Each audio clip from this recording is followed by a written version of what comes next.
What's up, and welcome to another episode of Gizmo Slip Tech. Today we've got the XMG Neo 16, which is the water-cooled, potentially the most powerful gaming laptop on the planet. But I mean, that's gonna be questionable necessarily. It's just gonna be really, really well cooled with the water cooler. And I say questionable because the previous generation, 2 generations ago, had an extra powerful GPU that literally made it more powerful than the other laptops. This one is gonna be similar in power for gaming to a lot of the top-end laptops, but for CPU, this is still likely going to be equal to the fastest that you can get. And we broke over 40,000 of Cinebench R23 on this machine in pre-testing. We're going to be benchmarking a ton of stuff today and demonstrating this machine in real time. Now, there is some controversy around the RTX 5090 and whether it's actually worth buying versus the 4090. We've got some side-by-side comparison benchmarks we're going to do versus the Neo 16 2024 version with the RTX 4090 and the i9-14900HX. So there's going to be some analysis here. We're going to be looking at detailed stats on the CPU and GPU in all the benchmarks that we do. And then, of course, we're going to compare this laptop versus the competition. We're going to talk about the best competitors with this machine. We're going to go over pricing and configuration. We're going to go into the BIOS. We're going to check out Webcam and Windows Hello. We're going to do display testing. There's just so much stuff we're going to do. You can see everything out here on the right. We keep adding more stuff to these live streams. I don't know how. Probably going to be about 4 hours. There will be timestamps down below. But keep in mind that it's going to take a little while, probably 1 to 2 days before the timestamps get in here because it's a long live stream and it takes a while to mark everything properly. So thank you so much for tuning in. I invite you to subscribe and like this live stream if you enjoy this kind of content. Without further ado, let's get into the value versus competition and comparison versus the competition. In particular is very interesting because we're talking about basically some of the top spec laptops, and I've done a detailed video on this already actually that I went into way more depth on it, but it's basically going to be a quick rehash of the top 10 gaming laptops out there. So let's dive into it real quick. So this is the XMG Neo 16, the Ryzen version, and you can see that with the HX3D, the 4090, the mini LED, this is like a fully spec'd out Neo 16. You're talking about 4488 euros, which is going to be a lot of money USD wise. I think over 5,000 USD. If we were to pop this into the USD, let's just see what it translates to. $5,053. So yeah, not cheap. The Intel version does come a little bit cheaper though, at 4324 for the same specs, other than the processor switched out for an Intel 275HX. So if you go with the HX3D processor, you're going to pay about $160 more, approximately, or $170 more as you translate it into USD, pricing wise. Now, if you want to get this laptop in America, you'll need to get it from Electronics, which is another brand that sells the same brand, but with slightly different BIOS firmware and tuning. So yeah, very expensive machine, but you're also getting, and I don't think this includes the Oasis cooler. You got to get the Oasis cooler. It's going to cost you another $200 if you want the external cooling unit. You can get 2 of them for 400. I guess not dollars, but euros. And it's the Mark IV version, or Mark II V4, which has a number of improvements. Primarily the connector on the back is better now.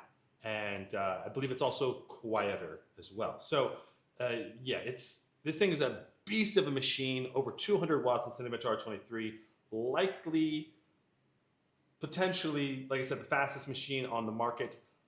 All that said, there is some glitchiness regarding the RTX 5090 and the wattage that it pulls during gaming in particular, because it doesn't reach the full 175 watts of the GPU that it's supposed to be spec'd as. So that's the primary controversy surrounding the RTX 5090. And we'll be testing that today and seeing if we can get it to go to 175 watts in any of the games. I don't think we'll be able to. All right, so quick overview, you can get this equipped with a 5070 Ti up to a 5090. You can get specific RAM modules that you want. at least with the Intel version, which includes up to 6400 mega transfer memory. And that's all the way up to 96 gig sticks. You can get certified up to 6400. So if you need fast, high amounts of memory, this is certainly a good option. You go up to 128 gig with 264 gig sticks. You can also customize the SSD if you want to slap in a bigger SSD, up to an 8 terabyte in each M.2 slot. You've got upgradable Wi-Fi, but I'd probably just leave the standard Wi-Fi in there. You can also add an additional warranty, and yeah, you can choose to have the XMG logo on the display. It looks like that's the only option. Can't take that off. You could get a USB-C to DisplayPort 1.4 adapter if you need to. You can use USB-C to DisplayPort 2.1 for an 8K adapter, so you can get a higher quality one here as well. And when I got this shipped to me, it was shipped in a triple box setup, which we'll get to when we get to the unboxing. So the key difference between the Ryzen version and the Intel version this year is the HX3D chip, because the HX3D chip is theoretically has a 3D V cache from AMD, which allows it to do better in CPU-bound games. So if you want to get the theoretically fastest machine on the market, I would recommend going for the Ryzen chip, but it also may be slower in Cinebench R23 once you tune the Intel chip, because I don't know if the Ryzen chip is going to have the same tuning capability for undervolting, increasing the wattage limit to a certain level. I don't know. I haven't seen it yet. XMG should be sending me a Ryzen HX3D version, hopefully when I get back from Computex around May 25th to May 30th range, and we'll actually be able to test it side by side with the Intel version for head-to-head benchmarks. Okay, so this display on here is awesome. All right, it's 300 hertz refresh rate, mini LED. And you can get it with the mini LED or not mini LED if you want. The big thing here is that it's going to go up in nits brightness and in contrast ratio. And then they both have a non-glare coating on them. It's also going to cost 175 euros. So if you go with the upgrade, it's going to cost you a little bit extra. Personally, the mini LED certainly makes it a more poppy, vibrant display. But there is going to be more blooming around the edges when you have a bright object on a dark background. So that's the main downside if you go for that. We'll show that in a little bit here, all right? The Lenovo Legion Pro 7i is one of the top competitors. So if you're going to go for one of the competing laptops, this is going to be one of your top 3 or 4 other alternative choices. And you've got good build quality, pretty similar sizing, very nice style and keyboard layout as well. I did get hands-on with this at CES. Pricing is a little bit cheaper for the Legion Pro 7i, but there's no water cooler option. Likely, you do have an OLED, but it's only 240 hertz, so that's a trade-off there. And then I think the Legion Pro 7i may provide slightly more value, but the XMG Neo likely has more tuning capability and better thermals because of the water cooler, basically. So you can theoretically get a little more performance probably on the XMG Neo. MSI Raider A18 is going to be one of the top competitors with the Ryzen 9955 HX3D. The only other laptop right now that has the HX3D chip on it, aside from the XMG Neo, though I think we will see more laptops coming out with the HX3D chip in the next few months. So be looking for them as they come out, because I think that they're going to be certainly viable and very popular, assuming that it benchmarks just as good or better than the Intel chip, which I think it will, because we didn't see too many CPU gains in gaming for the Intel chip. At least so far, that's my theory currently.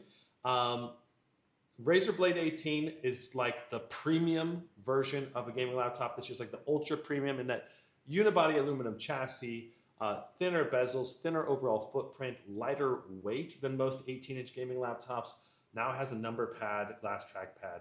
I currently use a Blade 18, and this new one certainly is a nice upgrade in a lot of ways with the dual native UHD plus 240 hertz and full HD 440 hertz, allowing you to alternate your resolution if you want. I'd probably just keep it UHD 240 hertz, which is good enough. But should be very, very powerful and very nice machine as well. The Strix Scar 18, Intel Core Ultra 9 275HX 5090. This has a very similar, but 1100 nits, just QHD plus 240 hertz display. And this guy has 360-degree RGB lighting around the bottom, as well as a toolless bottom removal, which is just really, really cool. And I think that the Scar 18 is very innovative. You also have this cool matrix display on the back that you can put text in and customize. And the price on the Scar 18 is also a little bit less. Now, if you do go with if you're in America and you go with the electronics, I think the price on the electronics is actually a little bit less. Like it's about 4,000 USD, and then you add in some extra features. It's a little bit more than 4,000, I think. But it's right around the 4,000 price mark. So in terms of value, if you're in America, the electronics costs less. I just wanted to clarify that. Now the Gigabyte Aorus Master 18 is a QHD plus 240 hertz Intel-based machine with RTX 5090. It seems like a really nice machine overall. I did get hands-on with it. It doesn't seem like a better option to me than the competition currently, but it seems like a nice enough machine that I will review it if I can get my hands on it. And I think there's a lot of potential here, but I would say that the features that something like the Scar 18 has or the XMG Neo has is a little bit better. And I really want to see how Aorus has handled their software this year to see if they've improved the CPU, GPU, cooling, and TDP control issues, because last time the Aorus 17X that I reviewed, it just did not reach max TDP on the CPU very well. So it kind of limited performance in certain ways that was not good and made it less recommendable than the other competition. So maybe this year is better. Need to test it. But lots of potential here. We got very competitive specs from Aorus this year. Alienware 18 Area 51. This is the new designed Alienware RGB light up trackpad with full-size keyboard, Cherry MX keys, new speaker system, new rear light bar that goes across the back of the machine.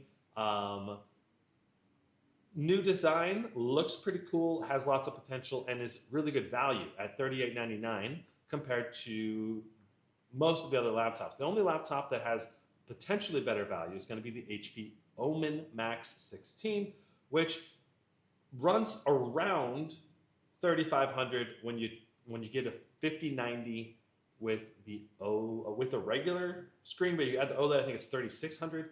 You have to actually check pricing, but that was the last time I checked it. And so the Omen coming in at the cheapest RTX 5090 price point. Different style keyboard layout for sure, but lots of potential here as well. So this is certainly a very competitive laptop. Then we also have a new contender that was announced the same day I actually did my top 10 gaming laptops video, but the Legion 9i features a UHD 240 hertz alternating to full HD 440 hertz, and it's a 3D display. We need to add that into this description here, but it's a 3D capable display using a lens.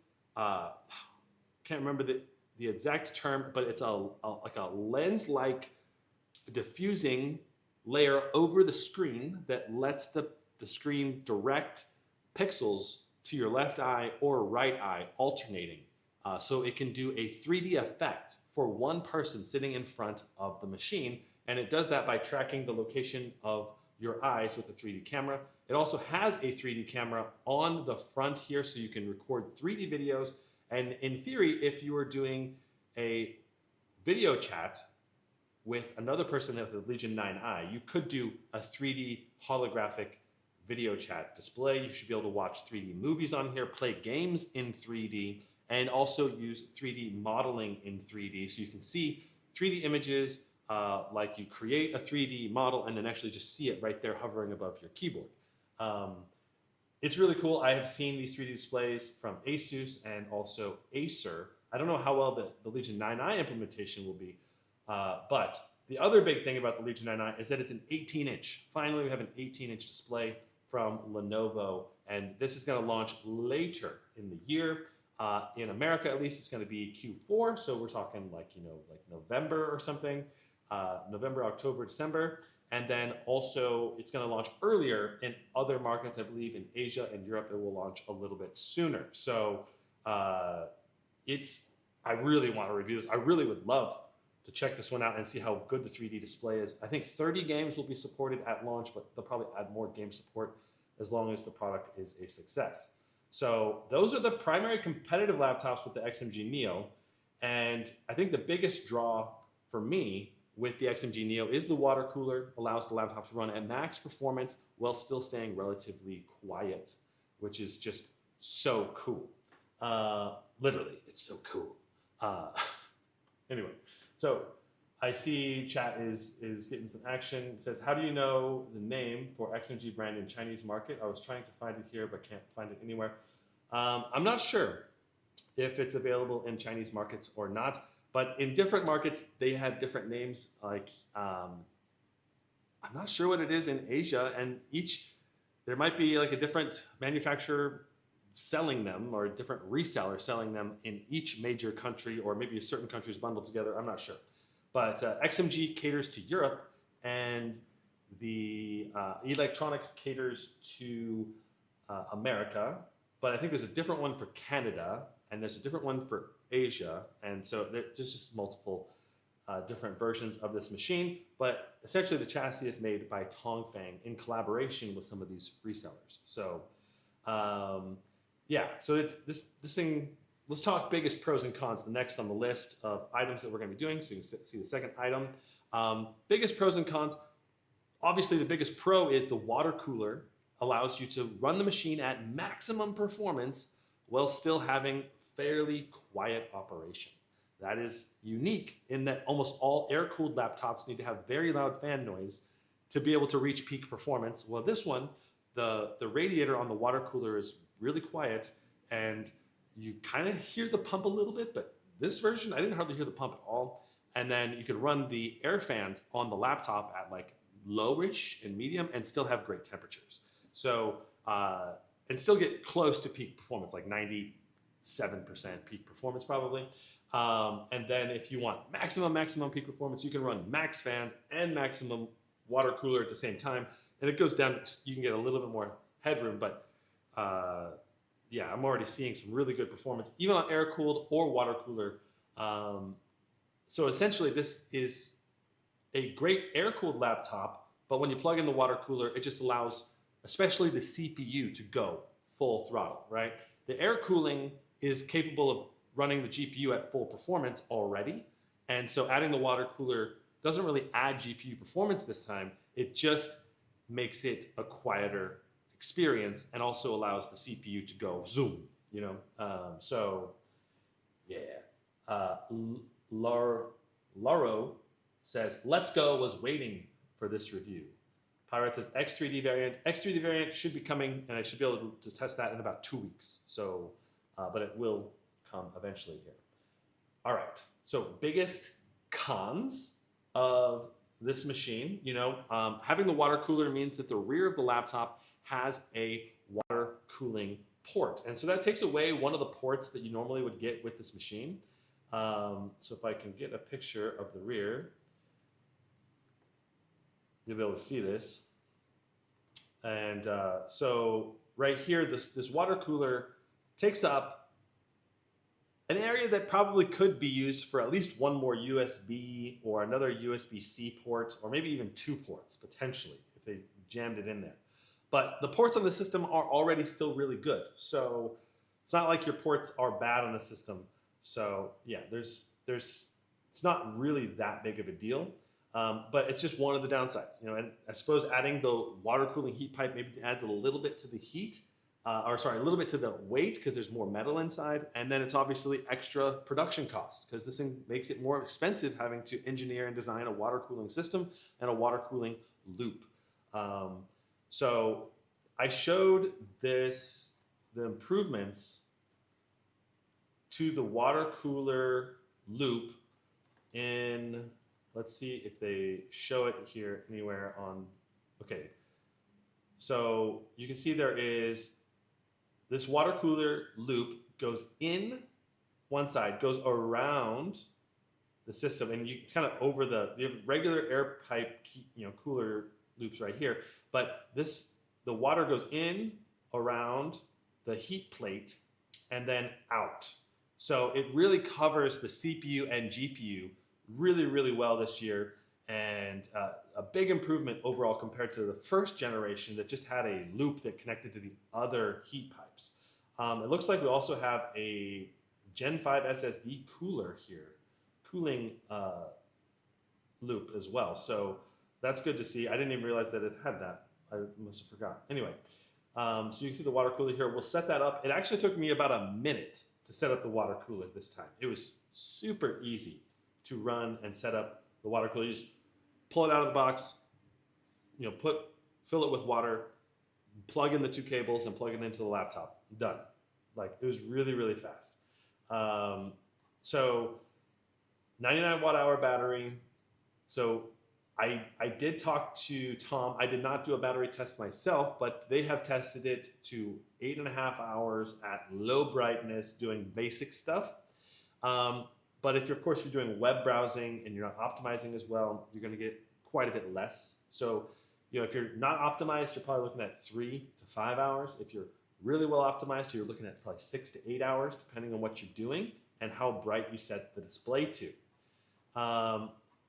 So those are the biggest pros and cons. Obviously, excellent performance, excellent temperatures, lots of customizability with this machine, and it's expensive. One of the obvious other cons here is that you're spending a lot of money. And if you're wanting to get a machine that has peak performance, you can pay less and get most of the same performance, but you're not going to get quite as much, right? So if you're looking to get the fastest machine, price is not an object necessarily to you. That's the kind of customer for this kind of laptop with a 5090 and a top-end CPU. I mean, if you're going to spend over $4,000 for a laptop, for any of these laptops, you got to have a deep wallet and be willing to spend money. And you're probably looking to keep the laptop for 5 years, probably, or more. All right. So those are the biggest pros and cons to the Neo 16. Let's get into the unboxing and let's do it. So this is the third box. This is not actually the external box because there was a box with padding. All right, so this box has pads. It's shipped inside of here, and then that box was shipped inside of an even bigger box. So there's a triple box system set up here. And yeah, so there is the box. Let's scoot things over. And I will get this thing taken apart here. Let me switch to the top down. All right, and I gotta scoot a couple things further over here.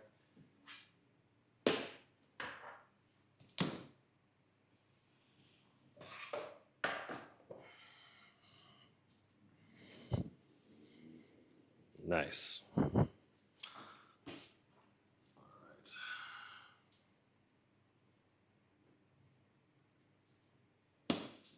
Beautiful.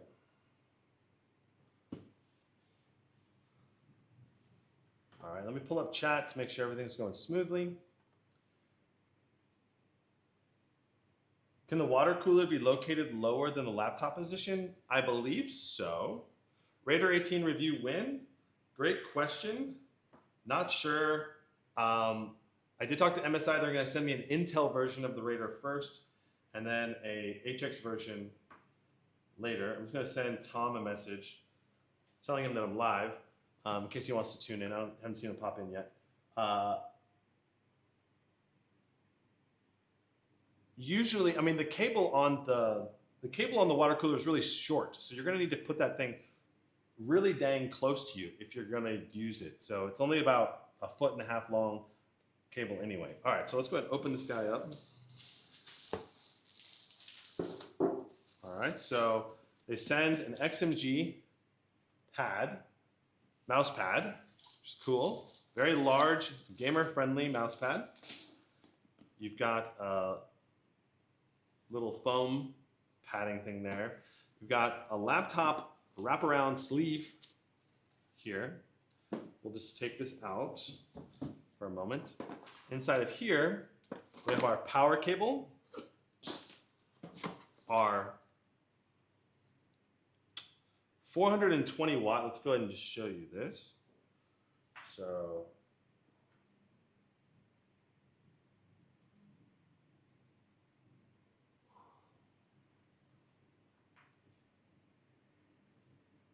$420-watt power brick.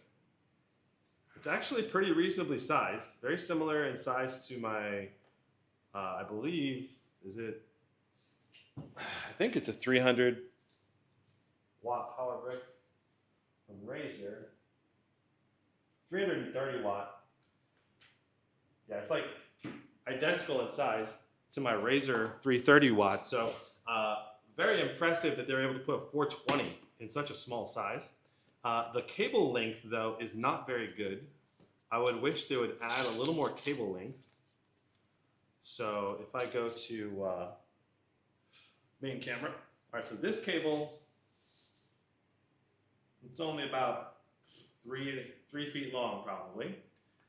And then this cable, the adapter cable from the wall to the adapter, this one is about 6 feet long, probably 5.5 feet long, maybe.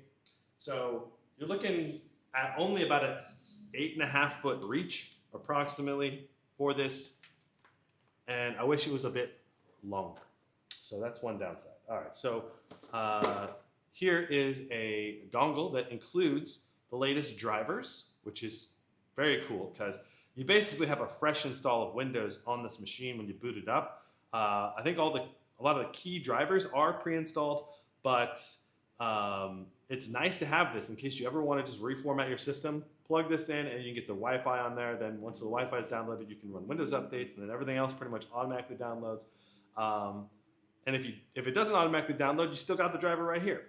Though you may want to get the latest one from XMG off their website. Okay, and then this, let's see what's inside of here.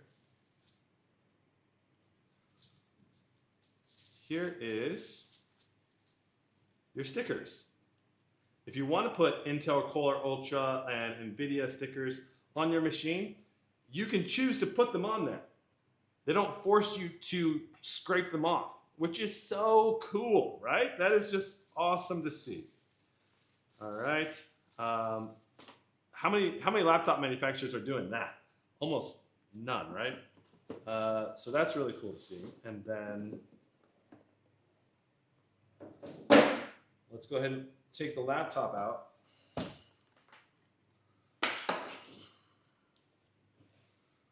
So here's the laptop. Swing. And this comes with a plastic cover, so you can pull this off. You can see I've got some fingerprints on here because I did already set this up and test it. Here is a keyboard cover. And this build is so good. Compared to the more, it wasn't plastic, but it was like I think the magnesium. This is, I believe they went to aluminum, and it just feels more premium. Doesn't feel at all plasticky at all, and it feels more like it's built like a tank, like a weapon. And then the hinge here is very firm, very difficult to move, and it feels really good. Now you can still open it with one finger though, so you still get the versatility of opening with one finger while still being very rigid. If you type on it very hard, the display does not wobble. So very, very good initial impression. Let's go ahead and do a bend test. Hey, Jared popped into chat. What's up, Jared? Sako says, I'd like to see how the 5080, 5090, and 4090 compare. From what I understand, the 5080 is the same chip as the 5090 and is better value performance to the 4090. 90. So the 5080 and the 4090 is very similar, but the 5090 and the 5080 are not the same chip. They have different number of CUDA cores. Am I going to be doing gameplay later on? Yes, I'll have 10 games that we'll be testing, and we'll be doing some side-by-side tests with games like Baldur's Gate 3 and some other ones. So let's go ahead and do a flex test.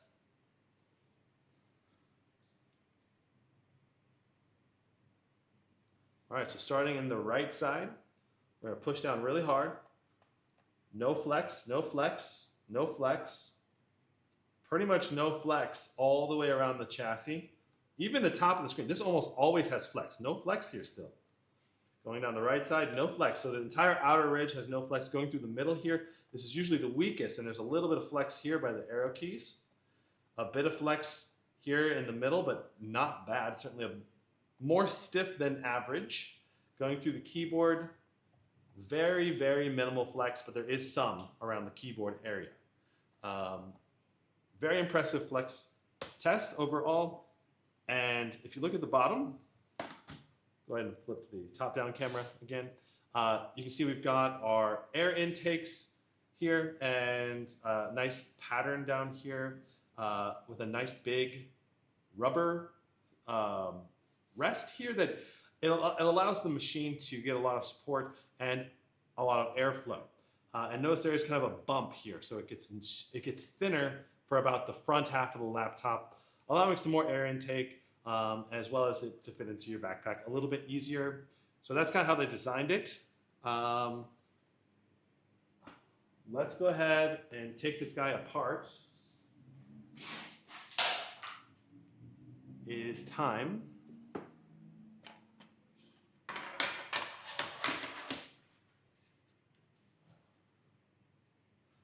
I'm curious to see how much battery life this Intel's new generation will have. Yeah, so XMG provided me their battery life test, and they said they got 8.5 hours in a very optimized test environment. So I think it was only 120 nits brightness on the screen, which is very low. So if you want to get long battery life, you can. But most likely, if you're keeping this at higher brightness and you're not optimizing as much, then your brightness is gonna, or your battery life is probably gonna be more in the 5 to 6 hour range, assuming you also put it into the iGPU only mode. So this is one of the laptops that has an iGPU only mode, which means that the laptop has the ability to completely shut down the NVIDIA GPU. And currently, it requires a reboot, and you actually have to set this up in the BIOS right now. But that's only because the control center software is currently bugged, and in the future, you'll actually be able to go into iGPU only mode using just the control center software. So I don't know if that'll require a reboot or not. I think it probably will require a reboot. If Tom was in chat, we'd get an answer about that, but is there vents on the side? No, there's just 2 rear firing vents. We'll go over all the ports here in a little bit. But yeah, there's just 2 big rear firing air exhaust vents. So I'm using a Phillips head screw. There's a link in the description to the toolkit that I'm using if you need to get some tools for opening your laptop.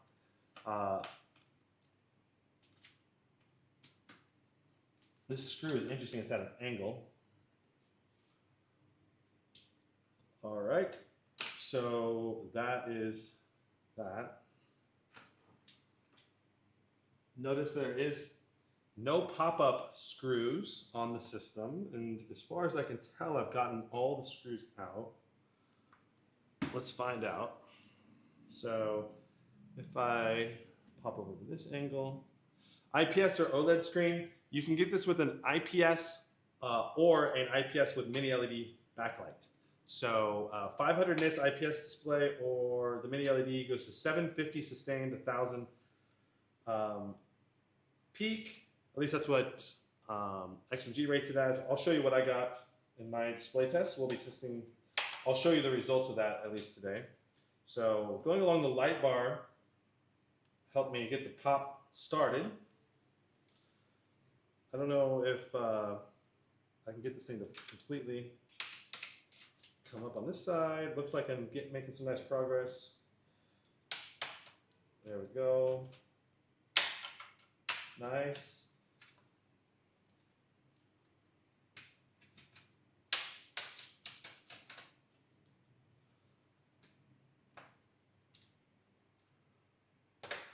There we go. All right, we got it. We got it popped. Take the bottom off, and wow. So this is my first time taking the bottom off in this new version, and it's impressive. I like the layout already. Let's wow. Let's break this down. Just kind of taking it in right now. Let me zoom the camera in a little more so you guys can get an even better view of this. And make sure it's in focus. There we go. Okay, so this guy, we got our memory here with a cover. We have this foam ridge lines to direct airflow exactly how they want it to go, which in this case, I believe they're trying to get the air intakes from here to all flow the right way outward towards exhaust, because they don't want the air to, I think they're trying to separate this third fan from the two main fans so that the third fan can blow the air out the back, I believe is the idea. Because they don't want the air to cycle in the machine, they want it to exit. Okay. We've got these two large beefy fans. We've got a big fat middle heat pipe with two smaller heat pipes. We have another heat pipe that's going along here. I don't think this is covering an SSD. I think this is covering the VRMs is what this is doing here. Because the SSD is here and here. So this is not for a Gen 5 SSD cooling loop, unfortunately. Let's see if we can get these covers off. There's a lot that you can take apart on this machine. A lot of extra covers on here.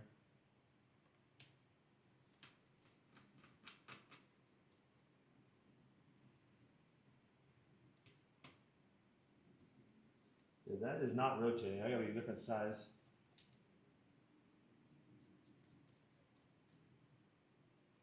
Oh, it opened just fine on that one.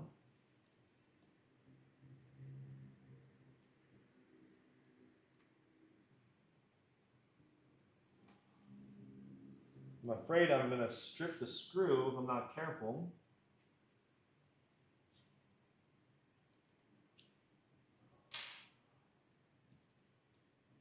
Steven says, hello from Belgium. I'm thinking to get the Neo 16, 9955 HX 3D, 58 or 5090. Still thinking it through.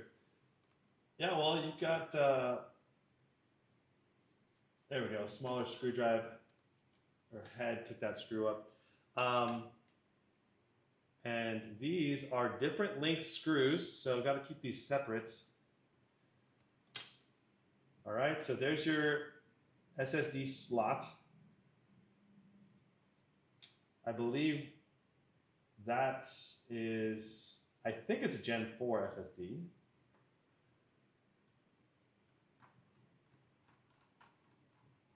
Let me pop up here and check the tech specs.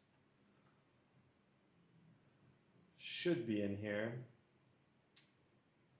Yeah, so this is probably the Gen 4 SSD. There is a number, I think it's number 4 there, but maybe not. Let's go ahead and get the other SSD cover off. Maybe this, I think this would be the Gen 5. And I think it comes with a Gen 5 SSD, given the SSD results was insane on this machine. So let's continue taking these SSD covers off.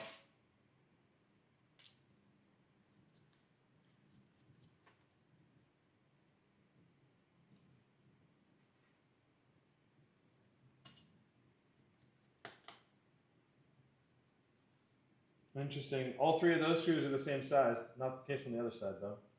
All right, so this is a Samsung 9100 Pro SSD. And that's going to be really hard to show the camera, but I might be able to hold it up there and show the camera.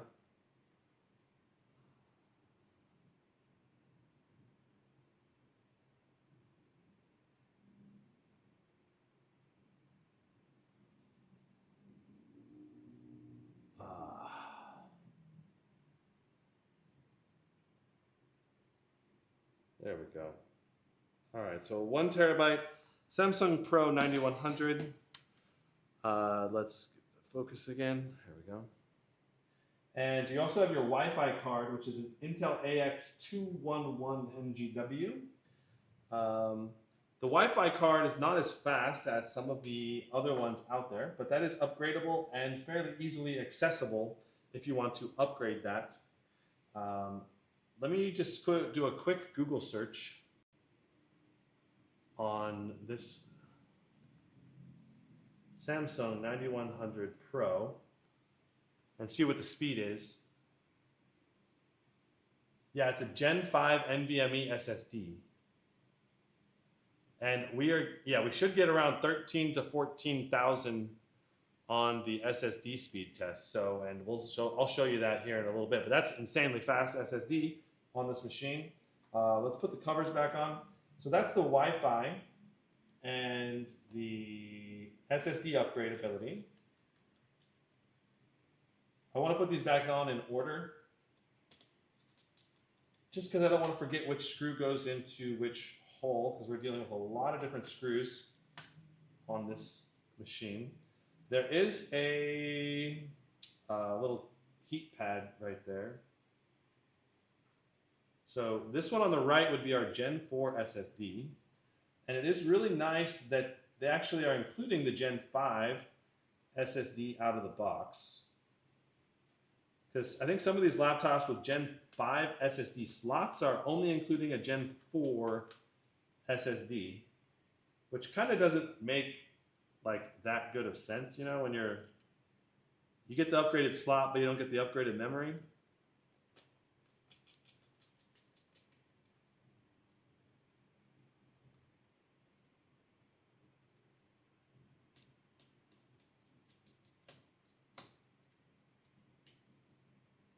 All right.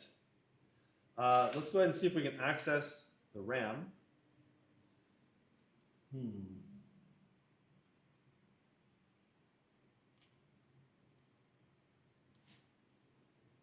Might want to use a pry tool to get in there for the RAM.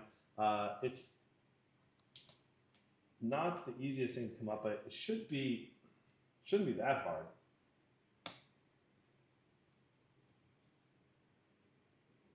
All right, so there it is. This is metal. You got to be careful with this guy. Wow, interesting. I've never seen a battery plug quite like this. So if we wanted to remove this RAM, we could, but there's not really much point. So let me just hold the laptop up, because I don't want to have to deal with unplugging the battery. I'm plugging it back in.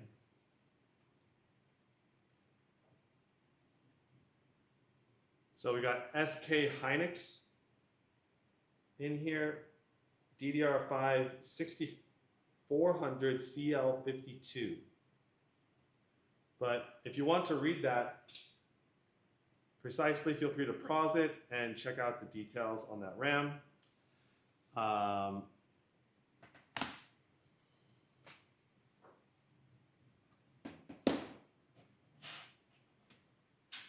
But upgrading is not too hard.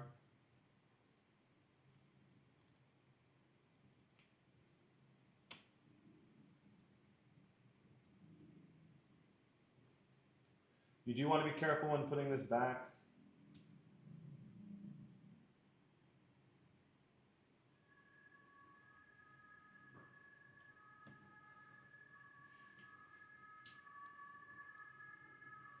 Make sure that it goes in the right spot exactly if you can, because it should snap back in, but well, not really snap necessarily, but yeah, I think it's in there. There are these little feet that this thing has to go back inside of, and so you just want to make sure you put it right back in there. And be careful not to touch something else on the motherboard. Okay, so what other things do we got on the inside here? 3-fan cooling, which is new. The water cooling base plate is right here. So the water comes in here. It goes around the CPU, then around the GPU, and then it comes back out right there. 2 main exhaust fans with a 3rd fan here to move heat away towards the back of the laptop. 2 speakers right here, pretty sizable speakers. I believe they're supposed to be upgraded this year. An extra cooling loop, I believe this is for the VRMs, for the GPU. And yeah, 2 SSDs, Wi-Fi upgradable, RAM upgradable, all without having to take the heat sinks off or flip the motherboard around. Our battery is a 99 watt hour. It's separated into 2 main sections. And it looks like the battery has some room to breathe here. And with the 3rd fan there, hopefully it will also keep the battery a reasonable temperature. All right, so let me check chat.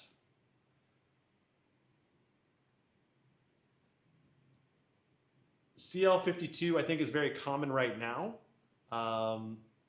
It's a lot of the new RAM has that. And to be honest, the RAM speeds that I tested, at least for the main copy write and read, were slower than the Kingston Fury Impact RAM. So I don't know. And that was with running at XMP at 6400 mega transfers, but that's not the only thing that matters, right? Like timings matter also a lot. So I'm not sure if the RAM in here is really that good. There is other things to consider beyond just the main read, write, and copy, like the L1, L2, L3 cache speeds.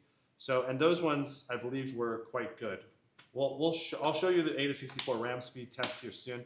So popping this back together, just gently pressing it down, seems to be doing the trick.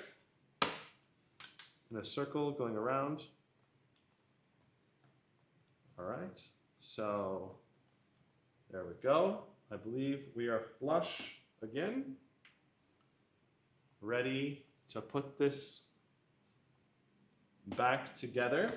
And then we'll load into the BIOS, I believe, next, and check out the rather crazy amount of tuning and overclocking options, which is not going to be the focus of today's video, but there is a really cool overclocking option that's like a one-tap, one-click option, and it did improve performance. There was a kind of noticeable jump up in performance with the CPU and Cinebench R23 at least. Not a huge jump, but definitely noticeable. Okay, this one does not want to go in.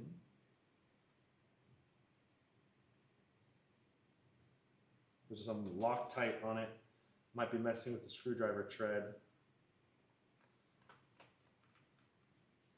There we go. All right. The dude says, hey man, I got the Legion Pro 7i Gen 9. Can I upgrade my RAM to 96 gig? I upgraded it 64 gig. I got 5200 mega transfer. If I upgraded to 96 gig, will I still get 5200 mega transfers? I believe so. That is likely true. Though, I mean, what's the reason that you're trying to get that much RAM? It probably is not. I mean, unless you're doing very specific RAM tests, you're probably not using all of that RAM. And if you're just gaming, then going for a 32 gig like Kingston Fury Impact RAM or other fast, maybe Corsair RAM is probably the better choice for speed than going for 96 gigs, because the larger it is doesn't necessarily mean it's faster, you know? So, all right. So there we go. We're all back together. Let's go ahead and flip this guy over. Beautiful.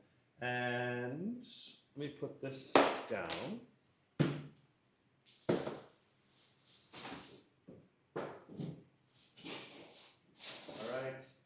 So one thing that I did not show yet in the unboxing phase is the water cooler. So here it is. Now,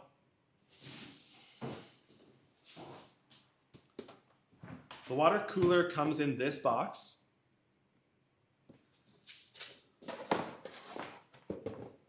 Comes packaged right in here. Has a little cloth cover for it. And thankfully, you get some extra parts, some spare parts. You get some extra O-rings, as well as an extra connector. This, I believe, will allow you to swap the connection on the tubes so that you can connect to the older version of the Oasis, or potentially hook this Oasis to an older XMG Neo that has a different tube connector. Because the new tube connector, if I show you it, has some design improvements. Notice there's also a little, nice little L bar thing. I think that's probably for taking something apart, maybe the cooler apart or something else. I'm not sure what that's used on. But here is the new connector versus the old connector. So let me switch to a close-up cam.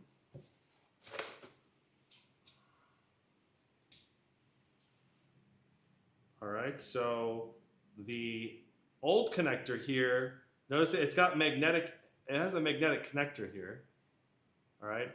But this is not nearly as secure as this one, because this one has squeezy arm things that grab onto the laptop and onto the cooler, allowing you to quick release it.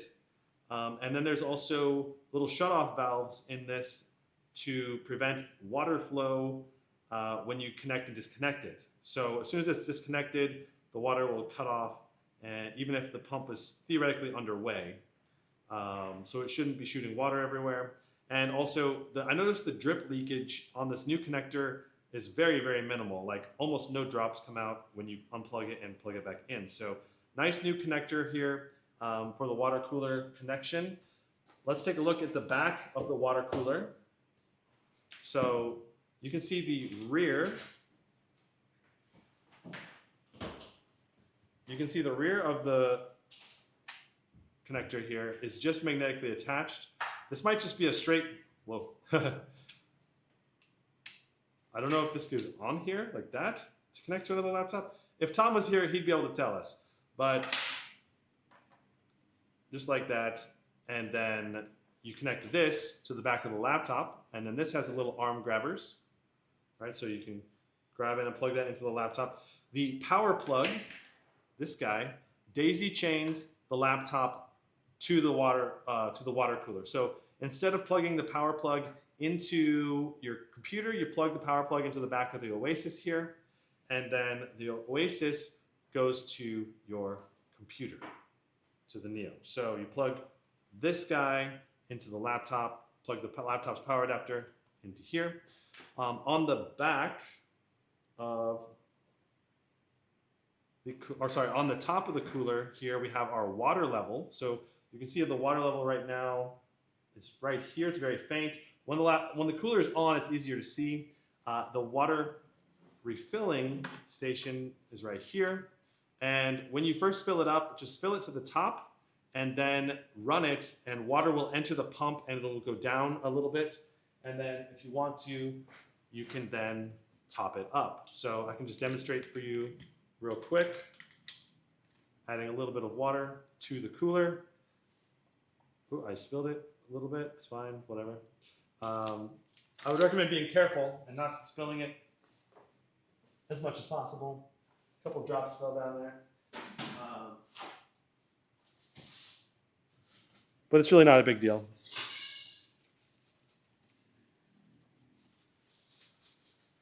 Sorry, that's my girlfriend making noise in the background. Okay.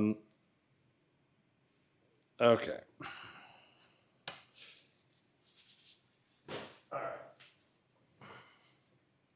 So that's the water cooler in a nutshell, and it works really well. You'll see it light up and has some nice RGB effects. So just to demonstrate, the laptop power adapter will go into the back of the cooler, and then this goes into the laptop. These two things go into the laptop, and the setup is really, really simple. All right.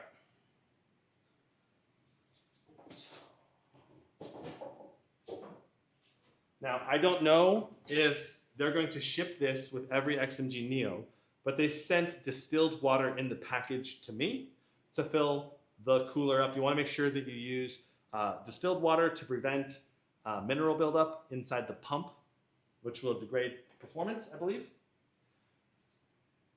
All right. Will I get one with a Ryzen 9955HX3D? Yes, I should get a 9955HX version of this in about 2 weeks, hopefully.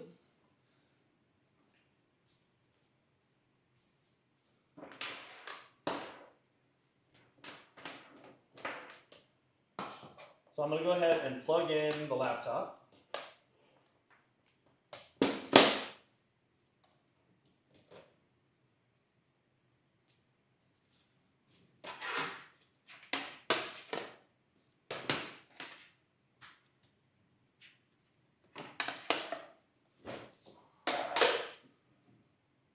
All right.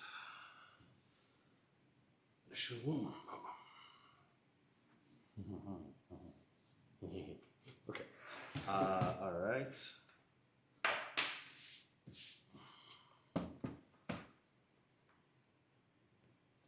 I'm going to just demonstrate plugging in the cooler. So this is the cooling loop. It just goes right into here. Boop, and you hear it click. It should click twice, once for each side. Unplugging it, you squeeze it and pull. I noticed there was no drops, but there was just a little bit of water on the end here, like about 1 drop worth. Let's go over the ports before we plug it in. On the right side, we have 2 USB-A 3.2s with a full-size, high-speed SD card reader, Kensington lock port. On the rear, we have our 2 fan exhausts. Boom, boom, big, thick fan exhausts. Then we have our water cooling port right here. A Thunderbolt, is this 5? It should be a Thunderbolt 5, I think, but let's double check. Ports are,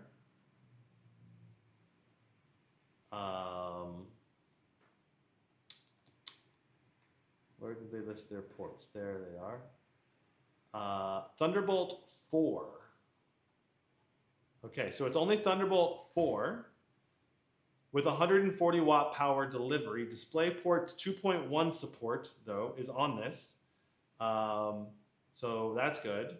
And HDMI 2.1 has 48 gigabits per second display output as well. So just, I can show you some specs here on the ports. And then they have a mini display port. This might be one of the only laptops that has a mini display port, which can be super useful for VR. If you're trying to do a super high-end VR headset, having a dedicated mini display port is really great. So then our HDMI 2.1. So going back to our actual laptop here, we have our water cooler, Thunderbolt 4, power adapter, mini display port, HDMI 2.1. And then on the right side, we have our Ethernet port, another USB-C, and then 3.2 Type A and a headset port. Yeah, and this is a DisplayPort 1.4 support, so slower speed and also only 100 watts of power delivery. So if you have 140 watt power delivery, you want to make sure you plug that in the back, not the side. And this is a 2.5 gigabit Ethernet. All right, and this is a 2-in-1 headset port, like almost all the other ports out there. All right, sweet. So let's get this thing plugged in. So we're daisy chaining the power adapter through the water cooler now. And we'll plug in the water cooling loop here. Boom, boom. All sealed, all good. And now we're all plugged in. Let's go ahead and go into the BIOS now.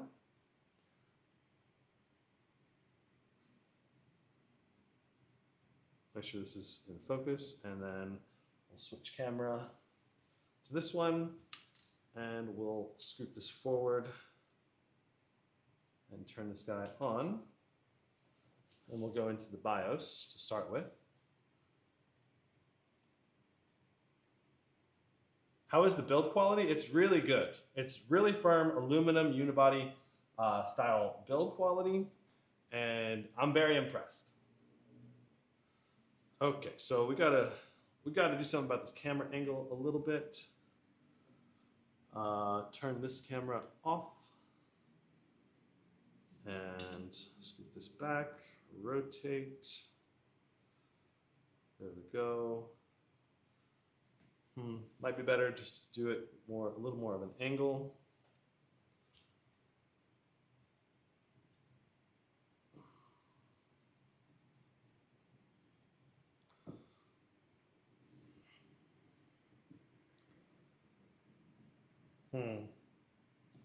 Yeah, that's definitely causing some glare.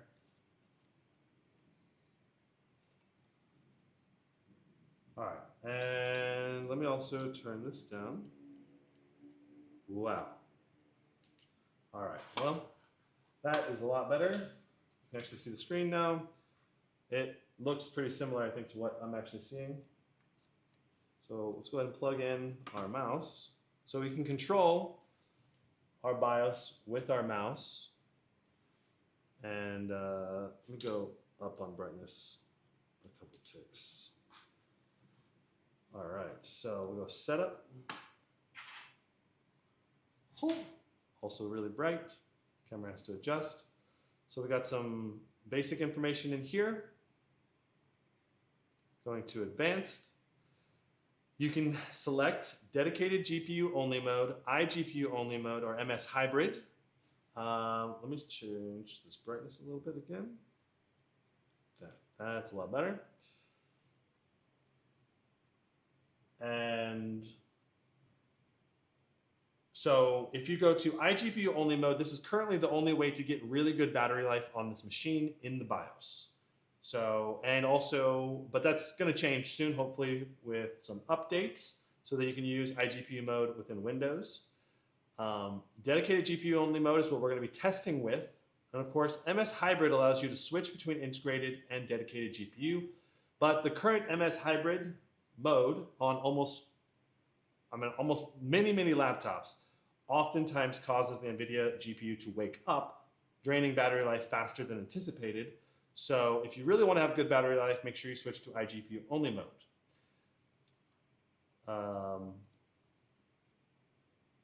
Whoa. There's the device control section. I've not been in here yet. So you can toggle all of these on and off. All the ports you can toggle on and off, as well as the sound card, Bluetooth, Wi-Fi, and webcam. Pretty cool. Go back. All right, I'm gonna use arrow keys, I think. So FN lock for F1 or F2 prioritizes your screen, brightness, volume, up and down, all of that, over the F1, F2, 3 key functions, you know, so that way if you want to not have to hold the FN key when you adjust the brightness, you can prioritize the audio and brightness, which I do prefer. Passive cooling mode. When enabled, fans will stop at very low temperature. When disabled, fans will keep running at low speed, even in idle. Disabling passive cooling may avoid experiencing regular on-off fan cycles. So I believe out of the box, some laptops do this where the fans turn off completely if the temperature is low enough. Disabling this makes it so the fans always run at a constant low RPM that you can't really hear. I can't notice it at all. So I would just leave that disabled. active performance cores. So if you want to limit the number of performance cores, you can just go down to 4 if you want, or something. I don't know. It's probably not going to help you, except in extremely unique scenarios. Efficiency cores, you can disable them by going down to 0, or you can leave them all enabled. There's 16 efficiency cores, 8 P cores, and no hyperthreading in this new 275HX. And I did try running TimeSpy with the efficiency cores turned off already, and I'll show you that TimeSpy result, and you can see if you think it helps or not. Intel virtualization, Intel management, I would just leave these on typically unless you know you need to turn them off. You got your VMD setup and NVMe device controller. You can see that our second M.2 slot is empty, and it shows the name of the SSD here. Network settings, wake on LAN. So enable, disable integrated LAN to wake the system.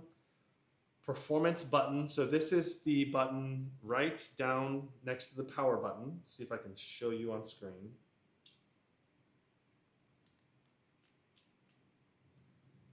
It is this button. So this button right here allows you to quick switch by default between the different fan profiles. But you can also switch it to be a fan boost button. All right, so if you're wanting it to enable fan boost mode, which is like max fans, then you can have it do that instead. Sorry, I set the camera after I set it all up. Okay, that's better. So I would leave it on profile switch if it was me. Operating mode is currently Overboost, but you can have it set to a different one by default. Control Center OC recovery if you want to reset your settings. All right, CPU advanced settings. This is going to let you set your overclocking level. All right, so level 1 is the default, out of the box settings, no undervolts, no overclocks. Level 2 allows you to, it does a slight, okay, so right here, level 2 applies a moderate undervolt and some other performance tuning. Manual allows full custom adjustment. The default values in manual depend on what level was selected first. Reset to level 1 if you encounter any stability issues. All right, and then there's also a manual mode. Warning, exercise caution when selecting manual. Too much adjustment can lead to system instability. All right, so overclocking lock. Disable, this is for the CPU. Keep in mind, this is not for the GPU. Overclocking lock. You can enable and disable. You can enable and disable undervolt protection. So if you want to use things like Intel XDU or throttle stop to undervolt in the Windows, you can disable this. And then there's a whole bunch of undervolting settings in here that allow you to set different things. I don't think you're really going to be able to control the clock speed beyond what the stock settings are. It's more about just trying to maximize your potential performance with the amount of wattage you have available in the system. All right. So, and if you guys want, I'm thinking of doing an overclocking optimization live stream where we can fiddle with more of these settings and try to boost our FPS and Cinebench scores as high as possible, which I think could be a lot of fun. I like doing overclocking live streams. It's tricky and sometimes it causes crashes, but yeah. Then there's also your memory settings. So you can set your target mega transfers. Whoops, let's go back. So you can have it set to auto, which is what I would leave it at unless you buy specific XMP memory, which I don't, is there faster memory than 6400 right now? I don't think so. But maybe you would need to set your memory ratio and your timings differently. You might also be able to do some tuning and lower your timings and stuff like that on this stock memory that's included. I'm not sure. There needs to be more testing by users and potentially by XMG. But for sure, this memory runs 6400 out of the box, and you might be able to, in the future, buy faster memory, or memory with tighter timings, and set those timings, I believe, in here. So yeah, so here if you scroll down, it allows you to actually set your timings manually for each one, which is it's pretty insane. The amount of customization you get in this BIOS compared to all the other BIOSes. So we're going to exit and we're going to discard our changes. Well, yeah, let me exit, discard our changes, and then I'm going to go back in there and make sure that we're set to level 1 for our OC results. And then save that. I just want to make sure we didn't change anything with the memory settings, so that's why I'm doing an extra restart.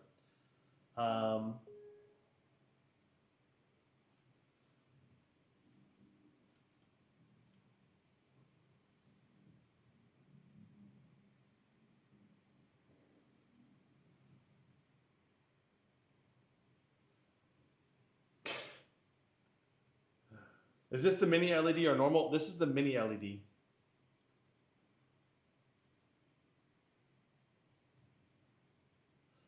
Sako says, I hope they continue to develop that water cooler and make it even more portable. When they opened it up, there's quite a bit of empty space. Interesting.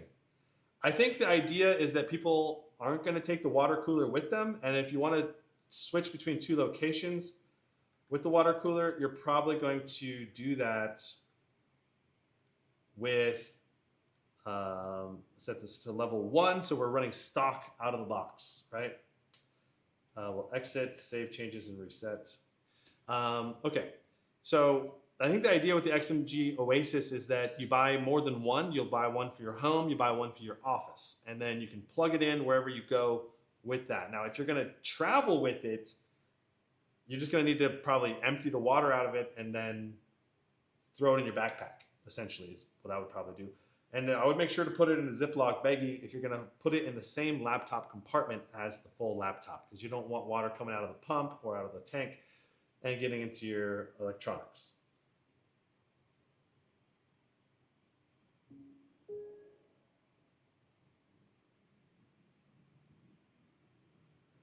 I'm concerned about the water plug. Every time someone might need to deplug, for some reason, some water drips off. Yeah, so the water plug has definitely been improved to where there's very, very, very minimal water coming out of it. Compared to, especially the first version would have like several drops come out every time. And the latest version, there's basically almost no drops coming out at all. So let's go ahead and, I mean, I can show you that again. Let's just do another test. Why not? All right, so pop this guy off. No water drops. No water drops at all that time. So yeah, definitely big improvement to the connector to prevent water drops from happening. All right, so we're all plugged in. We're all set up.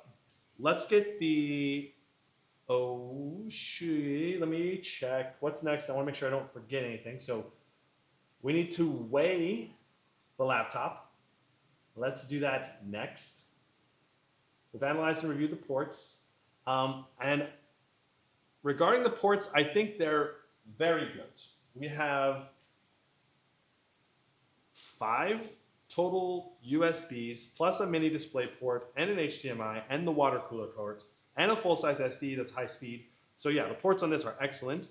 The main downside, I think, is no Thunderbolt 5 support, which is a little sad. All right. Let's weigh the laptop now, because I forgot to do that earlier.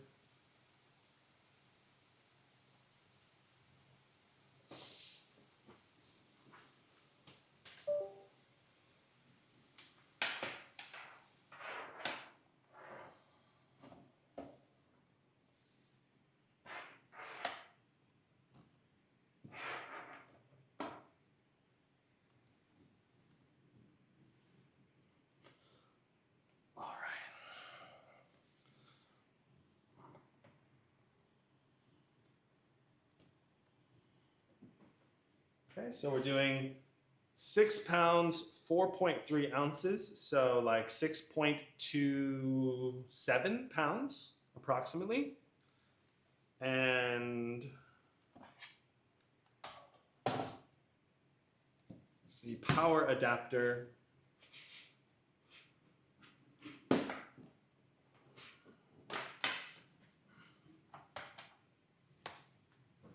let's add the power brick onto it.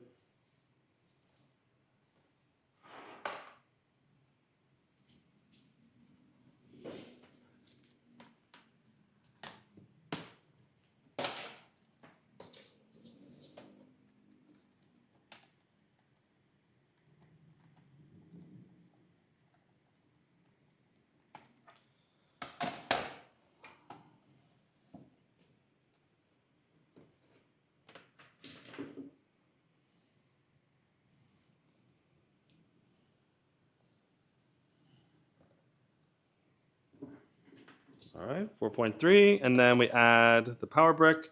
We're looking at 8 pounds, 1.5 ounces, 1.3 ounces. Oh, I think it's a little, the cord came off the back a little bit. So 8 pounds, 1.7 ounces for everything, which is not that bad of a carry weight, but it's certainly not super light.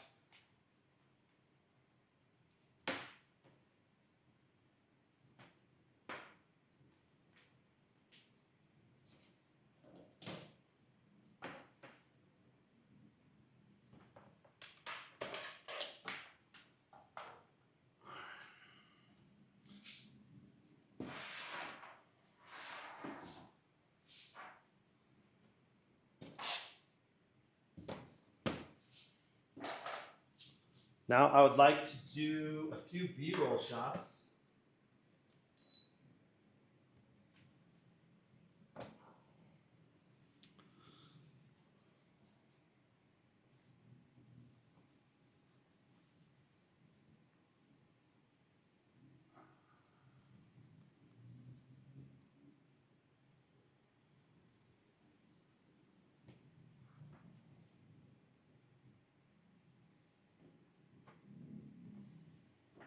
Nice.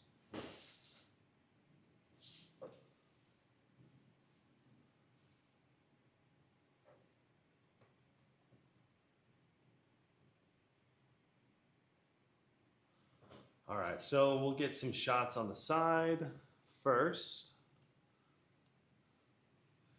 And I would like, if possible, to scoot this over a little bit more.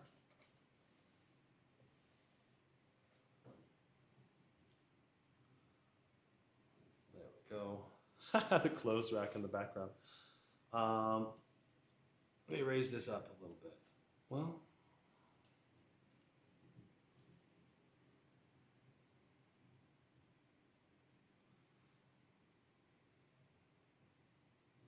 all right, let me also hide my camera.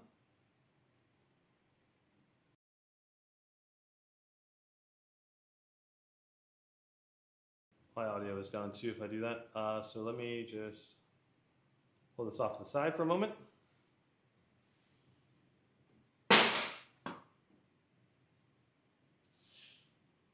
All right.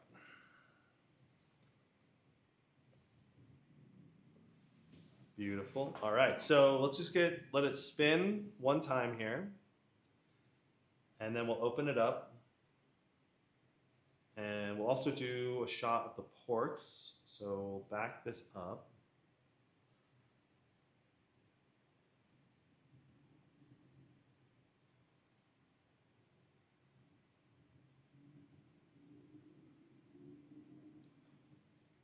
And I want to add another light down here. Cool, so there we go. All right, so on the right side, we have two USB-A 3.2s, the full-size SD card slot, and the Kensington lock port. And then on the rear, we have the left and right rear exhaust, the water cooler port, the Thunderbolt 4, the power adapter, the mini display port, the HDMI 2.1, and the other exhaust. Then we have our 2.5 gigabit Ethernet, USB-C USB-C Type A and headset port. I've got the nice little lip here. Let's go ahead and open it up.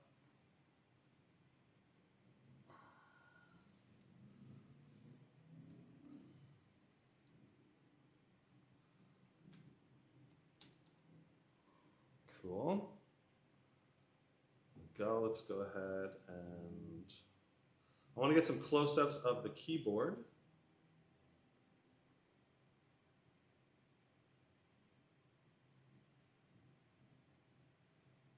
Beautiful shot.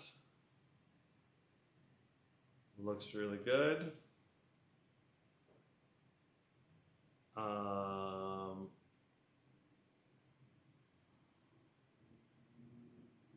Very nice. So I really like this keyboard layout with the arrow keys.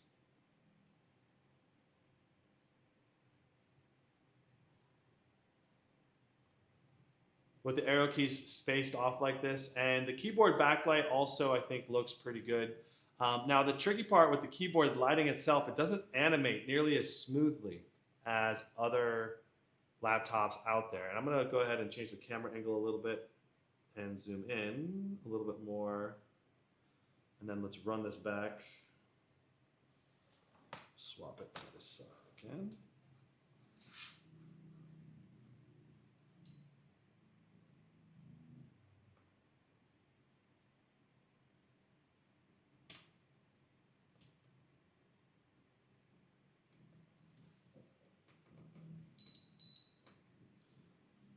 There we go.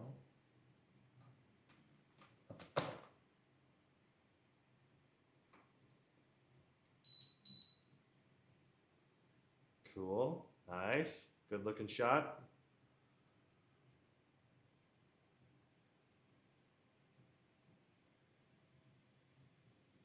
Let's get a little closer.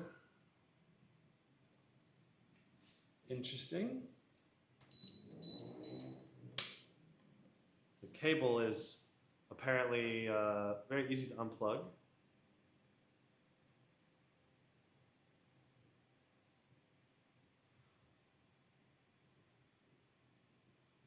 We'll let this go around one more time.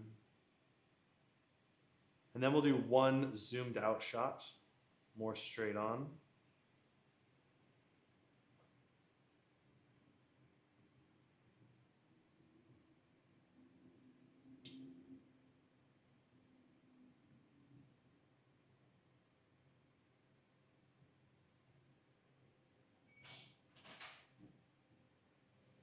Nice. Okay, let me go ahead and back it out now. Tilt it up a little bit.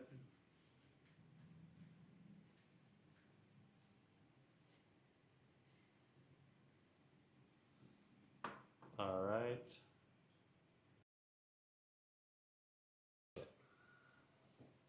And back to this angle.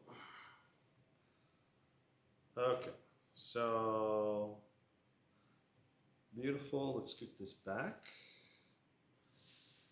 and tilt it up. I kind of want to get a slightly, I don't know, a better camera. I don't know if this is. I kind of want to get an area basically where it can be all isolated off.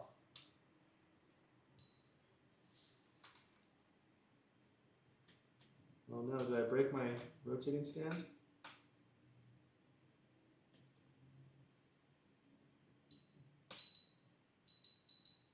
Haha, I guess I've got to hold it now to get it to rotate for me. So that's not good. All right, let me switch. 1 second, y'all.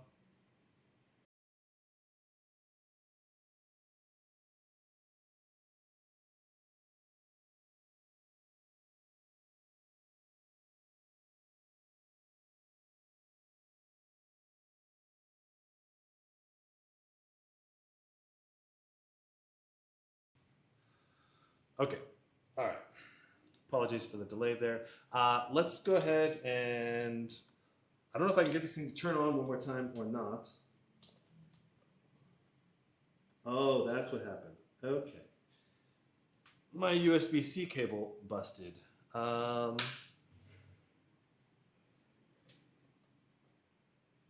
right.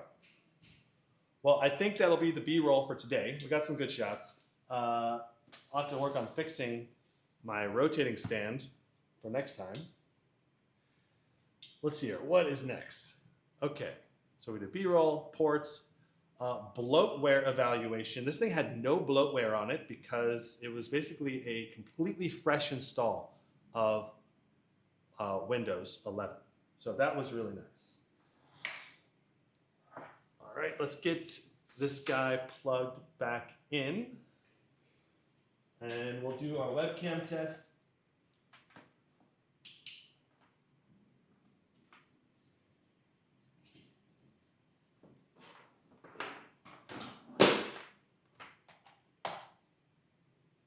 There we go. All right. Let me just show you this.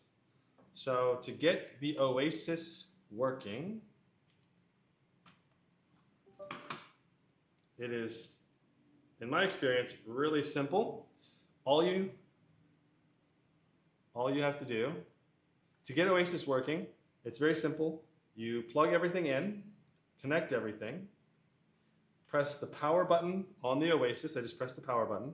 It'll flash blue, and the fan will also be blue, indicating it's ready to pair. You go to XMG Oasis,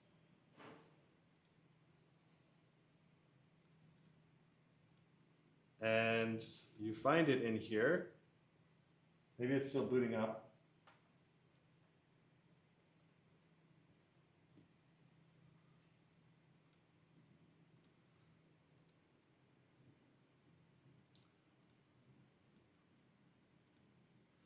What's funny is it's never taken this long to connect.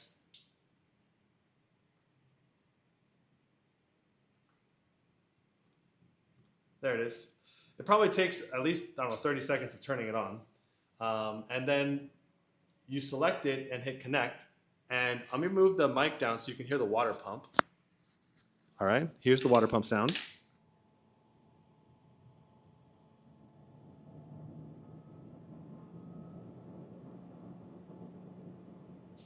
So the water pump is audible. It's not very audible, you know, when you're at a normal distance. It's also on maximum speed right now. So you can do quiet mode or quieter mode, and the pump noise will be lessened. Now, if you're in a very quiet room, you can still hear it going. You could also just leave it on auto as well. So there's a lot of options there.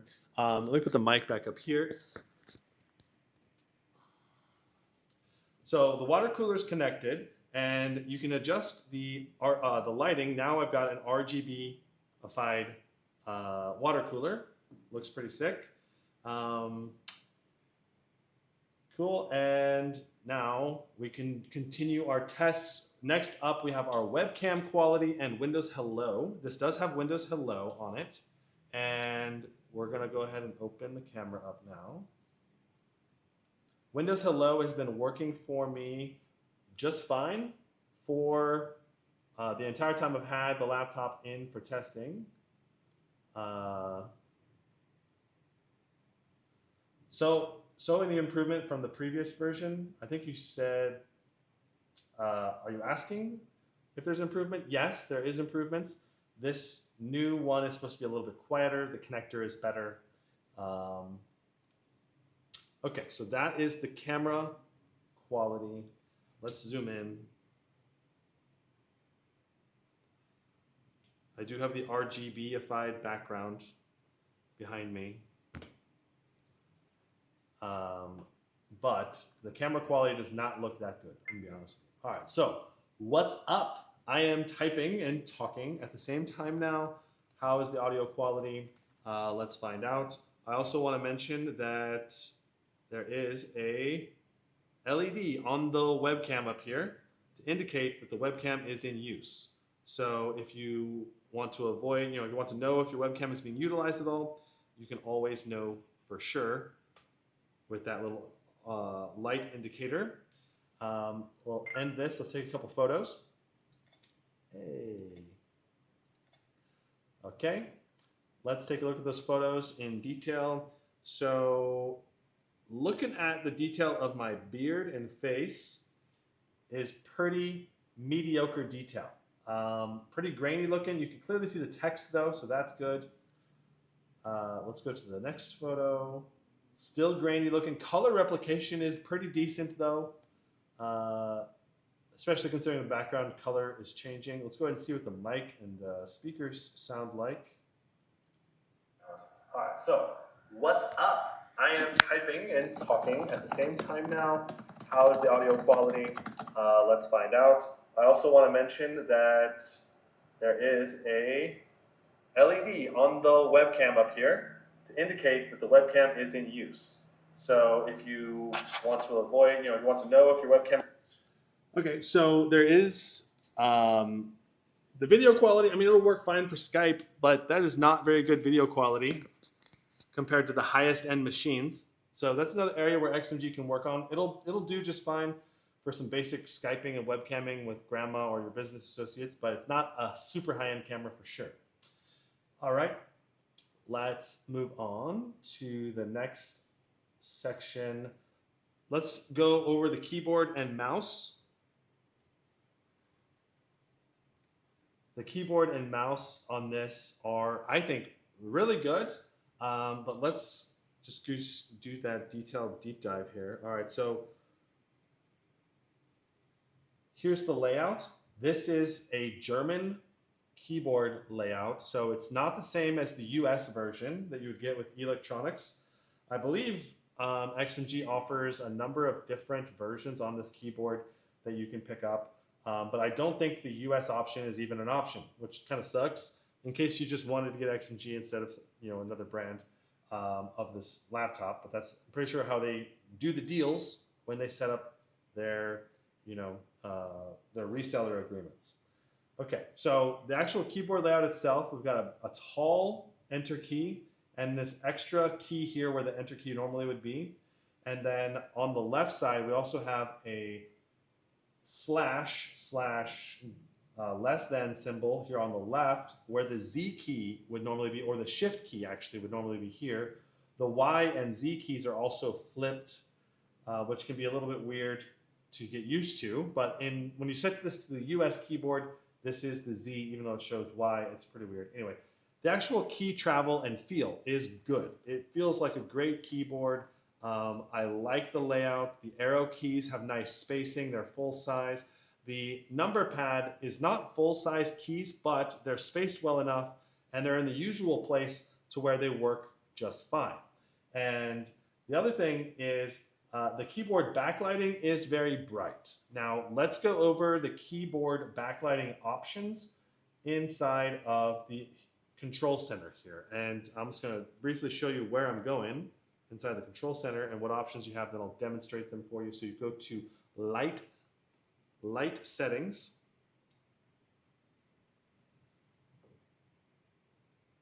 All right, and then you can set the idle timer.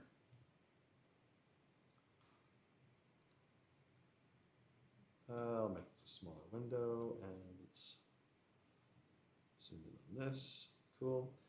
All right, so you can set the idle timer to be anywhere from 10 seconds up to never.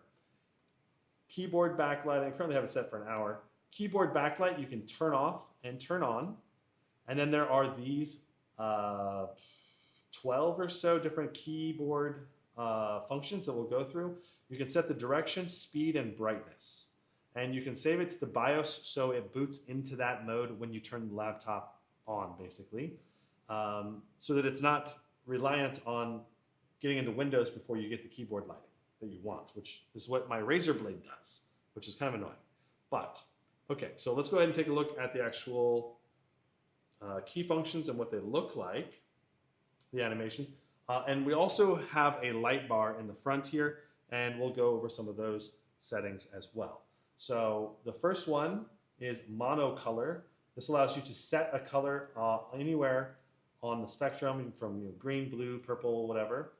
You have breathing, which is going to, I believe, yeah, it's going to make the color appear and disappear whatever color you set. Wave is a flowing pattern, and this just does not look as good as something like the Legion Pro 7i or the Razer Blade. The animation is not as smooth; it's more juddery looking. They can work on that, I think. I don't know if they could, I don't know if the LEDs in the keyboard are not possible to go smoother, or if the software is just not that well done for the quality of the transition. I don't know. It just doesn't look as good, in my opinion. Reactive. This allows you to, well, it's not responding to me. I thought it would be reactive, but it's not. It's just randomly dropping lights across the keyboard. Next is rainbow. This is what I set it to by default. Ripple, which is kind of like a pebble dropping in a pond of water. Raindrop, which is kind of like drops falling, I guess. I don't know. It's kind of popping everywhere. Marquee, which is, it lights it up in lines going down the keyboard. Spark. Looks like it just kind of sparks dancing around on your keyboard. Looks kind of cool. Aurora is this one. And I guess it's just going with Aurora colors randomly moving throughout. I don't know, it doesn't look that good to me. Music, I believe this requires music. I'll make some artificial noise and you can see what it does when you play music. And then there's game mode, which highlights the WASD keys and the arrow keys. So I like rainbow. Nice, solid, because the animation on the smooth doesn't work. I would say rainbow, or just going for a solid color and going for like a blue maybe, or a green or a red or something. That's another option, but I think rainbow is the best overall option. Let's talk light bar. The light bar itself is very bright. Even though I have my studio lights on, you can still see the light bar. And I've got a nice smooth gradient to it. There are 5 options. So monocolor, breathing, which will alternate, going in and out with one color. Wave, which is what I would keep it on all the time, which is like it transitions the light in an animation. You can set the brightness and the speed. And clash. Clash is like a line going back and forth, I think, with different colors. You can set the color to be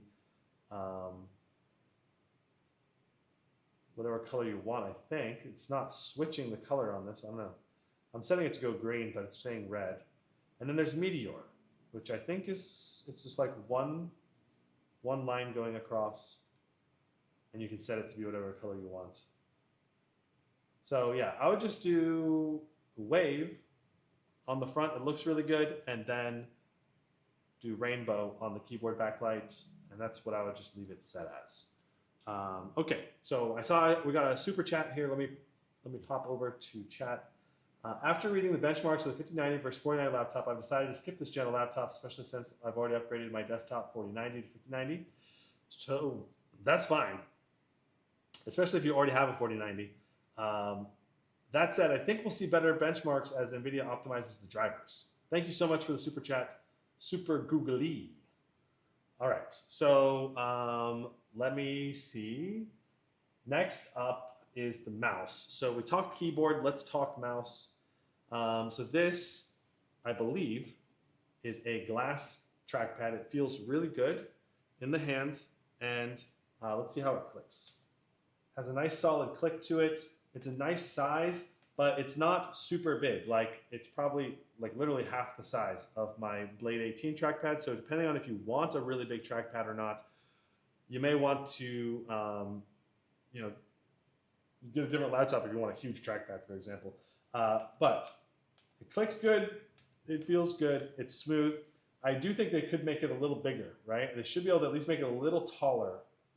Another ½ inch taller on each side, top and bottom, and maybe a little bit wider as well to fit into this nook. I feel like that would be a better look for the laptop, as well as add a little more functionality. Okay, Okay.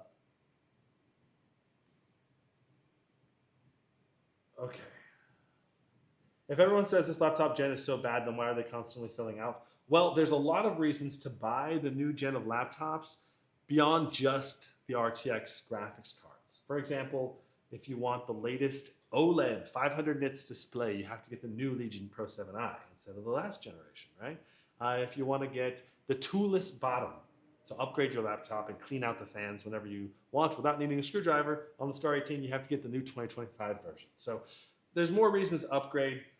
Plus new CPUs like the Ryzen and Intel 275HX. So there's multiple reasons. Danny says, I was playing the Blade 16 5090 and I was getting 170 to 175 TGP using custom mode Synapse. Is that good? That sounds pretty good. What game were you playing? And we'd have to see the performance. But that would be pretty sweet if we could get that consistently. All right, so next up is the display test. And I've already ran the display test on this unit. So let's get that going. Pull up the results. So I did the display test with HDR mode off and with it on. So let's evaluate the results. And I want to also mention right before we look at the results, inside of the control center, there is some custom color calibration you can do, as well as targeting different modes like default sRGB, P3, or Adobe RGB if you want to do that. If you want to get a little more specific about your color mode that you want, they do offer that as an option. If you want to turn on HDR, HDR is enabled or disabled in here inside of the Windows display settings, so it will turn that off. And the display will look differently compared to if you had it on. Like the colors and everything look just a little bit different. So yeah, there's default, sRGB, P3 color gamut, and Adobe RGB focus. We can just turn this off though. For our test, we already did the test, so let's do the Spider 5 color gamut test. Now, keep in mind, I did this with the Spider 5 Elite, which underestimates color gamut by about 7 to 8% compared to other color testing tools. And this one did pretty dang good. 100% of sRGB, 86 of Adobe, and 91 of the P3. So if you add in 7% back into here, we get 98% of the P3 color gamut, which is very close to the claimed 100%.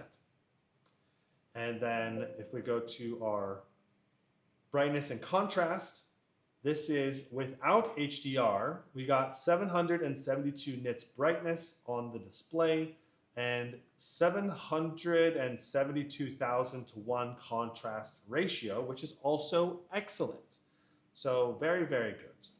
Now with HDR enabled, our P3 color gamut dropped drastically from 98% to 78% of the P3 color gamut, which is interesting. I think this is Windows HDR mode messing up, and this is going to affect more than one laptop. Probably a lot of the new mini LEDs will kind of be messed up by this. And in brightness, we actually went down a little bit, about 40 nits dimmer, down to 732 nits brightness. So we're looking about an extremely bright and vibrant display, particularly if you turn HDR mode off, which is what I would leave it on. And then you get excellent color gamut and brightness and contrast regardless.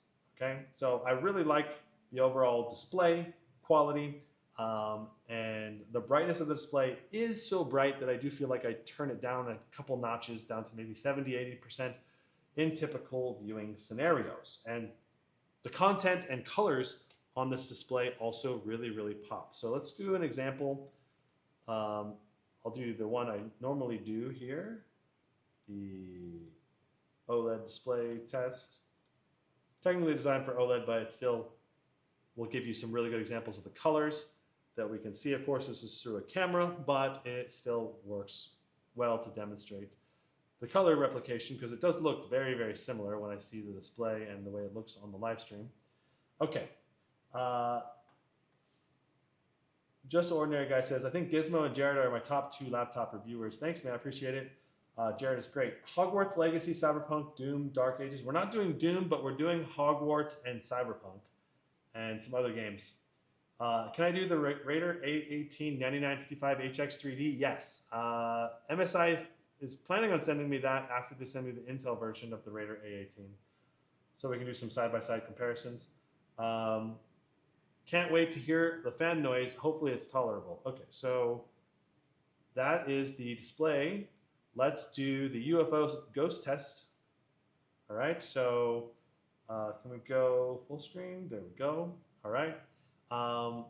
Now, you guys are probably not going to be able to see the clarity that I'm seeing with my eyes. All right, so evaluating the clarity here, it looks super clear to my eyes at each of these 3.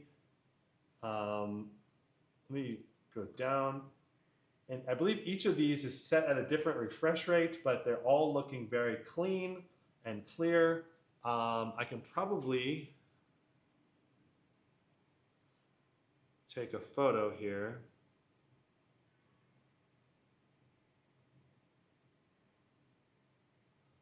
And see if I can get it to look clear. I don't think that's going to help enough.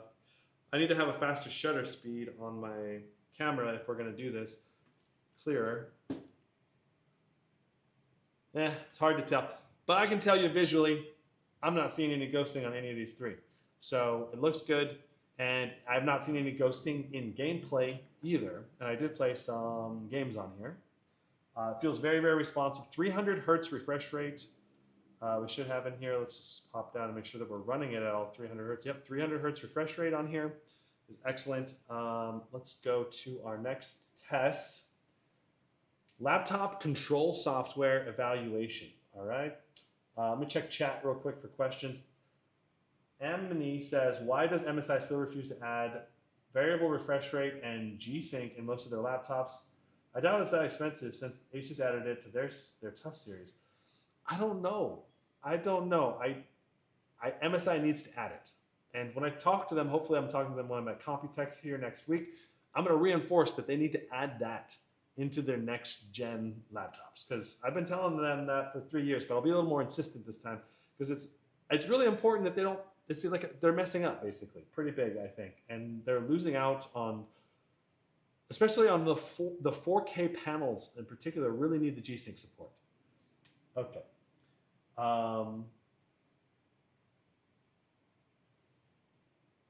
Okay, Danny was saying those are the games that you're getting the TGP. Okay, 170, 175 in those games. That's really good. I have to see, I want to see like an overlay recording it and seeing exactly when it's at the full wattage and everything. All right, so let's evaluate Control Center inside of the XMG window here. Okay, so XMG Control Center. One downside to this software, I can tell you right now, is that it is harder to update this compared to something like Armory Crate that self-updates within itself. So that's one downside to the Control Center. The other thing about Control Center is it does provide a lot more controls than most of the control centers out there. By default, when I installed this, it was in German.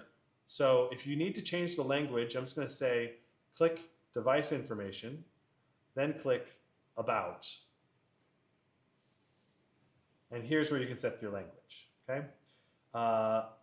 So that's another criticism. They should have it auto-detect system language by default. That should be checked by default. Okay. Overall, Control Center, I don't think the style is that good. It's not necessarily bad either, but I don't think it's that great, okay?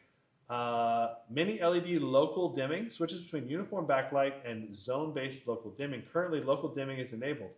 Disabling that, notice how more poppy the display looks. So local dimming will make the display look a little bit more uniform, especially when dealing with white and Like this right here is the mouse. Like you can see my mouse, right? You can see my mouse, and you can see, if you look carefully, we should be able to see some local dimming around it. We're not really seeing it, but I can see it with my human eye. A little bit of blooming effect around the mouse. And this bloom effect sometimes moves with the mouse, especially depending on what type of background you're talking about. Can you see it on here? I don't think you can really see it. Okay, there you maybe see it a little bit. As I move the mouse around, there's a little bit of a kind of a glow around the mouse on the gray. But it is pretty minimal. It's really not that big of a deal, but you can turn local dimming on and off. I gotta say, the disabling local dimming certainly makes the display look brighter overall, and that is nice. Kind of makes me want to test the display brightness by turning off local dimming and seeing what the nits brightness is with local dimming turned off. Because I did not test that, and that the display looks distinctly brighter now. So let's do it. Because this is, if the display is actually brighter, I would like to know.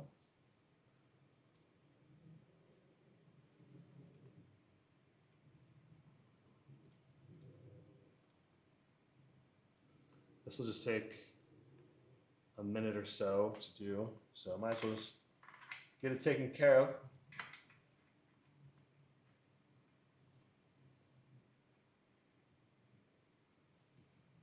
Bingo. Yep. All right.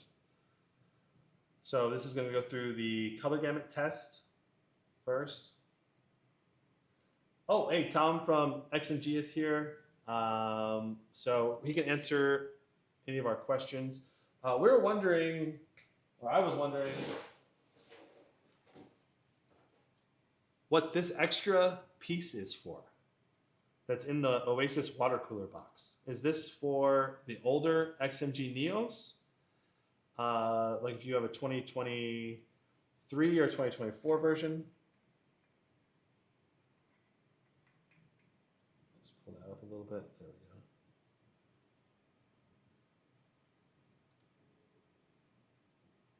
That's the drainage adapter. Oh, okay. So if you want the water to come out of the hose, you can put this to the back of the laptop. Is that right? Is it the laptop, or is it the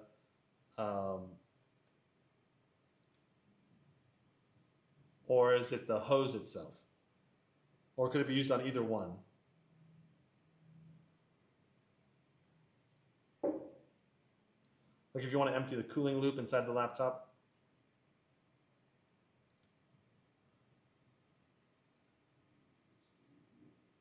You apply it to the hoses.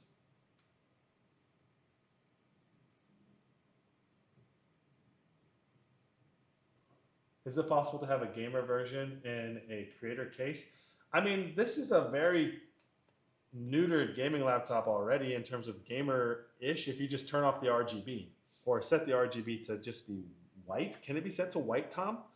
Is there any way we can get the lighting settings to go white? I don't think you can in the settings that I saw, but I feel like you should be able to set it to white. All right, so we're doing the last brightness test now at the max brightness. I noticed that the camera showed flickering when we weren't at 100% brightness, but I didn't see any flickering on my side. So this is the local dimming off test. All right. Okay, so our color gamut is still very good.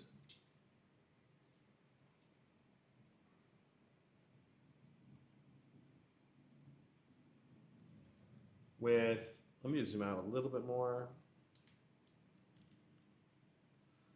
Wow. The screen is just so bright and contrasty now. It kind of, the white areas kind of blow out the display. So 100% of sRGB, 85% Adobe, 90% of P3. When you add 7%, you're talking 92% Adobe and 97% of P3. And for brightness, we're still doing 770 nits brightness. So the same brightness without local without local dimming, but our contrast ratio is not as good at only 1180 to 1. So if you want the contrast ratio to be really high and poppy, then you want to leave local dimming enabled. All right, cool. So, but I think these menus in Windows look a little better when you have local dimming disabled. So it's kind of a catch-22. I'm not sure which one you're going to necessarily want to run with if you get this laptop, but it's nice that you can turn it off and on at least. Okay. Deep sleep, interesting. There's a setting here to where you can go into hibernation mode if you leave the laptop in sleep mode for 30 minutes, which is good. I mean, if you're leaving the laptop for 24 hours in a row, the battery will drain over time if you don't have that enabled. Device manager, Wi-Fi, Bluetooth, webcam, and touchpad. You can disable and enable or disable those. Under GPU settings, you can set dedicated GPU mode or hybrid mode, which requires a restart.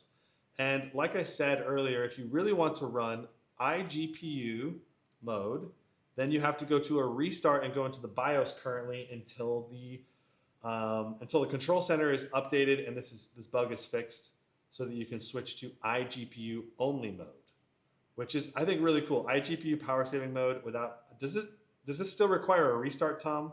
I think it still requires a restart switching into this mode. Ideally in the future, I want to see this mode without a restart though, if possible.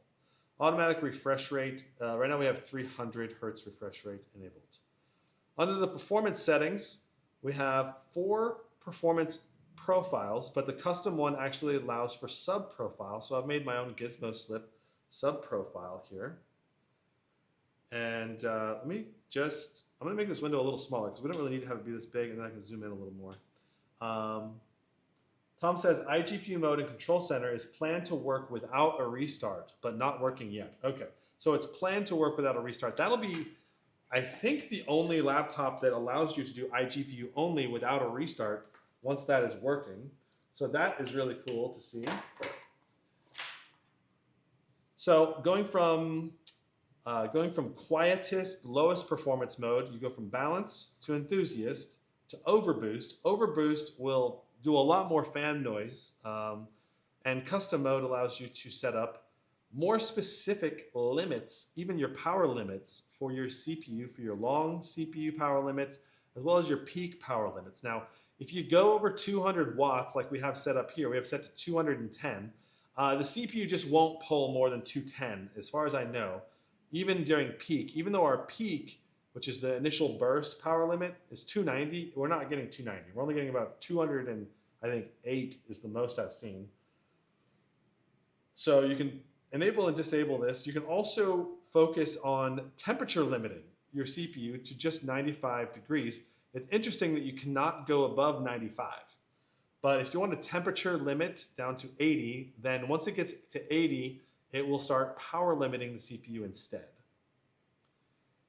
Enable automatic GPU overboost. So if we flip this on, we can overclock our graphics card up to 250 megahertz on the core clock and up to 1000 megahertz on the GPU boost clock. So, GPU memory clock. So your GPU core and GPU memory up to 250/1000. You can also go negative on your GPU memory overclock as well. We'll just not enable this, I think, for now. Unless we want to, we could. Now, you can set your total graphics power, your base TDP to 150, all the way down to 95. If you want to conserve power or run ultra quiet or something, you can do that. And you can also activate and deactivate dynamic boost up to 25 watts. Now, I think this is currently not running how it should, and we're not getting the full 175 watts output in games. And even in benchmarks like TimeSpy, we're still only seeing 165 to about 172. We'll see what we get in our live stream today, but that's the last time I tested it. That's what we were seeing. Custom fan switch speed. So I believe this changes how fast your fans change speed. So it can be more jarring if you make the fans switch faster between their RPM levels. So you can raise this to make it fast change really, really quickly, or to make it graduate slowly between the fan speeds. Fan boost button will allow max fans, so you can hear it probably already, kicking on to max fan mode. Clicking that will allow you to enable and disable that. You can also do a custom fan control profile for the CPU and GPU fans. That means the left and right fans. And you can raise this up and down. So if you wanted to go to max fans, if it gets to, I don't know, what is this, about 80 degrees or something like that, you can have it do that. Or you can have it graduate in and out, depending on what you want. So nice that you have that full control. Then when you're done, you can save this as a custom name and hit save, okay, and it'll create a new profile for you over here.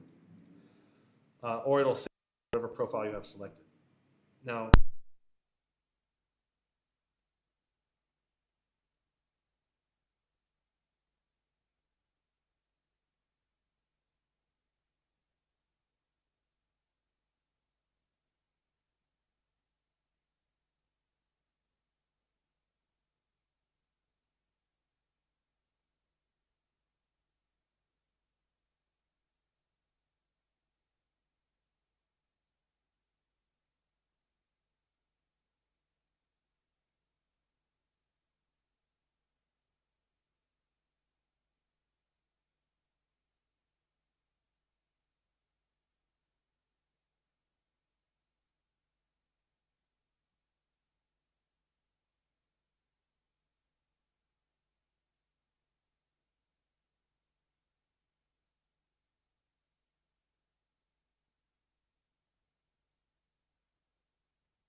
let's get high quality.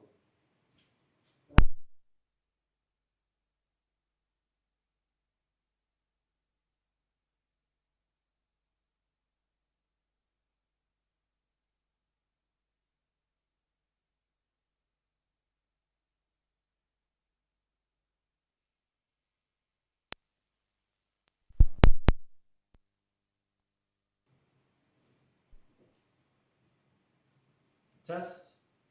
My mic should be back, but let me know if there's any awkward sound. Also, it looks like my receiver is running low on juice. This DJI mic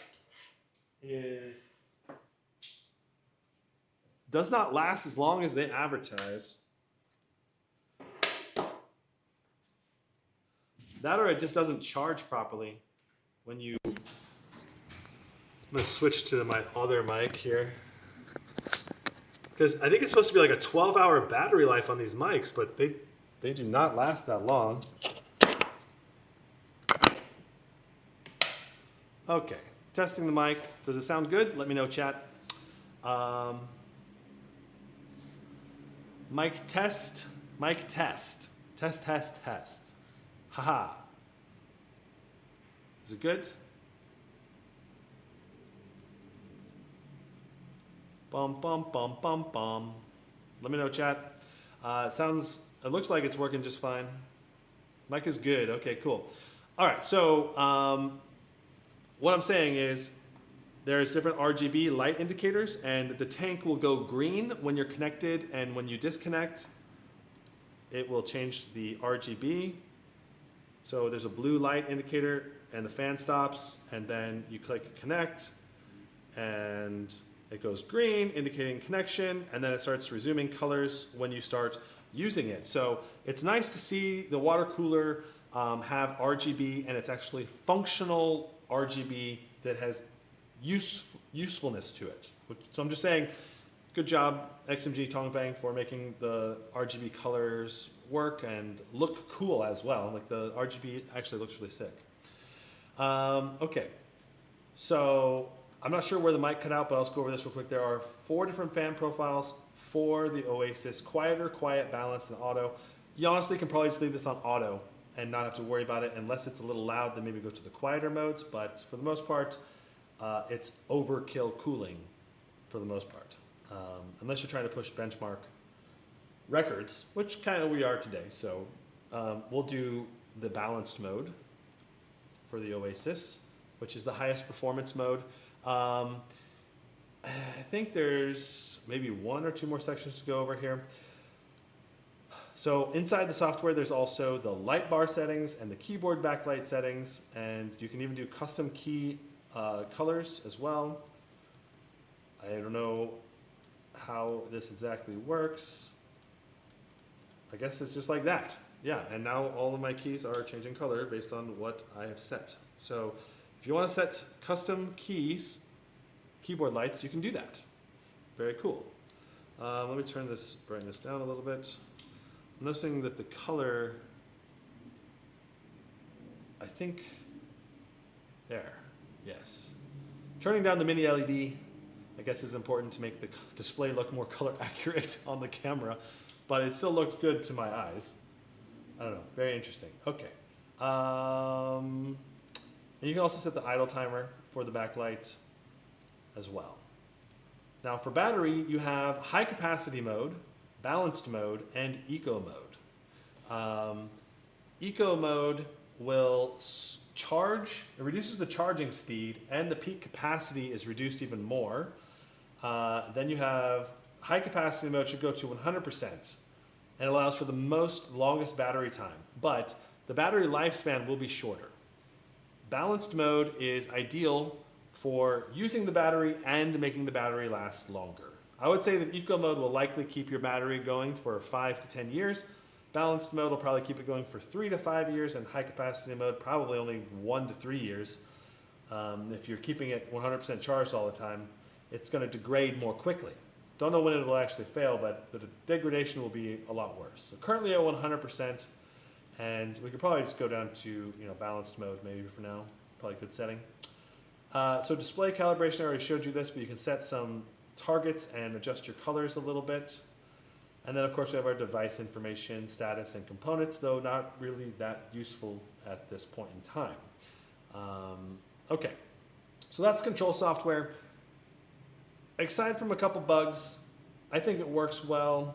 The UI probably could be improved, and the looks of it I think could be snazzier, but it functions well, and its light enough weight seems to work, except for the known bugs that they're working on fixing, seems to work quite well. So overall, I do like their laptop software. Let me change the keyboard backlight back to rainbow because it got stuck on the other one. Okay. How come XMG laptops aren't in the US? Because they sell them by a different name, electronics. All right. Next up, speaker test with decibel meter is our next test. So nice, let's do it. Tom, the speakers in this one, are they any better than the last generation, or are they still the same?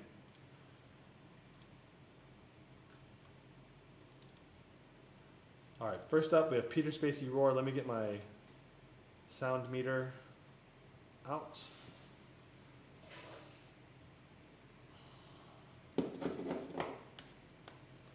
Love from India, thank you.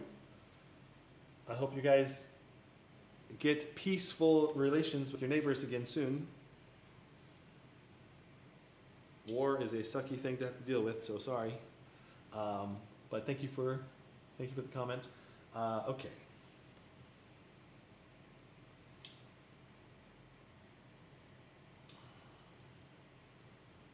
Okay, so we have our decibel meter right here in front. Let's go ahead and do our baseline decibels.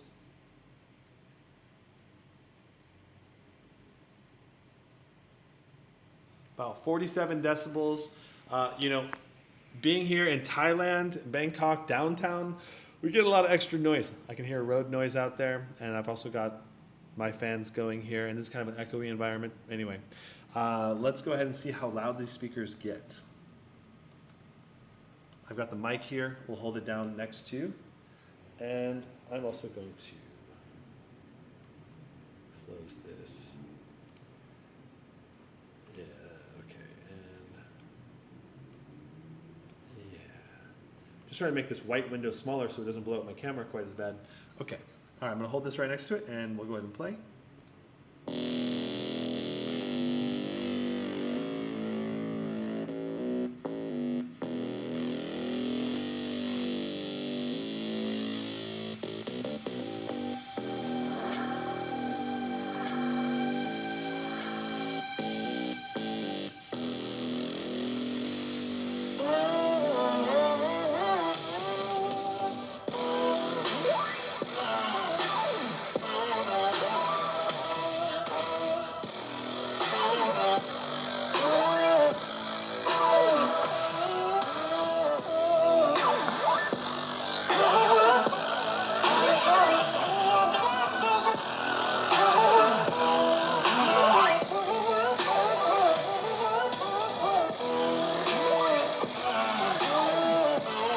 So if you didn't notice, when I cupped the speakers, our speakers are located right here on the left and right. When I cupped them, our decibel meter went from the mid 80s up to 90 something, like 91, 92. So cupping these speakers will improve your audio experience.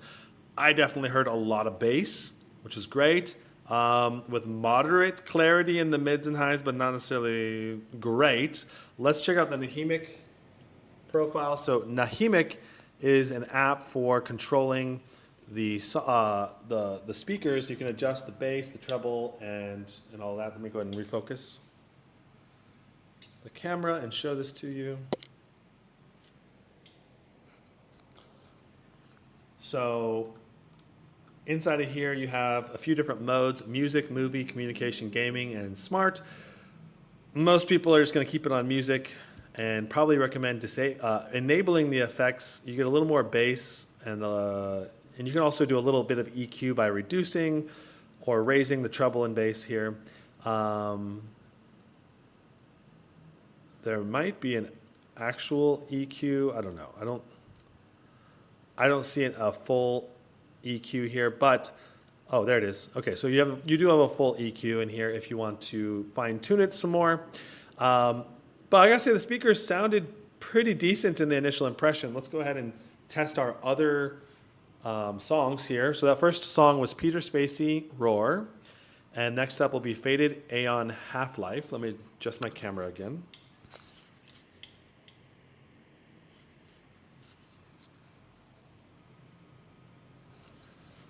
All right, so Faded Aeon Half-Life is next.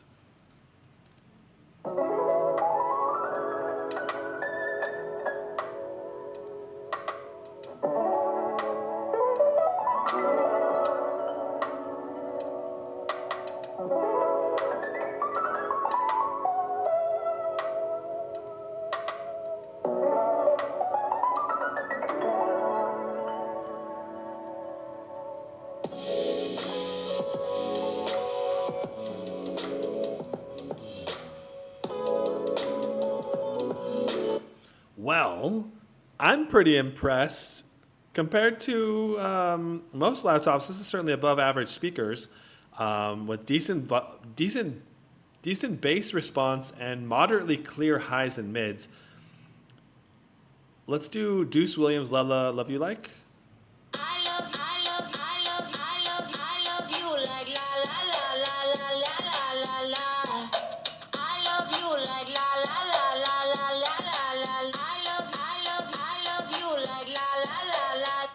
Yeah, so let me put the mic up here again. I'm going to say that these speakers are a 8.5 7.6. I'm gonna go for that. Nice above average rating, but not being too extreme. The main issue I think with the speakers is the clarity, in particular on the mids and highs, is not amazing. But overall volume is pretty good, especially if you were to cup the sides of the laptop while you watch something, or you set this against a wall so the sound bounces more towards you, or something like that. The volume did get quite loud, above 90 decibels, especially when we're cupping. Without cupping, it was like in the mid 80s. But the clarity on the bass, you could feel it thump, which is great. And then the mids and the highs were reasonably clear, but that's probably the main area I think could be improved, is the mids and the highs could have better clarity. And that's sometimes, it's hard. I think there's only 2 speakers in this, right, Tom? A left and a right speaker. It sounds pretty dang good for a 2-speaker system. So yeah. All right, let's go to our next test, which is fan noise testing with decibel meter. So here's where I'm going to see if we can get,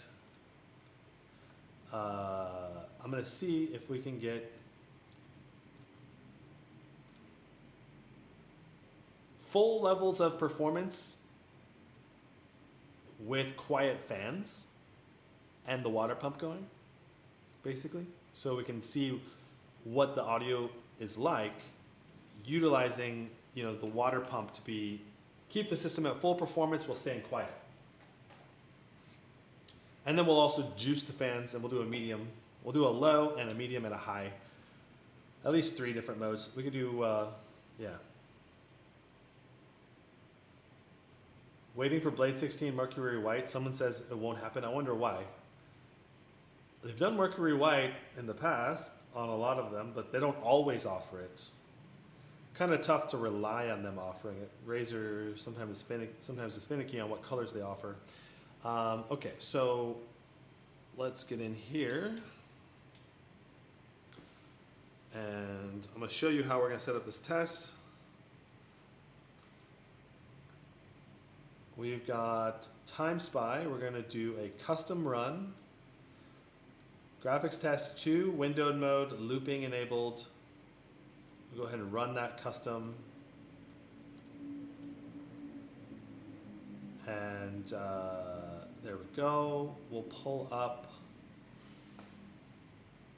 our decibel meter.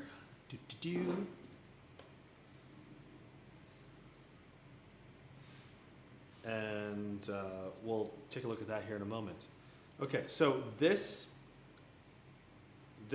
is Time Spy. We are running currently at this. So there's 2 Time Spy tests. The first Time Spy test almost always runs at 165. This second Time Spy test will sometimes bump up into the 170s, which is good, but not great, because we want to see 175, and really it should be bumping up a little bit above 170, like 177, 178 sometimes, So if we go to balance, we'll start at the quietest mode. And we also want to do some air-cooled testing as well, not just with the XMG Oasis, but let's try. We'll try for the quietest mode in quiet mode in here, and let's see what that's like.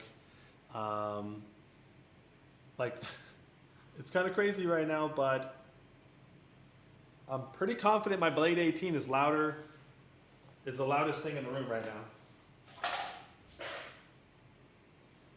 Yeah. If we go, let me see if I can turn my Blade 18 fan noise down just a little bit so we get a little more accurate results. But right here is the lowest performance mode for the XMG Neo, 150 watts going through the 5090, which is kind of crazy. That is, of course, with the water cooler connected, though, so we'll have to actually test it. When am I going to have my 5090 Blade 16? I don't know. I'm not sure when Razer is going to send me anything. I hope. I mean, I was talking to their product designers, and hopefully they'll send me something. But I don't know yet. Haven't heard anything from Razer about sending me something yet. I really want to try the Blade 18 in particular. Okay. Nice. Let's go ahead and... So that's the performance with the water cooler attached. And I mean, it's so quiet I can't hear anything. So let's just zoom out.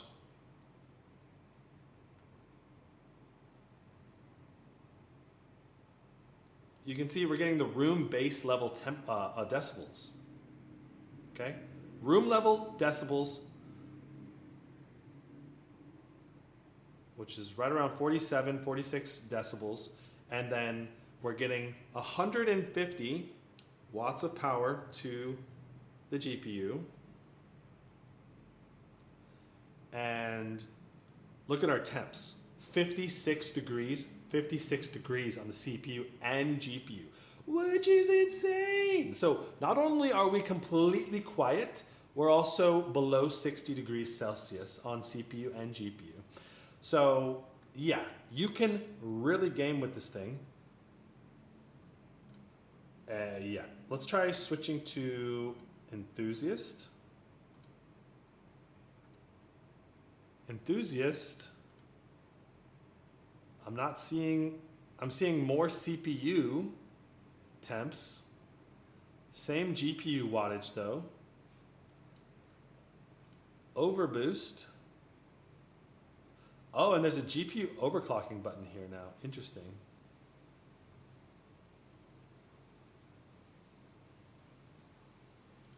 So overboost, now we're getting the full available current wattage and 165 to about 172 on the GPU up here. So overboost is providing some increased wattage. But now let's see what the audio is like, because we're definitely getting some fan noise.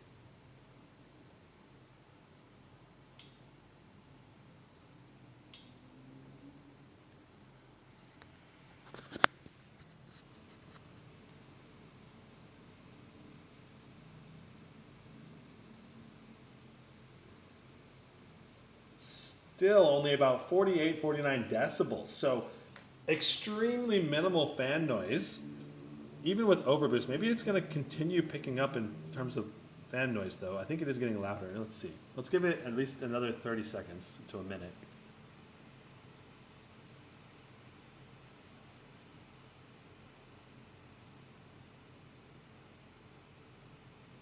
It actually got quieter instead of louder. Now it's getting a little bit louder again.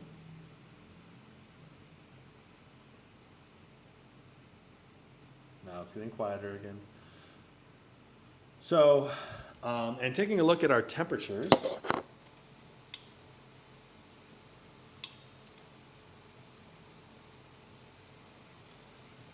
You can see that when the CPU starts getting above 70, 75 degrees, the fan noise kicks up a little bit. And then once the CPU cools down below 70, because they increase fans, I think the fans tends to go back down a little bit again. Well, we're up to 80. Interesting. We could be heat saturating. I also don't have the back raised at all right now. Let me go ahead and raise the rear of the laptop.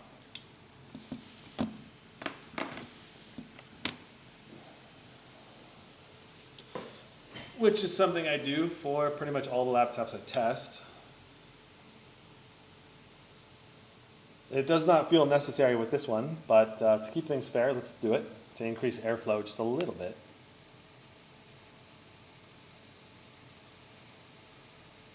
Notice that I don't think we've seen 175 watts hit in TimeSpy the entire time we've been running it, even though we're on overboost mode with a water cooler attached. And we're averaging closer to 167 maybe, if I were to guess, 180, or sorry, 168 maybe for our wattage, which is just not good.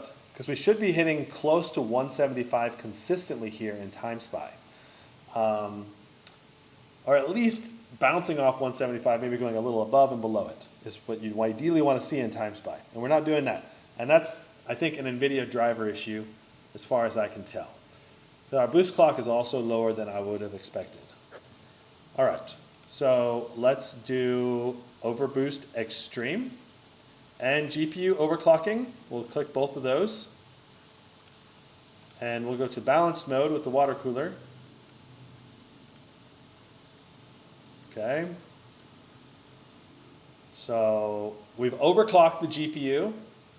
We're trying to push it as hard as we can go. At the beginning of this test, it tends to average in the 170s, a little bit of 170. Then as soon as we start raising up and going around the room, it goes down to 165. I've noticed this pattern repeatedly happening. Our temperatures are still looking really good. 63 on the GPU, mid 70s for the CPU. And I'll have to open HW info if we want to see our power draw on the CPU. There, now we can see our power draw on the CPU. 80 watts right now, currently on the CPU. It's actually quite a bit of wattage, especially considering the mid 70s temps.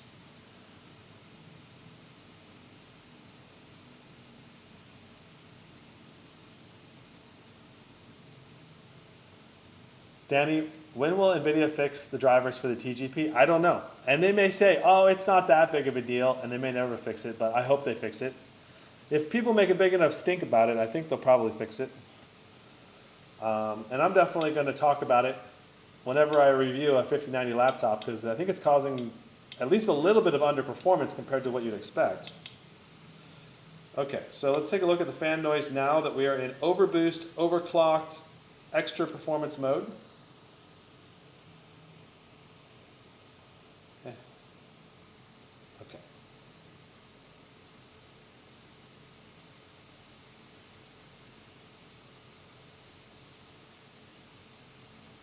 So right now doing about 50.5 decibels, and I think the most annoying part right now of this fan noise is that it seems to be going up a little bit, then down a little bit, and then up a little bit, and then down a little bit. And I would rather them keep it a little bit more steady.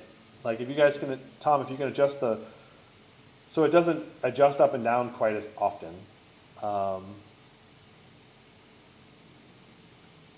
You know, I know it's responding to the actual temperatures, but maybe I think it's responding a little bit too often. It should probably just stay at the slightly higher fan speed unless the temperature gets even lower. I am on liquid cooling and air cooling combined right now. We have the liquid cooler on balanced mode. Liquid cooler is on balanced mode, and air cooling is on overboost. I'll switch the screen so you can see.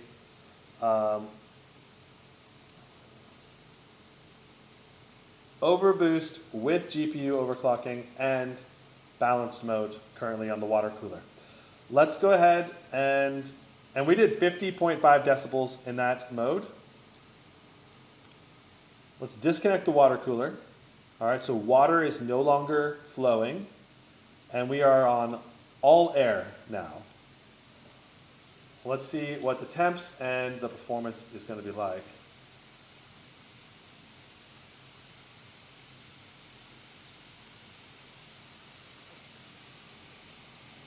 All right, so fan noise is getting quite a bit louder. I'm sure you guys can hear it increasing. Notice that our performance on the GPU is still very similar. Maybe the CPU wattage here is a little bit lower because I think we were in the 80s with the water cooler going, but our GPU wattage is very similar. But another key difference here is our temps. Our temps on the CPU and GPU are increasing now that we've disabled the water cooler, because the GPU was in the 60s and the CPU is in the mid 70s, I think. So now we're at 85. We're still good on our temps, but also our wattage on the CPU is lower too, so to keep it balanced.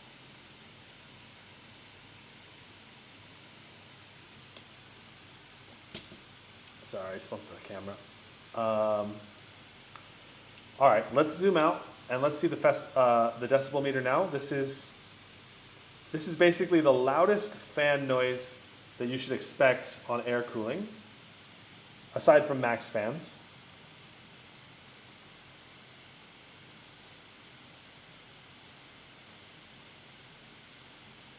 We're looking at 54.5 decibels on overboost mode on air cooling.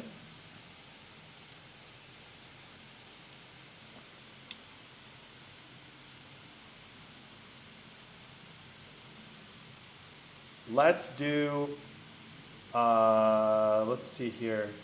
Let's do max fans. Let me flip those on. I wish you guys had a dedicated button for max fans, Tom, because I don't want to have to switch between, I want to have both a fan profile button and a max fan button, ideally.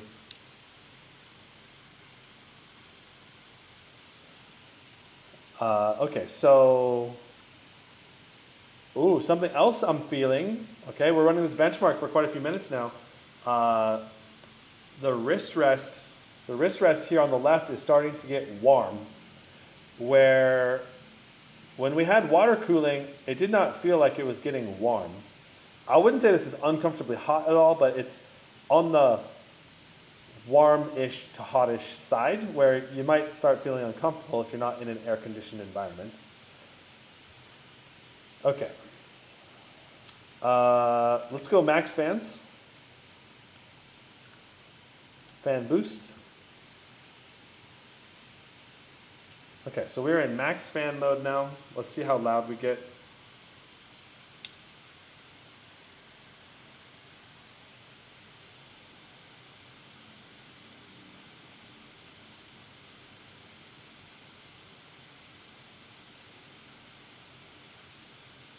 So basically 54.8 decibels with maximum fans enabled. That's quieter than I thought. Fan boost off.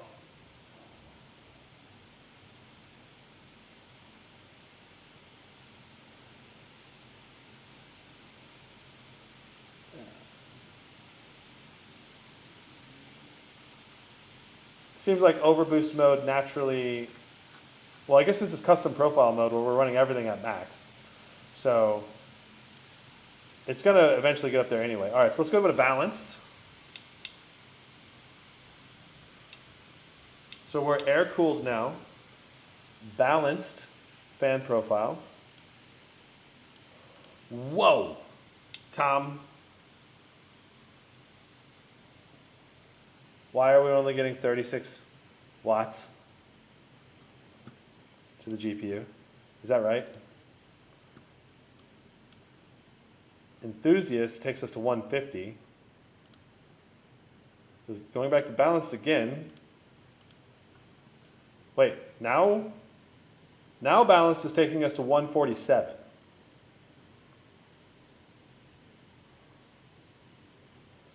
One thing you could keep in mind, Tom, that you guys could add would be a quiet mode.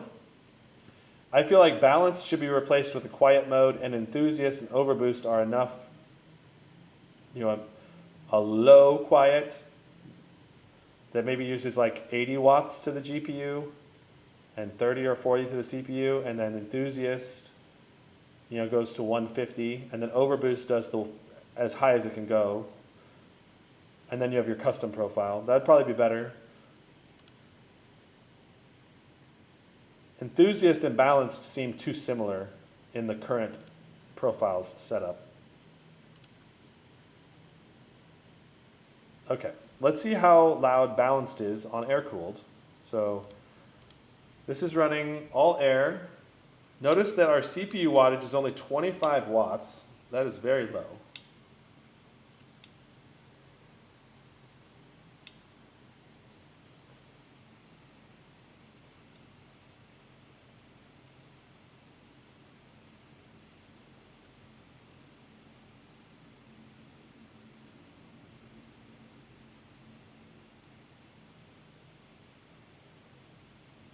Yeah, so balance is very quiet, only adding 2 decibels to our room environment. Let's go to Enthusiast. I think the big thing about balanced mode and potentially even quiet mode, or sorry, balanced mode, it just reduces the CPU wattage to only 25. So that's really low on the CPU wattage side, lower than I would probably typically recommend. And so in the Enthusiast mode takes our CPU wattage up to 50 at least, which is enough. In most GPU bound games, that's plenty. For CPU bound games, it might not be quite enough, but that is good enough performance right there. Let's see if the fan noise got any louder.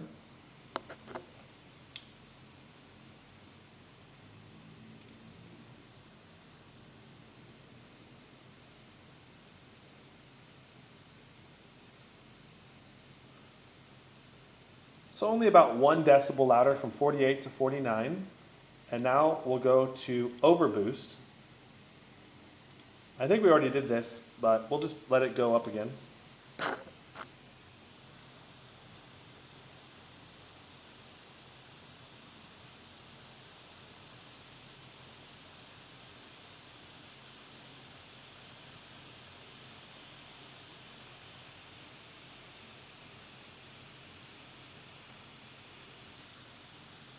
All right, so yeah, we're reaching max fan speed again.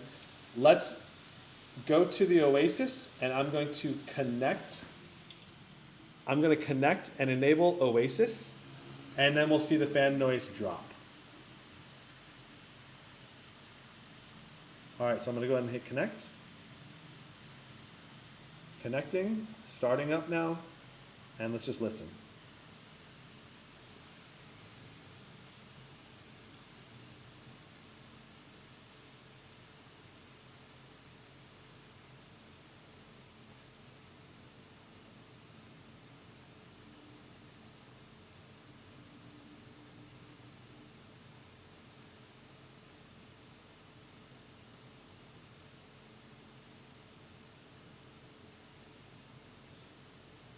So it dropped from 54.8 decibels down to about 50 decibels.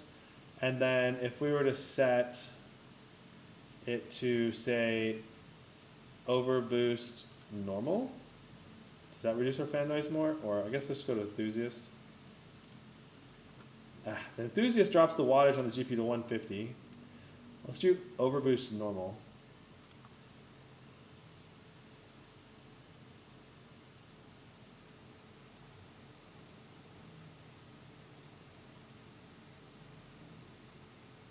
So basically, what we're looking at is about 50 decibels of total noise to get maximum possible performance. But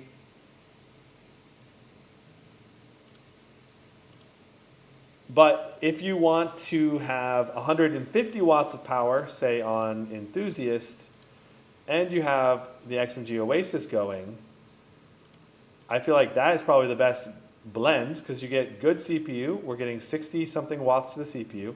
We're getting about 150 watts to the GPU.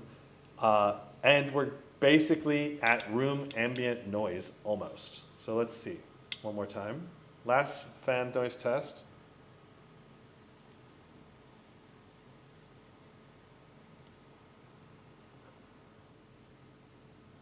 Keeping in mind the ambient in this room right now is about 40. 46, 47, and we're right at the 47. The fan noise is just like a soft little whoosh. And we can definitely still hear, we can hear that water cooler going, but we could go to quiet.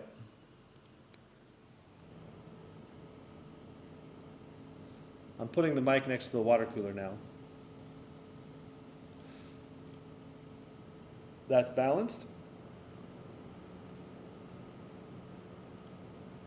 That's quiet.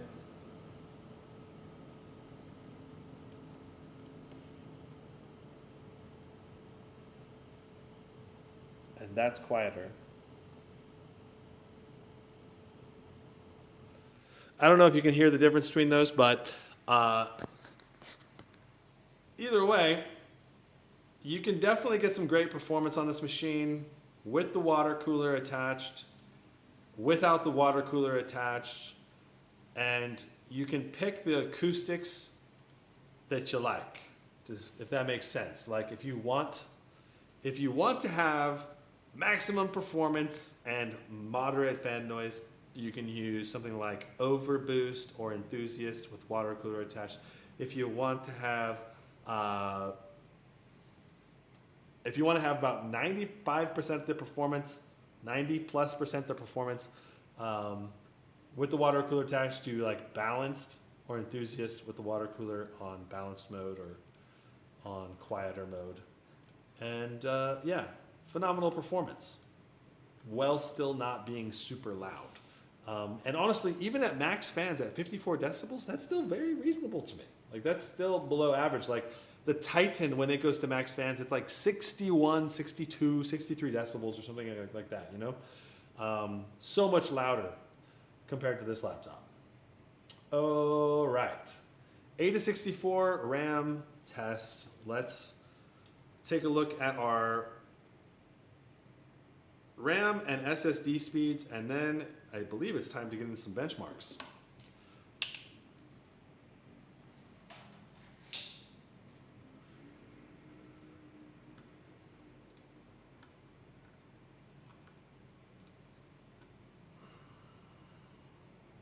Okay. 8 to 64 memory test. Here it is.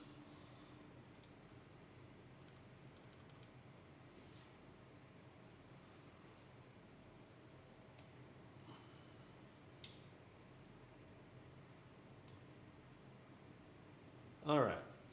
So this RAM is obviously it's plenty fast, but I don't think it's necessarily anything to write home about, at least not for the read, write, and copy. Because we had 74, 84, and 84,000 for read, write, and copy, and the latency is 117 nanoseconds. At least for the core memory here, it's just we saw a lot faster speeds on the Kingston Fury Impact RAM, which did over 100, especially when you overclocked it to the 6400 megatransfer speed. So yeah. Now regarding the L0, L1, L2, L3 cache, these speeds do look really good. I don't know how. I'd have to do a direct apples to apples with the Kingston Fury to see if those speeds have improved, but for sure the read, write, and copy are not as fast. Now the simple fact is this memory is plenty fast. You're probably not going to notice a difference even in CPU bound games. Probably it's really fast memory. So I'd say the nicest thing about the memory upgrade this year is that you can get the full speed for the memory, while at the same time getting higher capacity memory. Because in the past, if you went for 64 gig or 128 gig, the memory speed went down a lot. And this year you can get 64 gig or 128 gig, and it's at least at a higher mega transfer. Whether the actual latency and real speeds are faster, we'll have to see. Okay.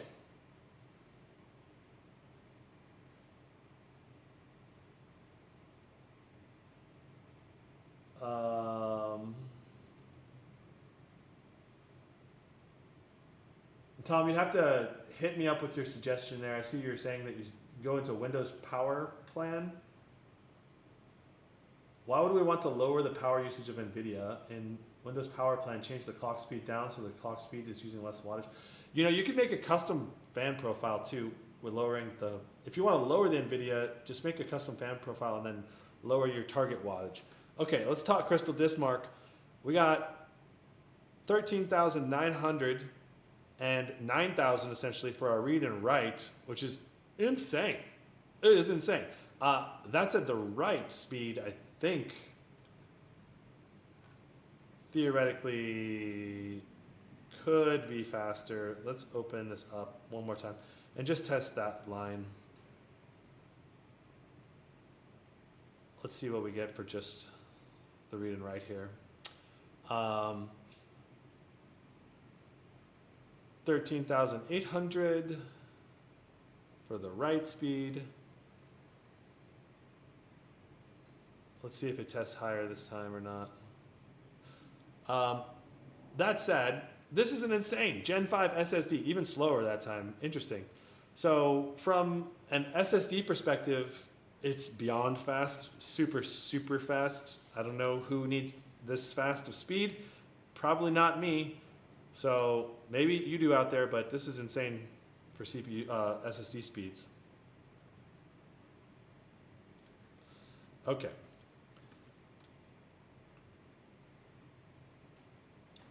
Moving on.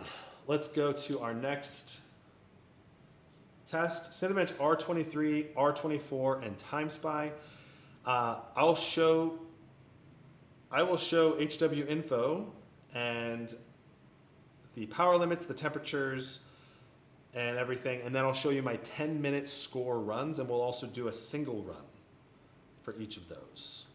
We're not going to do single core. I already tested single core before, because single core takes a long time. It takes like 20 minutes, and you're just sitting there waiting. So,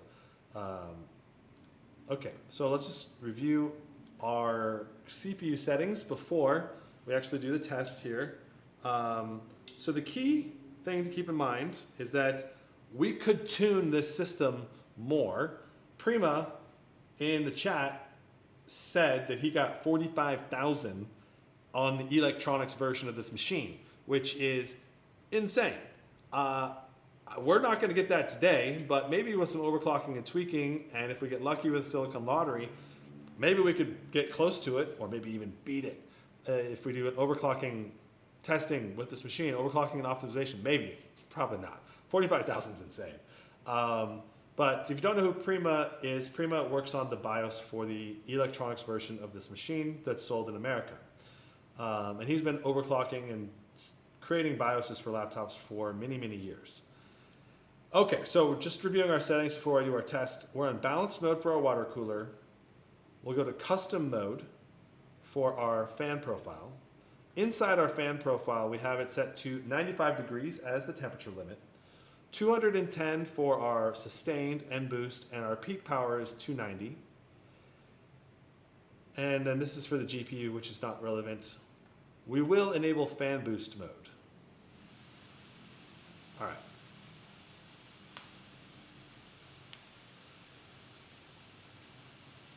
All right, so fan boost mode is already helping dissipate the heat because we did build up a lot of heat in the system. I can feel the chassis definitely getting warm during that TimeSpy continuous test. So this turning on max fans when the system is not under load really helps cool down the system a lot. All right, so I think we're ready to go. Let's go ahead and just do a 10-minute test, and keep in mind that this is completely stock, no undervolt in the BIOS. This is all stock. E cores doing about 4.4 gigahertz, P cores doing 4.8, 4.9 gigahertz. Going down to our temperatures, you can see that our temperatures right now are in the 70s and 80s. This is, I believe, a glitch in HW info because I don't think we're thermal throttling right now. Because you can see that all of our temps are in the 80s. We're not thermal throttling on any of those cores as far as I can tell. You can see that we're doing 175 watts, 180 watts. As the system starts up, there's a little break. There's a delay in HW info. Then the system starts and goes up to 200 watts. You can see we peaked at 206 watts, and this is like our third or fourth run now. 193 watts, 195 watts. I can zoom in here so you guys get a little better view of HW info. It's insane the amount of power going through this system. This is largely due to the new heat plate design with the water cooling loop enabled. Really dissipates that heat better than the Gen 1, Gen 2 version of the Neo 16. So very, very cool to see. And look at our temps, 81, 83 degrees, 84. Let me reset these temps. And we can get our average temp as we do these runs, but it's gonna probably be in the 80s, which is crazy given the wattage pull going through the system. Like, these are like desktop level wattage pulls, and it's still in the 80s. Crazy. Absolutely bonkers crazy. You can see all of our temps, 70s and 80s for all of the cores, which means that we have a nice liquid metal application with this laptop. I believe we have liquid metal here, right, Tom? And it is, I think, thermal grizzly, conductor nut, I think you guys are using in here. And it has a nice even application with all cores being cooled. We don't have standout cores getting overheated, meaning that it's like an uneven application or some cores didn't get covered on the CPU.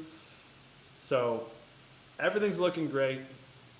No liquid anymore, PTM 7958. So no liquid metal on this, it's PTM 7958, which can provide very high levels of performance.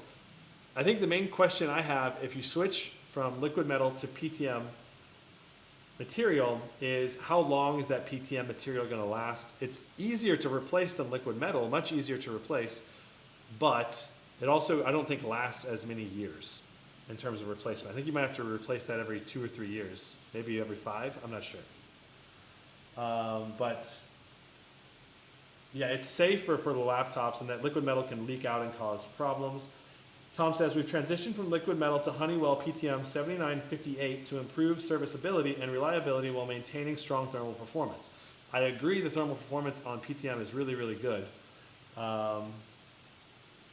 It offers better tolerance for hot spots, no pump out effect issues, and making it more suitable for mass production with E and P core CPU architecture. Interesting.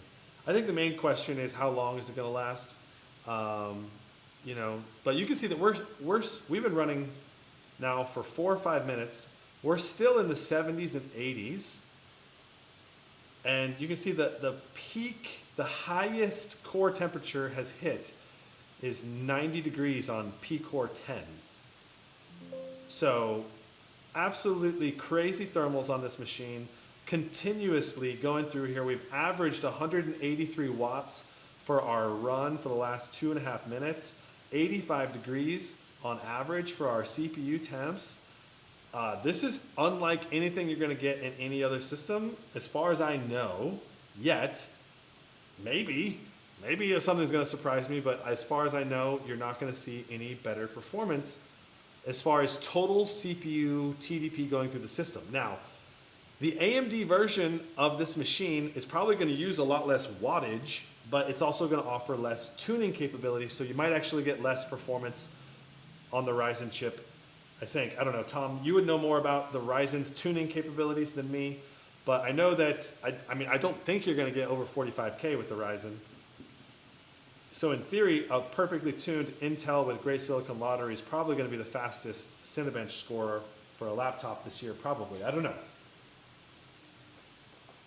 Okay, so Tom says, according to our information, PTM 7958 lasts as long as liquid metal or longer. So, I've heard that a good liquid metal application can last up to 10 years. Is that true for PTM? Because if the liquid metal is sealed properly inside of the case, then it should last. Probably won't always last that long, but oftentimes will. I think, but the downside with liquid metal is it's also likely to have other issues. Okay, such as leaking out the sides, or uneven application. Anyway, okay, so our single run score 39,658. And that is without any undervolting or overclocking applied to the system. That is just straight raw performance. That's our baseline for a single core run. It's insane. Let's run it one more time because it runs so fast. Might as well run it one more time. I gotta say, Intel actually surpassed my expectations for multi-core threaded performance.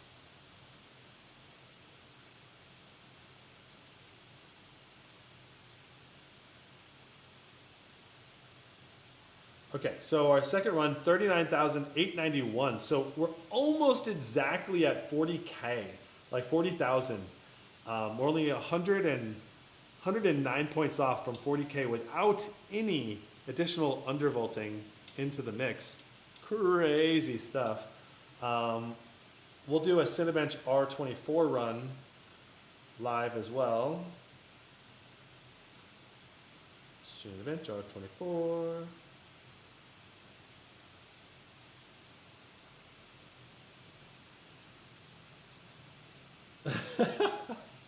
I mean, I don't really understand. Just ordinary guy says, I really want this so bad, but no XMG in Asia.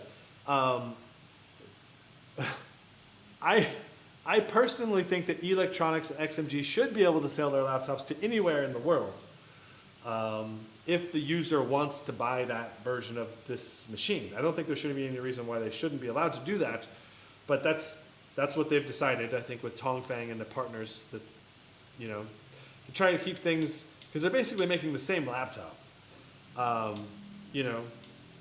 But if there's some European person that's like, oh, I prefer the Electronics Prima BIOS, or if there's some American person that says, oh, I prefer the XMG configuration options or keyboard options because I'm actually a German person living over in America, like, you should be able to buy it anywhere in the world. And I think you may be able to theoretically buy it. I just don't know about the international shipping part of that. And I think the serviceability issue is another issue, because if you want to get it serviced, you're going to have to ship it all the way back across the ocean again, which is a big part of the problem. So Tom says we can ship anywhere in the world. It's just, the issue, Tom, is why don't you guys offer all the keyboard options, right? Or do you offer a USA English keyboard? I think that's a big part of because the German keyboard, it's not going to fly. I could never use this laptop permanently. Case in point, we shipped to Thailand, but this is a review unit compared to like a real, I didn't buy it with my own money, Crazy how stable the temperatures are on the CPU peaks to 95 on normal 24. Brandon has to ship it back to Germany once it's done. Yeah. Okay, we're almost done with this test, but a little over halfway. Let's take a look at HW info. So again, our temperatures are in the 70s and 80s, which is phenomenal. Our package power is 170, 180. We peaked at 204. I guess that could have been inside of the R23.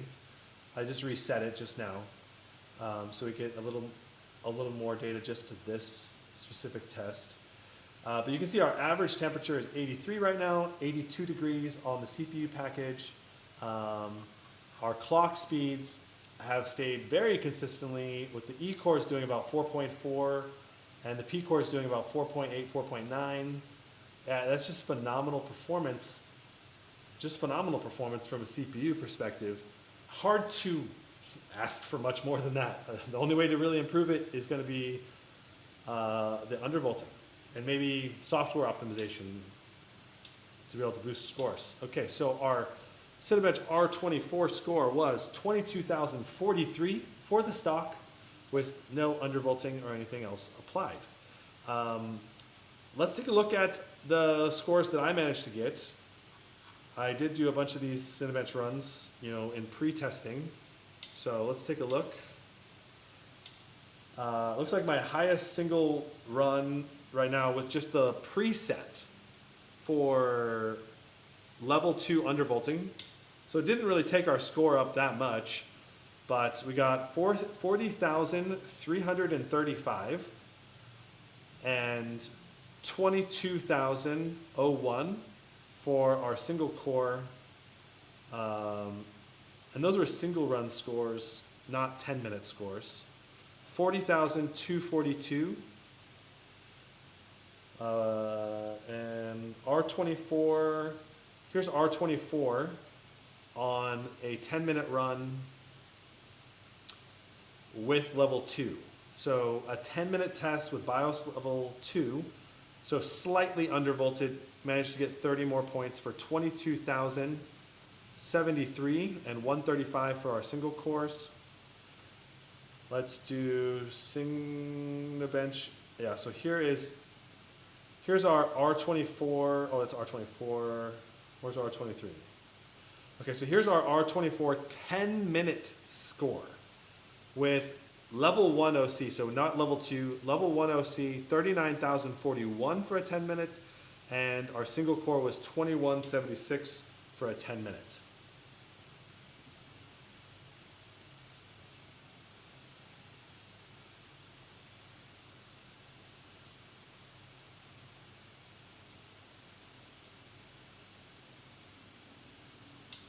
So, absolutely crazy. Let's do a time spy run, and then I'll show you my quick OC, quick and dirty overclock results, and we'll see what we can get. So while I have you, Prima, are you still here? I'm pretty sure you've done some shunt modding in the past. I don't know if you could give me the lowdown on the methodology for how we might shunt mod after we do a regular review on an electronics laptop, how we might shunt mod it to make it super, like, maybe give that 5090 some extra juice. I don't know. Could be a fun project on how to do it and to make it happen and everything. But hit me up in my email. Just gizmoslip@gmail.com if you are interested in making it happen. I don't know if he's still here or not. Brendan Jacob says, Gizmo, can you use cooling pad with water cooling? Want to see the temperature then? Whoa. Yeah, you probably drop the temperature another few degrees, at least probably 4 or 5, maybe 10 at most. Prima gives me the smiley face. Nice. Okay, so hit me up. Let's do this. Let's make a video about it. That'd be fun. Doing a shunt mod on the electronics version. Does the Intel allow for better RAM timings and speed? Yes. Henkelson, I showed you the BIOS and shows you where you can put the individual RAM timings in.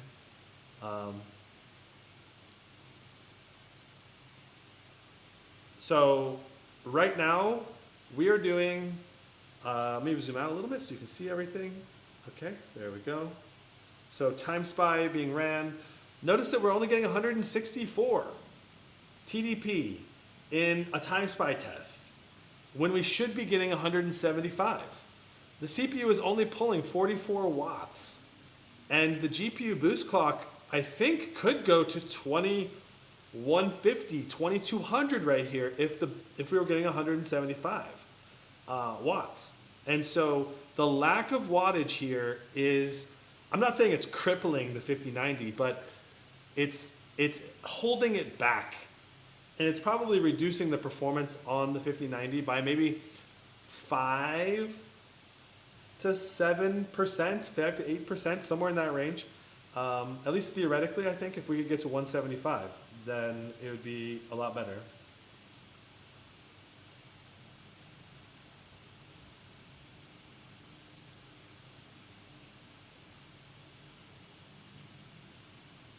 Prima says, if we switch the custom mode and limit the CPU power limit 1 and 2 to 125, that should stabilize the TGPs and stop the AI from interfering and bouncing it around too much. Interesting.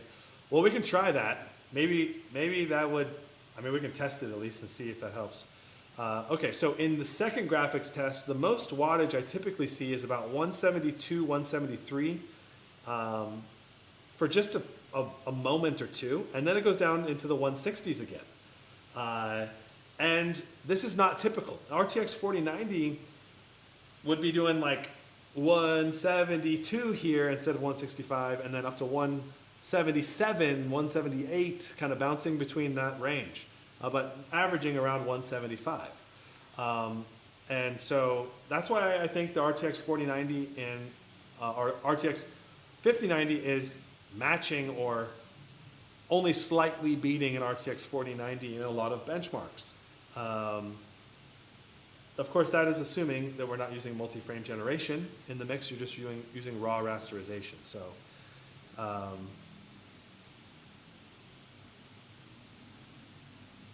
notice how the CPU utility increases and the 5090 wattage drops. This is because the more voltage is being used. Yeah, but the thing is, this system should be able to do like 100 watts going through the CPU and 175 going through the GPU at the same time, no problem, because we have a water cooler attached. So if the AI is forcing it down like that, then it's just badly tuned AI. Okay, so there's our out of the box, level 1, no overclocking on the GPU and no undervolting on the CPU times by score, 24,682, 16,690 for our CPU score. Looks, I mean, it's great performance, but let's face it, this score, 24,682, could be beat by some 4090s out there that are overclocked. Like the original Neo 17 that I tested in 2023, I think we got almost 25,000, close to. Very close to matching the score. Over 24,000 for sure.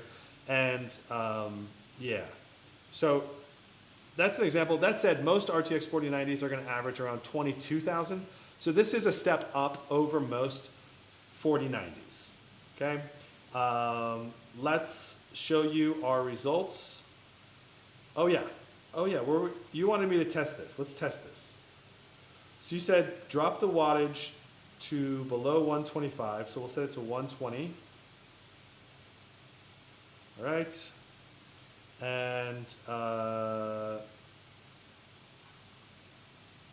let's see if that affects our wattage in TimeSpy. Prima said it, so it's worth at least testing it. I don't know. It'll only take another 30 seconds to test this, or a minute or so to test it. So.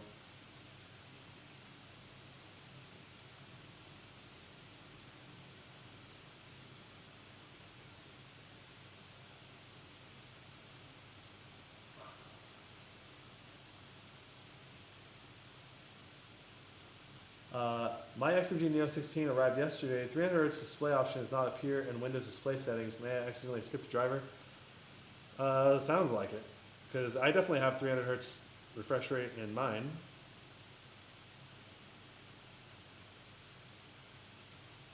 Okay, well, we dropped the power limit. Let's just see if the wattage in the first run is higher than 165 now. Enable Overboost. What do you mean? Oh, enabled automatic GPU overboost. But this is like overclock though. I'll set this to 0 if you want. But there, set to 0 now. We'll see if it actually boosts beyond.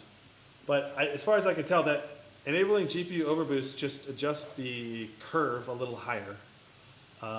Based on what your wattage is, or based on what your boost clock is, just like an MSI Afterburner, it just raises the curve. And I'll show you that too here while we're talking about this.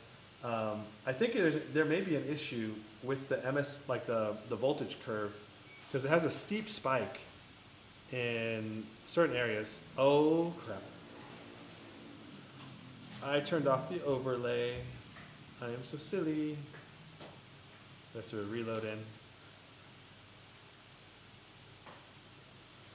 Okay, let's try it one more time.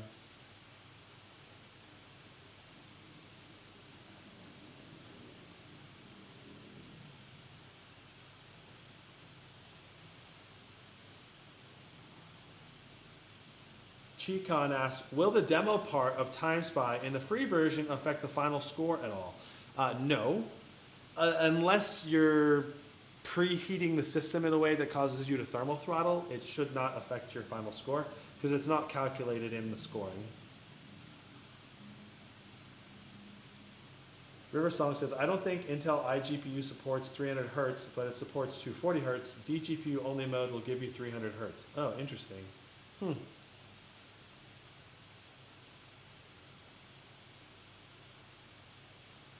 All right, so we're in TimeSpy. we've reduced our power limits below 120, and we're still only getting 165 hertz or 165 watts to the GPU when we should be doing 175. So yeah, unfortunately that didn't fix the issue. Okay, let's go ahead and show you some of my scores. So this is with Time Spy, air cooled with Overboost. So this is on air with Overboost mode, so not custom fan profile mode. So 24,140 and 14.9 for our CPU score. This is our Overboost air cooling with a 175/500 overclock, which is 24,700.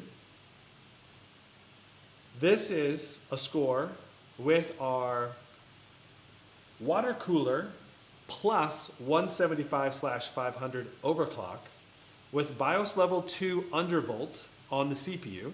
Notice our CPU score jumped up from 15,000 to 16,882. And I also want to point out that our CPU score is actually lower than what we've seen on some 13th gen and 14th gen i9s. Like I know that the Legion 7 Pro 7i was doing like 18,000, 19,000 in CPU score. So I think the CPU scores on this are a little bit low. And I think that's because less wattage is being allowed to go through the Intel CPU in this laptop than in the previous versions. I think that's the reason. Because the peak wattage I don't think is quite as high. All right, so I think we've went over all of my screenshots. I also reverted the drivers because someone said that try a legacy driver, maybe it'll let you go to 175 watts.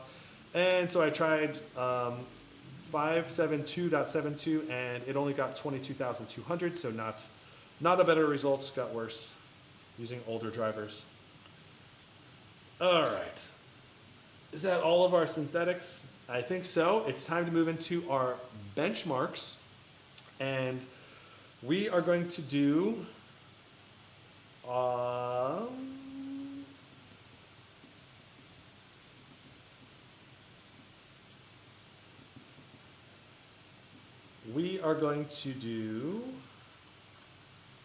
some of these as side-by-side benchmarks and some of them as only the new one, because I don't have a side-by-side for the newer games on the Neo 16.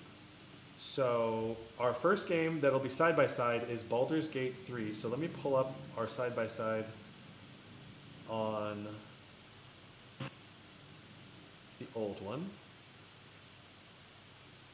So far, and I need to mute this.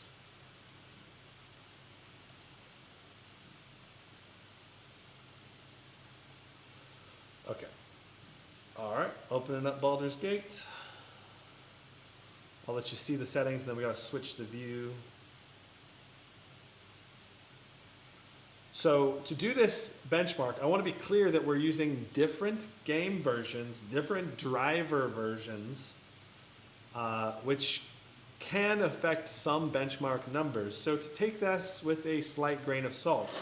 For example, compared to Jared's tech, did his 4090 versus 5090 test on identical drivers and game versions. So that does impact some performance because some optimization can happen over time, which in theory could help our 5090 score slightly better or potentially a lot better depending on the game.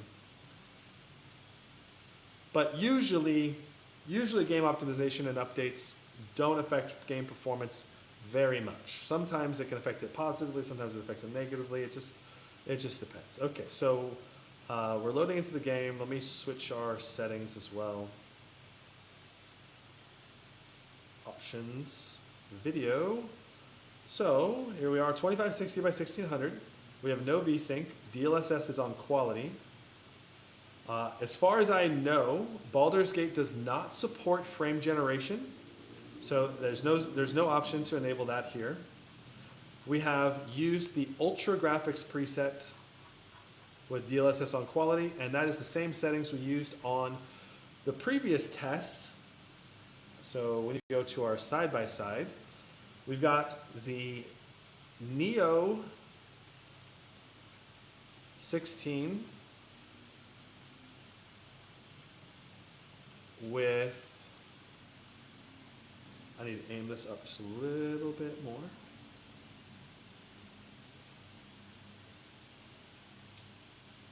There we go. And we'll need to bring this in. Crap. So say I moved my camera. There we go. All right, that's looking pretty good. Let's see here. And already you can see a pretty large FPS difference, which is kind of crazy for Baldur's Gate. So let me go back a few seconds and we'll reset. And I think Baldur's Gate may be an outlier because it is big gains for the 5090 in Baldur's Gate. All right, so we're going to try to line this up exactly. I think we'll have big success here, but let's go ahead and give it our first run. So this is the 4090 with the i9-14900HX versus the RTX 5090 with the 275HX. And let's go ahead and start this.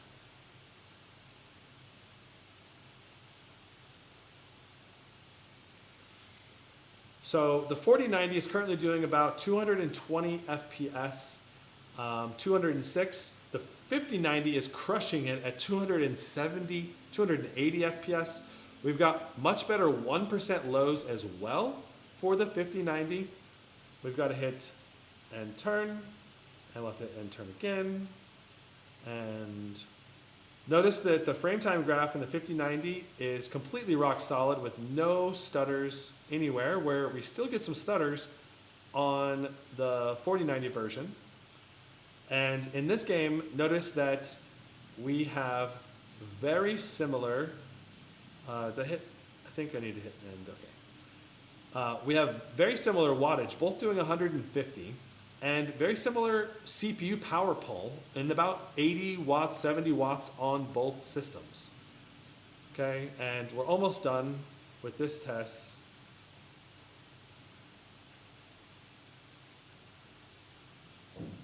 All right, so we ended up with 273 versus 212, and we ended up with a 1% low that was far better at 159.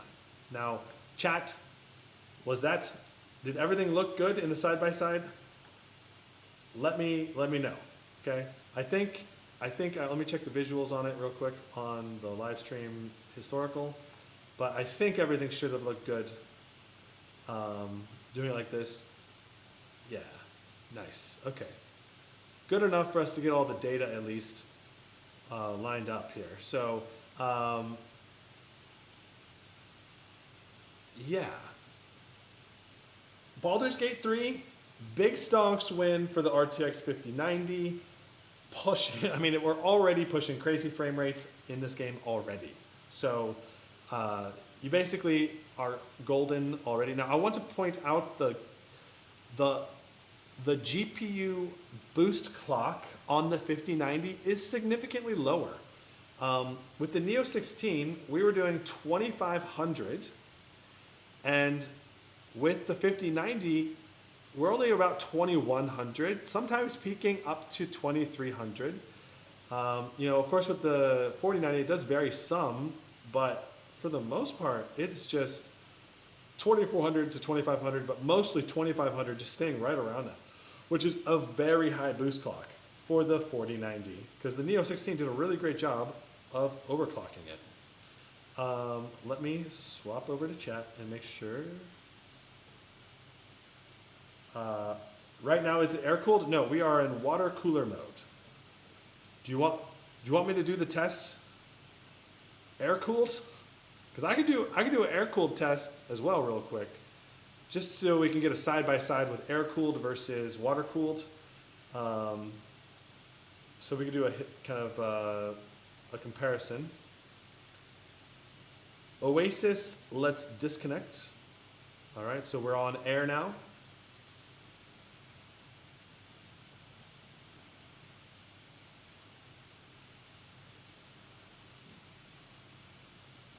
We're not going to be able to do this in every game, but for Baldur's Gate, let's do it.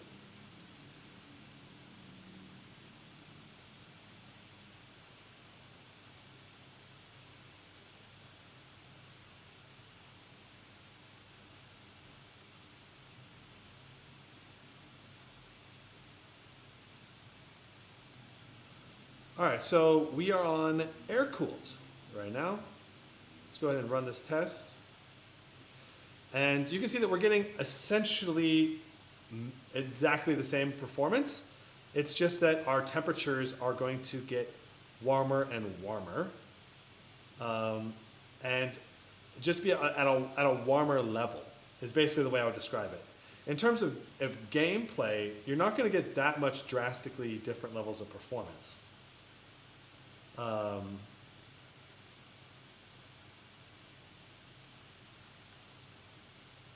Assuming I'm on the right camera angle right now. Let me see. Well, we're doing the test right now on air-cooled on the left side only, but yeah. You can see that it's essentially the same level of performance whether you're on air or water. It's just a matter of fan noise as well as temperature is the key differences when you're adding the water cooler in. You know, it wasn't really that way. Let's go and connect the water cooler again.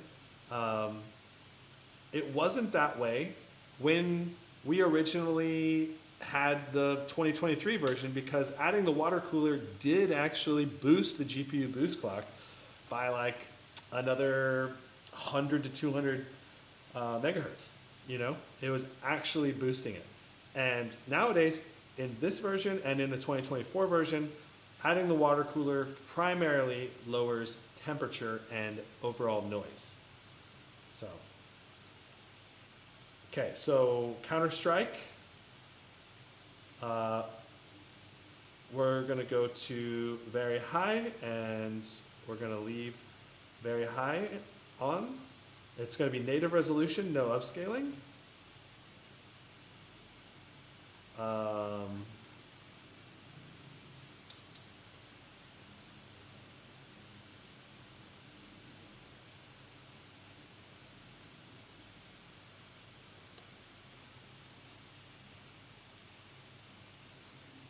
Deathmatch. What? You can't just do Dust 2 anymore?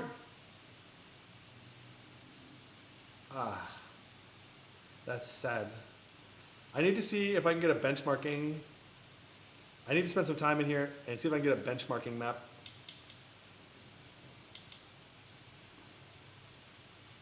But I really want to do just Dust 2 if we can. They probably won't get into Dust 2.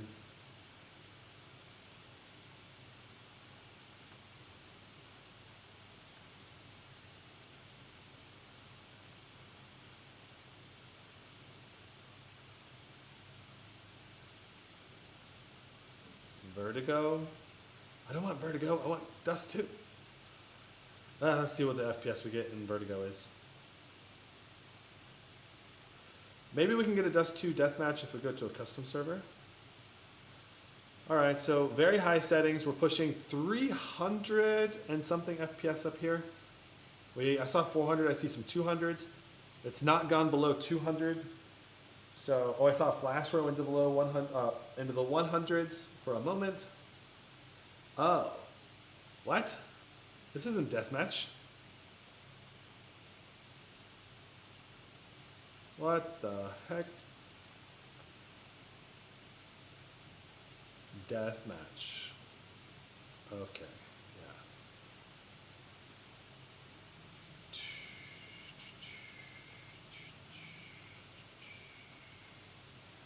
All right.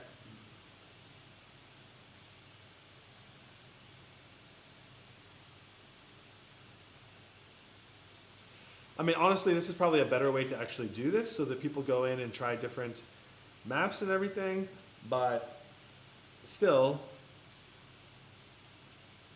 I wish I could just select Dust 2, because that's what I've been doing tests on over and over again. All right, our FPS in the top left is in the 200 to 300 range, high 200s. Okay, that's 3 headshots in a row. I'm feeling pretty good. This gun will only kill in one shot if you land a headshot, so very hard if people are not standing still for you. Oh, 4 headshots in a row. Oh my goodness. Ah! Okay, that felt pretty good. All right, let's go. Die a couple more times. So 270 FPS right now. I'm sure we could bust the 300 mark if we lowered a couple settings. You know, is there a max FPS right now? I gotta raise my camera height a little bit. I keep bumping into it.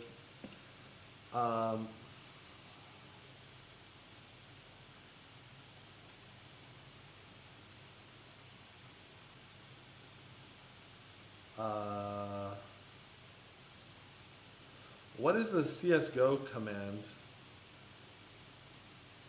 There it is. FPS underscore max.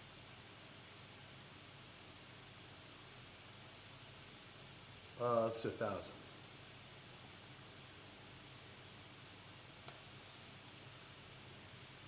So Counter-Strike, sometimes they put a max cap on the FPS of 300. I'm not sure if there's a default value or not, but I know it used to be 300. So if we're actually trying to average more than 300 FPS, it's going to be a problem. I'm pretty sure we got up to 400 though, so it shouldn't have a max cap.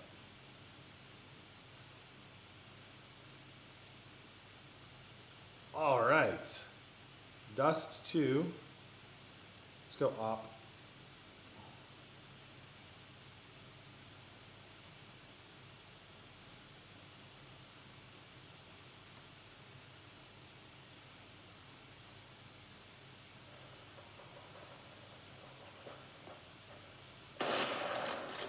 A little bit of leg there.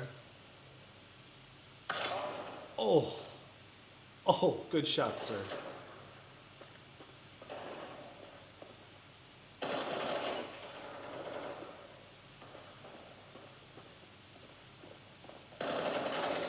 I missed him. It's okay.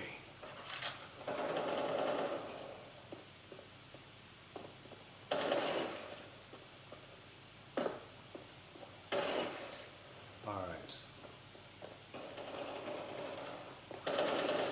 Oh, I thought I killed him.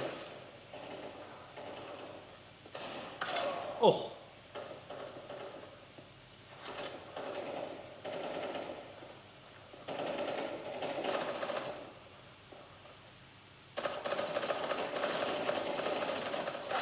Oh my.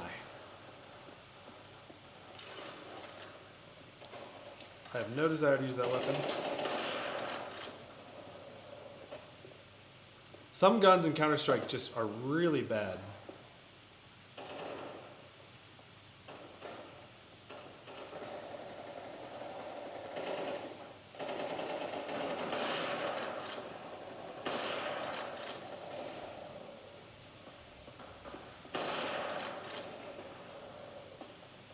This is a great gaming experience. Oh, it takes so long to pull out the op. Revenge.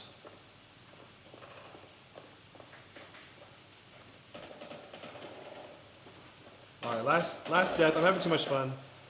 I used to play I played Counter-Strike 1.6 for I don't know how many, like 4 years as my main game. Even played in some competitive tournaments with Counter-Strike. It's a really great game. This is a great gaming experience for Counter-Strike. 300 hertz refresh rate is just, it's phenomenal. It's so good. So Riversong says it's called CS2 Benchmark on the Steam Workshop. Let's see if we can find it. Because if I can, I really want to get CS2 bench.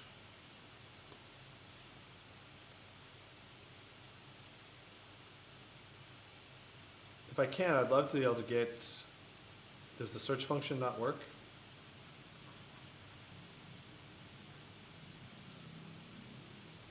I do not want to go through 2,000 options here. Do I need to find the game first? Okay, I gotta find the game first, I think. And then we look for, can I search within here? Yes. Counter-Strike 2 FPS benchmark.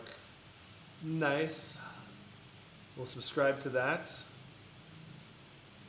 And okay, well that was simple. Hopefully this works. Because I know this benchmark was something I used in the original Counter-Strike Global Offensive, and then they did not have it initially during Counter-Strike 2 launch, and now apparently someone's added it, so let's check it.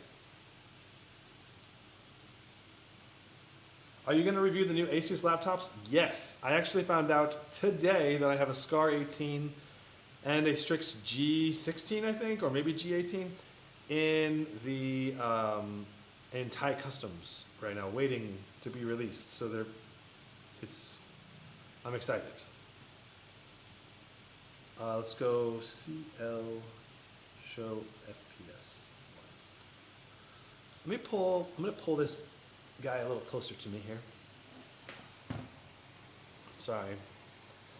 Bear with me, guys, for a second. Just gotta reposition our little top thing. There we go. Very nice. Very nice. Maybe a little over to the left. Yeah, zoom this out a little bit. Okay, and then I can lower it down a little bit.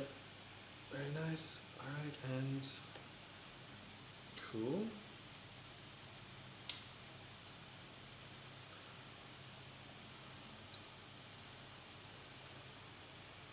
Back it up a little. There we go. And focus. Let's go.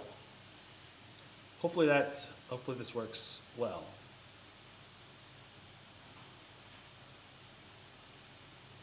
Here we go. All right. So very high graphic settings with Counter-Strike 2. We got some smokes. We've got some Molotovs. The smokes definitely still lower our FPS, but not as bad as it used to be. I think because the smokes here, it used to drop us down into like 40 FPS range. It was really bad. And now we're still doing at least 150 FPS. Peaking around 250, 300 FPS.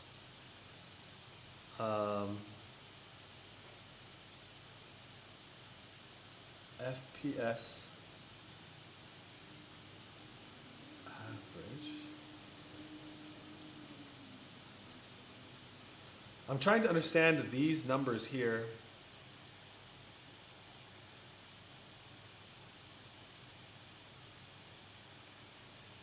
But you have your response time. I think this is if you have a 60 hertz refresh rate, a 240 hertz refresh rate, and a 1000 hertz refresh rate. I'm not sure. It's interesting.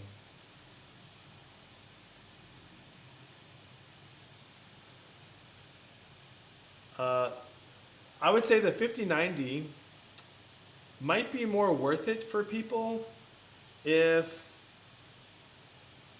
for example,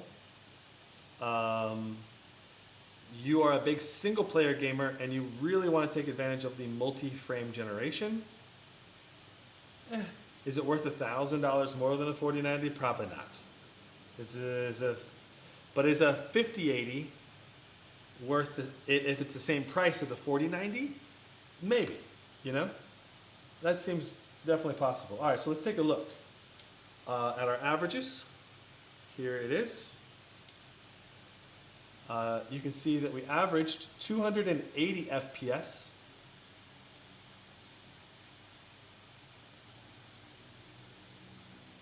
And lots of interesting, I'm not sure how to read all of this yet because this is all brand new to me. But the key thing here is 280 FPS on average. So if you were to lower 1 or 2 settings, you could probably get this thing over 300 FPS pretty dang easily. Very impressive. I like that benchmark. I guess I'll probably be doing that going forward. Let's go ahead and get into our Cyberpunk 2077. P1 is our 1% lows. Okay, that's it. Good. Good to know.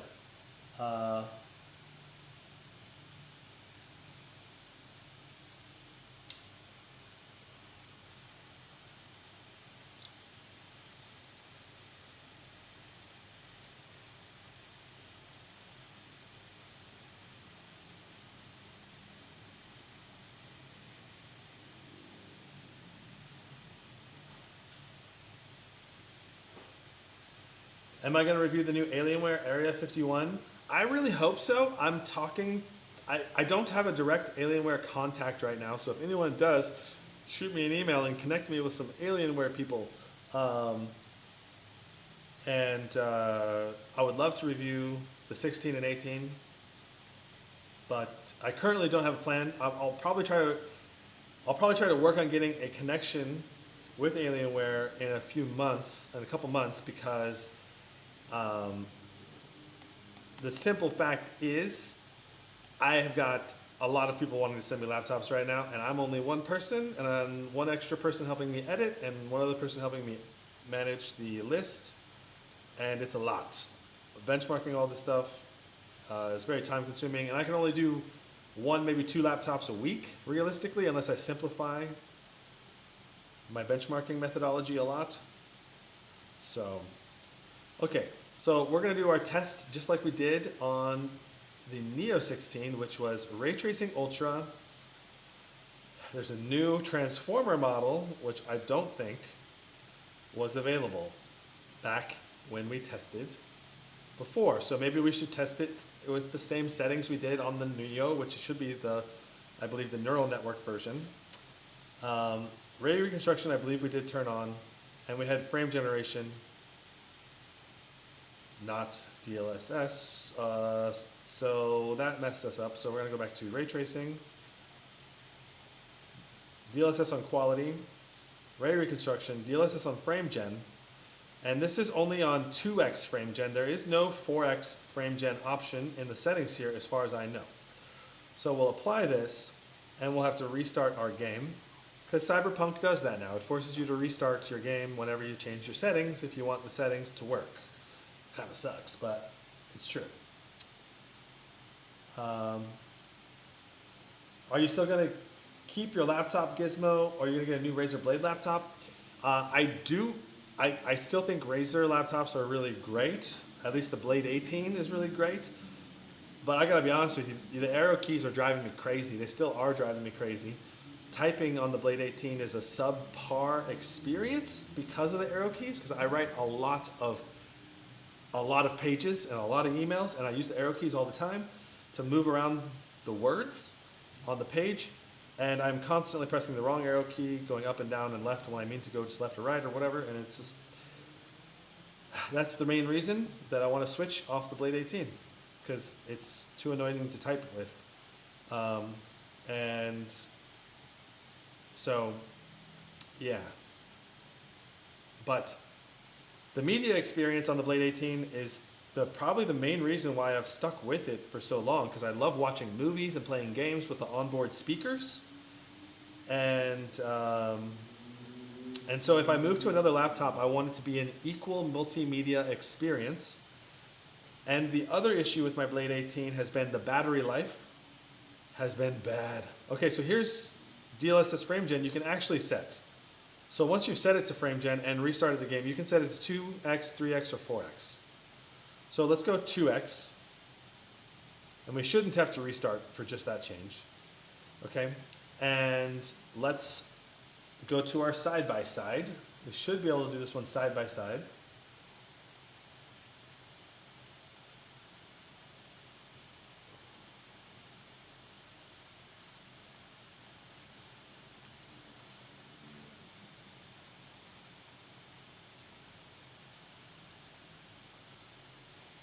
Right.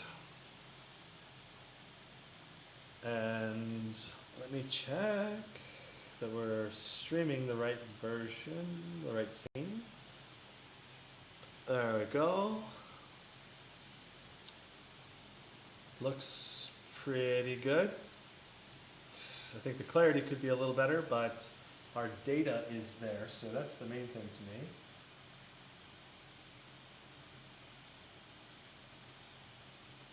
Make this a little bigger. Cool.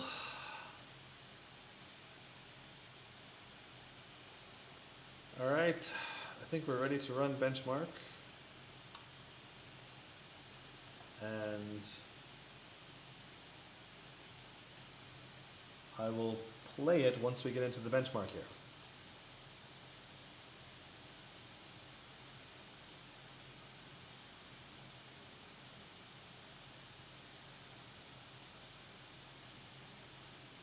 All right, so clear lead for the RTX 5090 right out of the gate. We got 115 FPS on the 4090, 130 FPS on the 5090. Now, notice our 4090 is doing 175 often, or at least it was, and our 5090 is only doing 152. So there's about a 15 to 20 watt gap between the 5090 and the 4090 in this run-for-run test. Notice that our CPU wattage is at 60 and our CPU wattage in the 4090 is at 100. So we're doing more wattage on the CPU and the GPU with the 4090 version. And our temperatures are roughly very similar. I guess the wattage is, our temperatures are a little higher on the 4090 GPU, not much, but just notice that we're peaking 175 and we're almost never going below 170 in the 4090. So we did 119 FPS for the 4090, and it looks like we did 136.6. So 137 versus 119. So we have 17 more FPS on the 5090, but just imagine what we would get if we were running 20 extra watts through our GPU. It's like we're limping right now with the 5090, in my opinion. And the RTX 4090 is flying. Like, it's going at the proper wattage and proper, everything is going how it's supposed to be going, running optimally. And I think our CPU is also running, maybe it's more power efficient, maybe it doesn't need as many watts, but I think that given the current situation, the fact that the CPU may also be part of this bottleneck. If the CPU wattage is not being pushed as high, we may be getting slightly reduced performance, especially in any CPU-bound game areas, slightly lower performance for those reasons. Now, our 1% low, if I were to, it's hard to watch this back. Let me see. If I pull this up, right, and we go to the latest, we go back a little bit. I'm just looking here and evaluating. All right, so, you know, the 4090 is doing like 15 to 20 more watts on the GPU. The boost clock on the 4090 is 250 megahertz higher. The CPU wattage, it bounces around, I guess, but it leaves a higher 1% low for the 4090 variant. So when you're talking about raw performance right now, the 4090 it's running full speed, and I feel like the 5090 is not quite running full speed. I don't know, at least if the wattage is being accurately represented and pulled, it doesn't look great to me. You know, like I want to see 175 watts get hit regularly in a test, you know? All right, so now let's do it again, and let's do 4 times frame gen, just so that we can do this for NVIDIA's sake. that says, like, if you get the 5090 and you want to play Cyberpunk with 4x frame gen, you can, to help smooth everything out a little bit more, right? What does that look like? What does that FPS look like? Let's run it back one more time.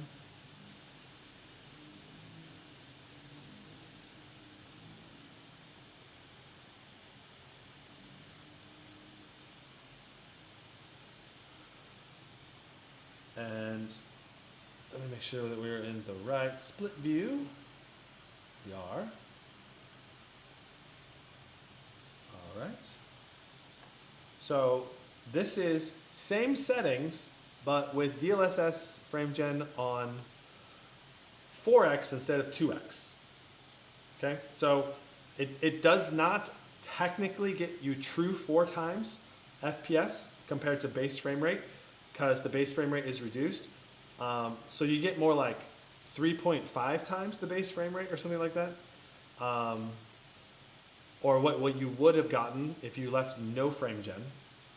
So here we'd probably be getting like 80 FPS without any frame generation or something like that, you know. Maybe 90 or 100 FPS now. All right. So the 4x frame gen, and I know that AI frames, frame generation frames, are fake frames. They're not real, and they're not the same visual quality as natively generated frames. But when you have a high enough base frame rate, it's close enough, in my opinion, and it does improve the visual smoothness of gaming. And if you have a high enough base frame rate, and you're not playing a competitive shooter like Counter-Strike, I'd probably play with 4x frame gen in a lot of the games. So you're looking at 235 FPS, of course factoring in the fake frames, which is not quite double what the 4090 got, but it's a significant improvement. And like I said, if I was playing Cyberpunk, I probably would rock that 4x frame gen, because it's a single player game. And single player games, I don't mind having a slightly increased latency. Competitive games, absolutely not, never. So it just really depends on the game whether I would use it or not.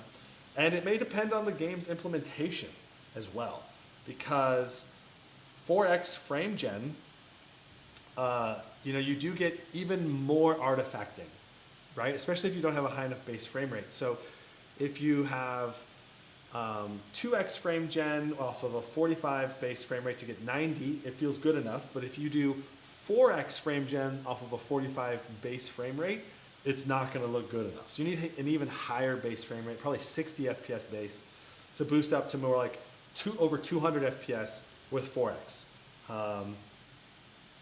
That's what I would say, as a rough guideline based on my initial impressions and testing. So let's move into Oblivion now. I hope you guys enjoyed that.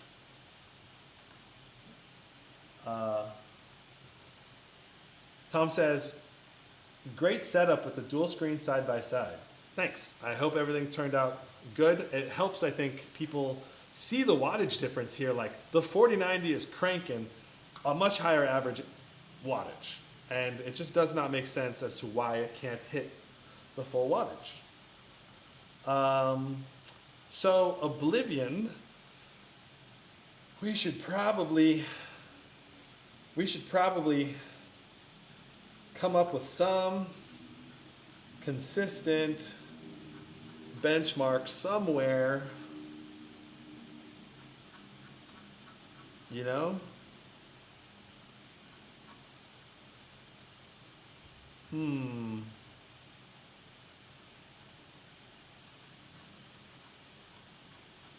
It needs to be a complex location. And it needs to have an Oblivion gate for me to use it as a benchmarking area.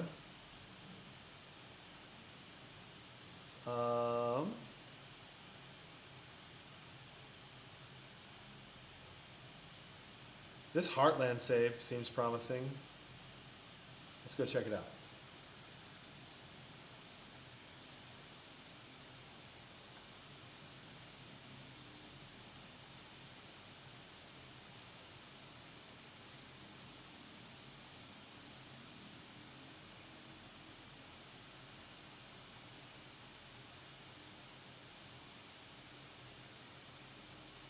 Henkelson says the low wattage of the 5090 is worrying. Yeah, I know. It's like we're limping through the benchmarks instead of sprinting through the benchmarks. Okay, so I haven't checked my graphics settings. Let's see what we got set up. We might have to actually go for a game restart because I didn't check this before. All right, so everything's on ultra. Ultra. Lumen hardware ray tracing with ultra ray tracing. DLSS. We should do quality, even though we can run DLLA. This is the best visual quality, DLLA. But let's do, theoretically, against most other laptops, without a 5090, we're going to be doing balanced, probably. With frame generation on, off, or automatic, we'll leave it to on. There is an FSR3 with frame gen support, with XESS, but no XESS frame gen, which is interesting because they do have that now. But they don't have that as an option in here. So this is probably the settings I should do for all of the main laptops at QHD Gaming. So let's see what we get. Frame gen enabled, DLSS to balanced, everything's set to ultra. I mean, we're probably going to get overkill FPS, but then again, this is Oblivion, so in some ways it's not that optimized. Wow, we're only doing 100 FPS. That's crazy. It's such a hard game to run.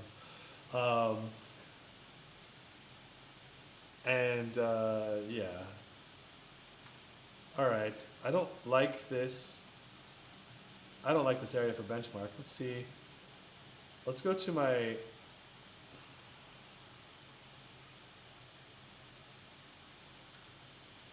map. Gosh.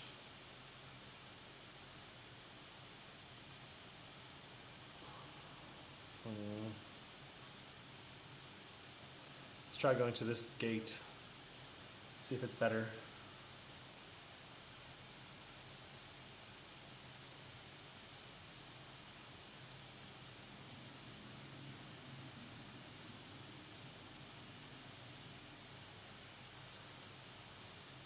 All right, can we find a nice place to run? Okay, there's a bad guy. You gonna fight me? You wanna fight me? Oh, this was before. Oh, oh my gosh. I forgot. These guys are flame proof, and I'm a flame wizard. So these guys I have to kill with the bow. Okay.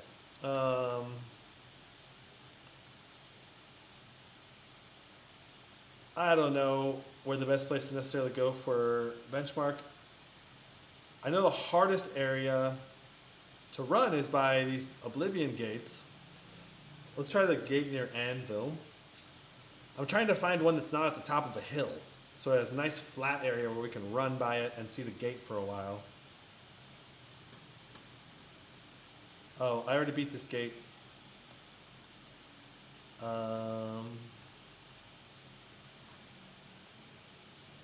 What about this? What? Where?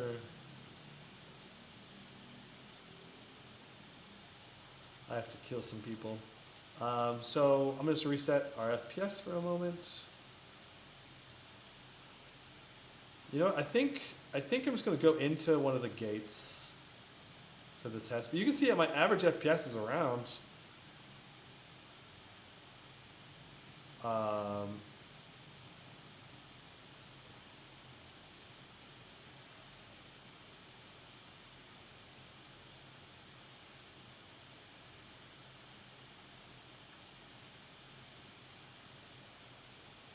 Okay.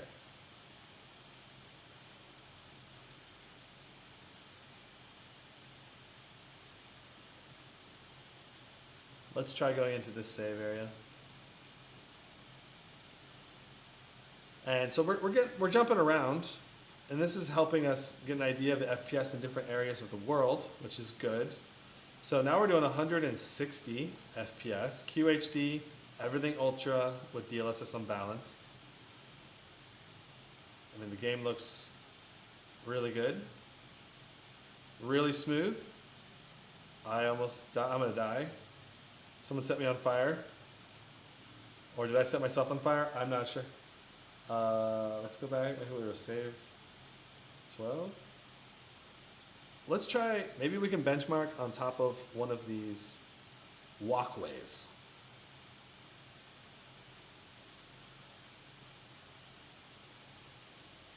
Sweet. All right, this can be our bench for now. Okay, 144 FPS. We'll do third person bench. This is going to be, let's see, which save was this? Save 11. All right, so save 11. We're going to run across, and we can see the Oblivion gate down in the bottom right in the corner as well, so it's kind of harder to run area for RTX. We'll go across here, and this will be a very simple benchmark, I guess, for now. 150. I don't know, I kind of want more. I want a longer one, it's too short.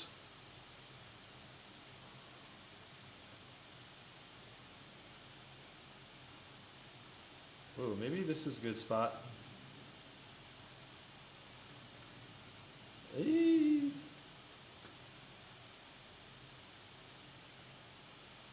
Yeah, this is a beautiful area. Okay, so what if we... What if we use this right here and just ran straight to the gate from here? Let's go ahead and save this. We'll do a new save. All right, and benchmark, go. So averaging 145 FPS, we're only doing 150 watts to the GPU. Our boost clock is really good, but we're not really GPU bound. We're definitely intermixing CPU and GPU because we're only 95% GPU utilization, so our boost clock is extra high. GPU is insanely low temp. CPU temp is really good. FPS 149, 55 for 1% low. It's extremely playable. It's extremely good gameplay. You're going to have a great time in Oblivion with this laptop. No surprise there. God of War, we're going to do another side-by-side benchmark.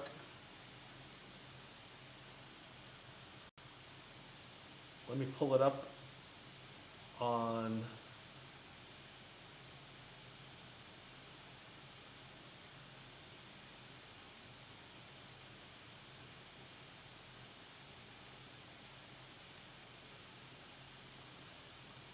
the ultimate stream.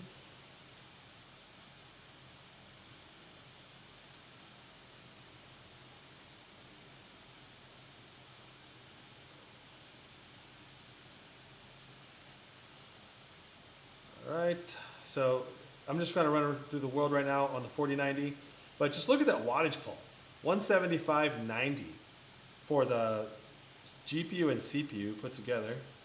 Crazy good wattage pull, and yet the 5090 I think is going to outperform the 4090 in this game by a fair margin. We'll see. I think in my preliminary test it was good, but just imagine what we could get with 175 watts to the 5090. Okay, so let me just, good, and double check that everything looks good on the side-by-side. I think we're looking good. Let's go ahead and run it. There we go. So 136 FPS, 115 for a 1% low is also a significant improvement.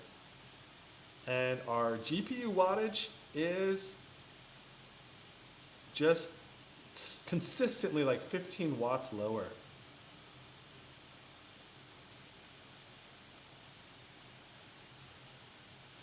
Okay, so 144 versus 123.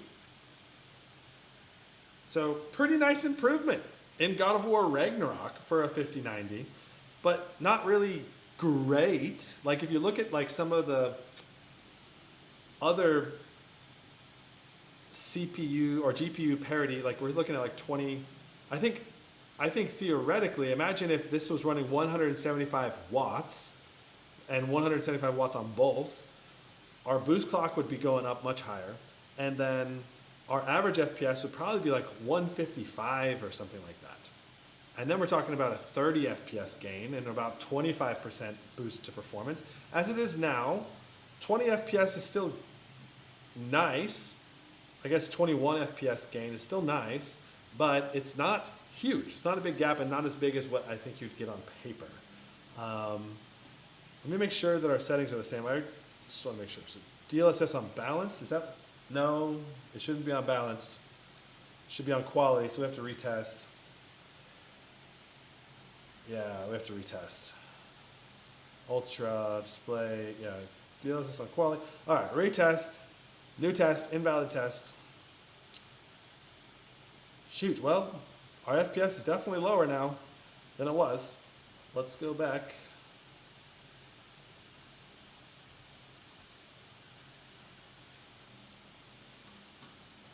I think the 5090 will still be ahead, but it's not going to be as by a large a margin as what I was hoping. Okay. Make sure that we're still good. Okay, redoing this test because the first one was invalid. So the first one was DLSS on balanced for the 5090. Now we're going to be on quality on both. Here we go. Still an advantage for the 5090, 132 FPS versus 120. The gap is definitely smaller though than it was. Looks like we lost about 10 FPS on the 5090, or maybe 8 FPS. Okay, so we ended up with 137 versus 123, a 14 FPS improvement for the 5090 in God of War. 1% lows, pretty dang significant improvement.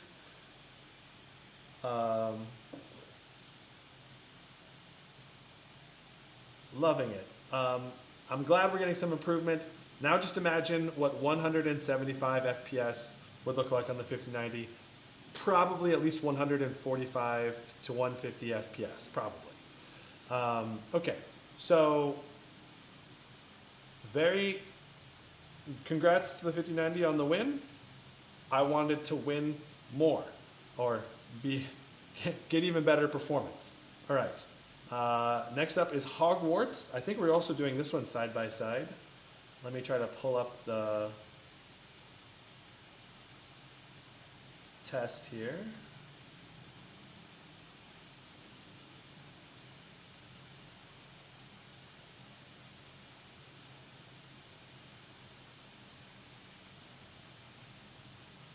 Now, keep in mind that Hogwarts has also been optimized.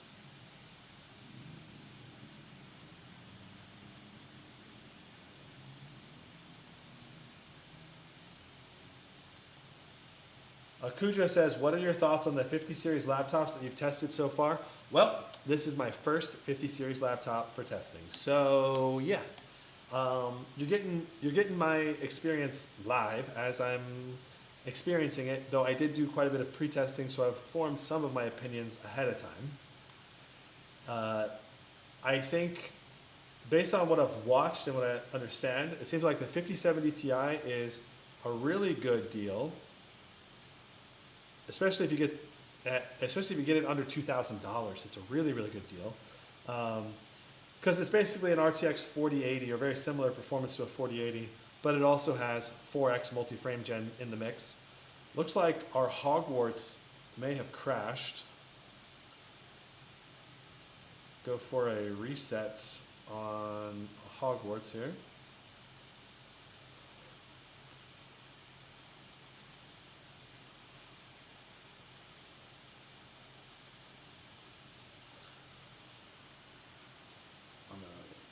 In.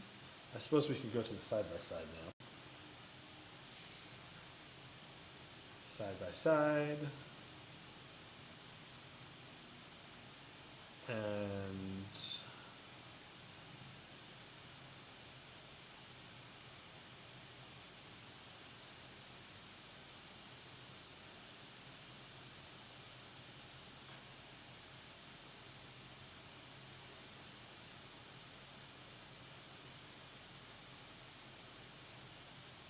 controlling two laptops at the same time here. I suppose I can, if my camera's kind of off center, bring that over a little bit more.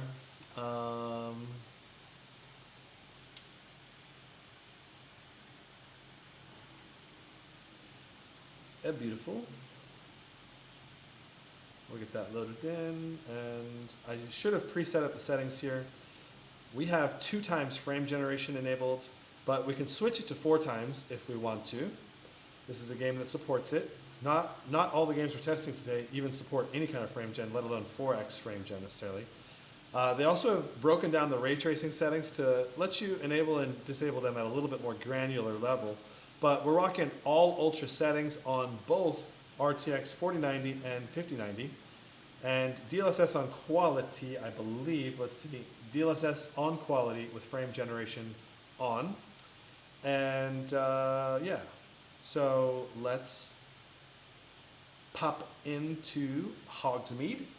Hogsmeade, of course, is probably the most difficult area of the game to run. So keep that in mind. And it usually is helpful to run back and forth, up and down the way, up and down this road, to be able to get the most FPS because it loads in a whole bunch of stuff. All right. So let's go ahead and run the 4090 now versus the 5090. We're going to do the preliminary run through. I mean, just look at that FPS out the gate though. Over 100 on the 4090 and only 85 on the 5090. And I mean, look at the wattage pull. The wattage pull on the CPU and GPU, it's ridiculously low. The 4090 is doing, let's just pause it here. We're looking at the same area of the map in the same spot, roughly. All right, 105 FPS on average for the 4090. We're going to run through this again and do an actual test because this wasn't the test, but just doing a quick comparison. Our GPU boost clock is 2500, only 71% GPU utilization on the 4090. The GPU utilization on the 5090 is only 60% right here, 60%. That's not very good. And then our boost clock, 1700 on the 5090, 2500 on the 4090. What the heck? Then on top of that, our CPU draw power is only is 86 watts on the 4090 and only 45 watts, 47 watts on the 5090's Intel 275HX. And the i9-14900HX is pulling 86 watts. And it's a clear, I think the CPU not pulling enough watts is part of the problem here in Hogwarts. Because this is a very CPU bound area of the game. And if you don't have good enough CPU performance, it's also going to impair your GPU wattage pull and your GPU performance. Because we are clearly more CPU bound right now in Hogwarts on the Intel 275HX than we are on the 14900HX. And I have reported this to Intel through my connections at Intel, and hopefully they can work with a company like XMG to get the wattage pull properly running, because right now we're looking at 93 watts on the i9 and the 275HX only 50 watts. Like, what's going on? Like, that's not good. That's bad. And this might be something that XMG with their BIOS updates can help tweak and improve, because it seems like the CPU is not being prioritized enough in this CPU bound game scenario. But now let's go ahead and do our actual side-by-side and get our technical results, right? So here we go. We're running up the same area at the same time after having pre-ran through the area to load in the assets. Some pretty gnarly stutters on the 4090 variant. Maybe a little bit more stable in terms of stuttering on the 5090. But the average FPS is way, way worse. All right, so we're going to run to the table, stop, and now we're doing 74.22 versus 104.15. So yeah, the 5090 with the CPU bound area of this game is clearly suffering big time. I mean, it's still playable. Don't get me wrong, it's still playable, but it is very disappointing to see such a reduction in performance, is the way I'll describe it. What's up, Mel? All right.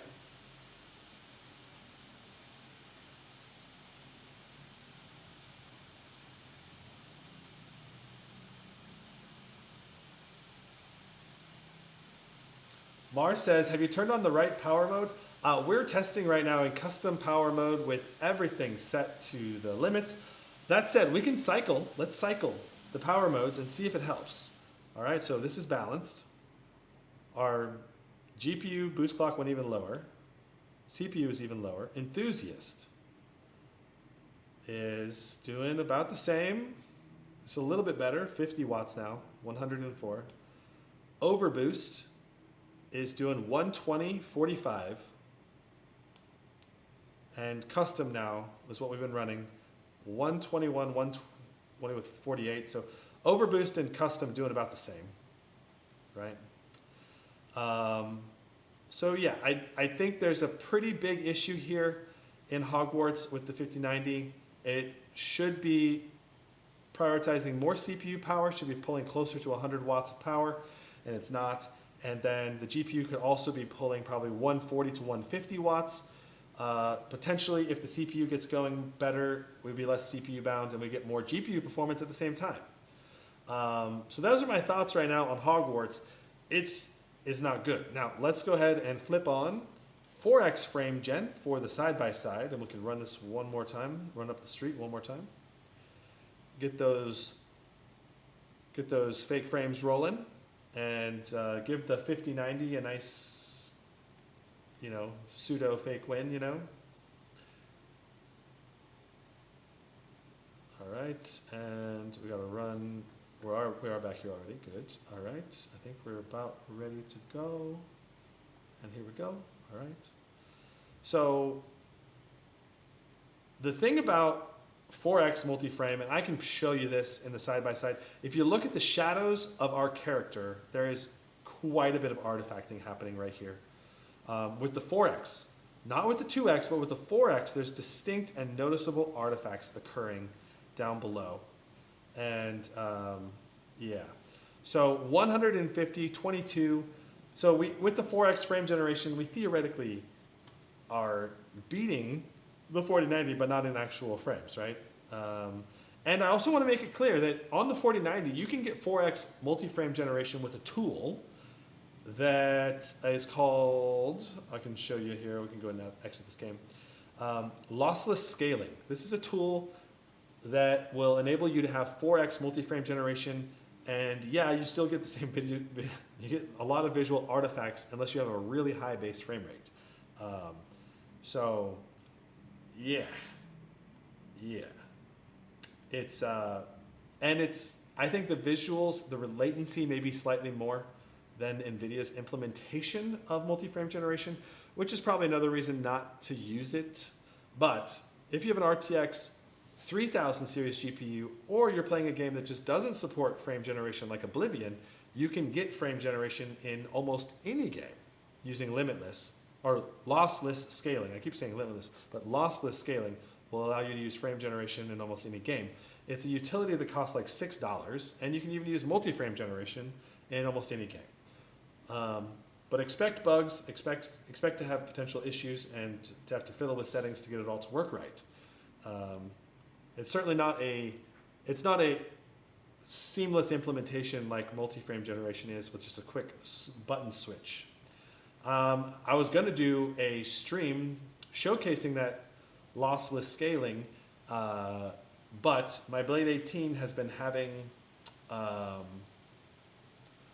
Windows issues. I think I need to reformat my drive for my C drive, because my indexing, I think, is my file index for the C drive, I think, got corrupted or something. So, because for me to launch applications that were installed on C drive, I have to manually go into the files and open them. So it's not good. And my star bar does not work right now. So I was all ready to stream that, and then that happened, and now I've got another laptop. So I could show the lossless scaling versus real NVIDIA 4X multi-frame generation side by side, and you can see the quality differences and whether you want to value that even, because like a lot of people, I think, that may have 4000 series, they're like, oh, I just really want to play single player games and use that multi-frame generation. Well, you can still use multi-frame generation with your 4000 series, or even your 3000 or 2000 series, or your Intel Arc or your Radeon like your ROG Ally, your Radeon 780M or whatever, like you can still use it, and it can help boost your frame rate, but you have to have a high enough base frame rate to be able to use the frame generation. And it does, like if you average 60 FPS without frame gen, when you add frame gen onto it with any type of frame gen, your base frame rate might go down to like 45 or something, and then it's not enough. So, and then when you add multi-frame, like 4X multi-frame, it goes down even more. So let's see what we get in Marvel Rivals, another first-person shooter game.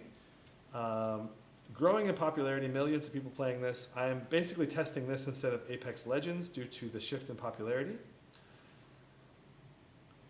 So you can turn on frame gen in Marvel Rivals, and even you can turn on 4X frame gen. I can try it. I can try it out. And it'd be interesting if in a blind test, if you show people, is this have frame gen on or not, and see if they can tell with the latency increase or not, you know? It'd be very interesting to see.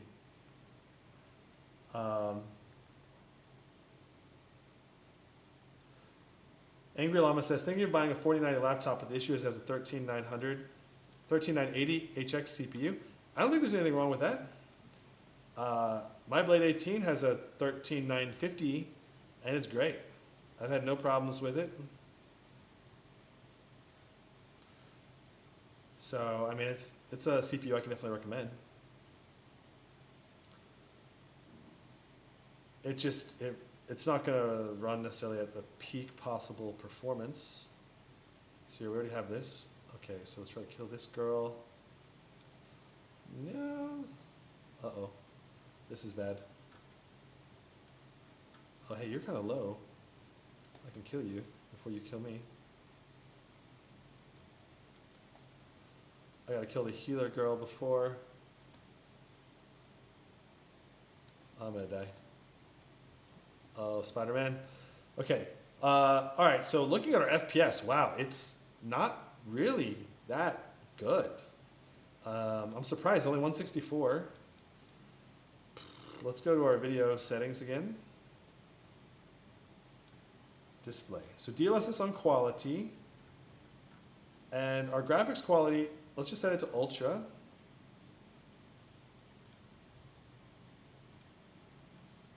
All right. And let's see what we get. So ultra settings, in case you want to run ultra settings. 150 FPS. Turn on some sound as well. You think you can take me out? I don't think so, sir. You need to stop that vehicle in its tracks.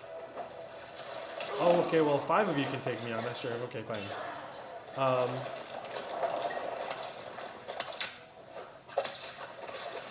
you could have been a hero. You know, the reason why I quit playing this game is because of Spider-Man. He's just such a pain in the butt to deal with. And that's the truth. He can pull you off the map, he can run and jump at you, and it's so easy for him to combo you and kill you. So how do we get up this? Let's go this way.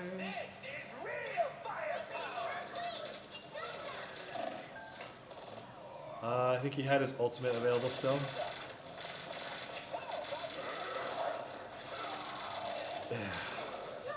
So many gimmicks in this game that are annoying to deal with. All right, so 131, 44 for a 1% low. I mean, it's good. I don't think 44 is that low. Actually, a real 1% low is better. I think it's just when you load in off of dying. Let's throw in frame gen. We'll go to 4x multi-frame gen. Let's see if I can tell the difference, all right? All right, so our FPS is now 355. Whoa, it still feels pretty responsive.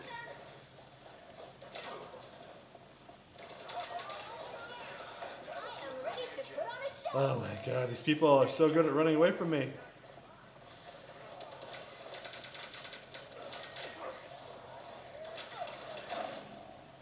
I'm gonna die.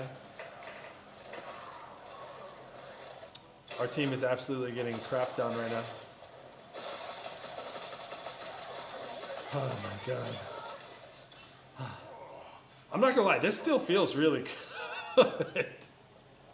Using 4x frame gen on a competitive game, this is the first time I've ever said, you know, this actually might be a slightly better experience because of how smooth it is. It's also just really hard to... Alright, I'm ready to get a kill. Oh no, he fucking ran away. Oh, I can't believe I swear. This game is making me mad enough to get upset. Enough to swear. Oh my god. Alright, where are we supposed to be right now? Oh, we're supposed to be right here. Okay. Alright, cool. Alright, let's put down a turret. Spider-Man's about to come around the corner. Hey, Spider-Man.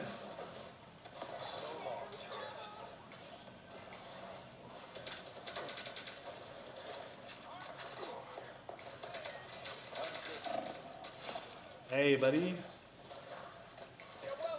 Where did he go? And okay. Right there when I was just looking all the way around, I could feel the delay finally.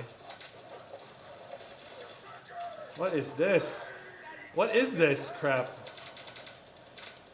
I think the Spider-Man was just as frustrated as me there.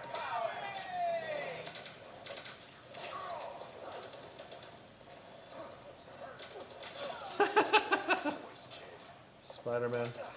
Oh, I'm in trouble. I don't have any healers, and they has healers. Okay, so I'm impressed with frame gen. It feels pretty good, but let's face it, we probably wouldn't want to do that. We'd want to go to low. This is not over. And we'd want to go to low, and we want to go no frame gen, because that's going to give us our best aiming potentials. Yeah. So now we're doing 230 FPS. Can I go through here? I don't know this map. The Amazing Spider-Man. Uh-oh.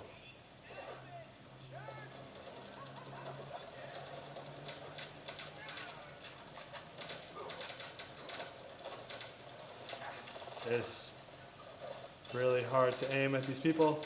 They just jump everywhere. And then they get healed, and then they run away behind a wall, and then... Oh, gosh.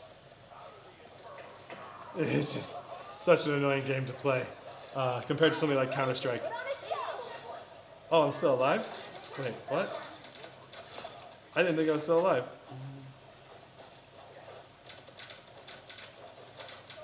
Alright, it's time to use this even though I could die.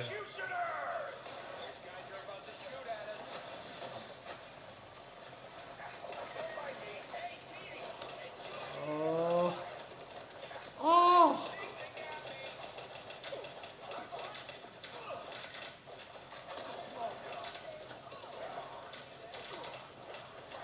Oh. Oh my goodness. Everyone's so tanky in this game. No one dies. It kind of like reminds me of Overwatch a lot. 246, but I think it's better than that.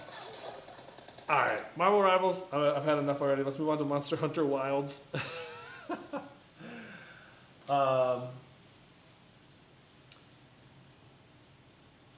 So, yeah, Marvel Rivals is one of the best implementations for sure in terms of competitive shooters using multi-frame gen, but it's still a miss for me. I still want better response rate, because even if it looks slightly smoother at 300 FPS versus 200 FPS, the increased latency delay is just not going to be worth it. Now, imagine if you were to do low settings and multi-frame gen, then I wonder if you could get to 400 something FPS. Quite possibly. Kind of funny, but yeah.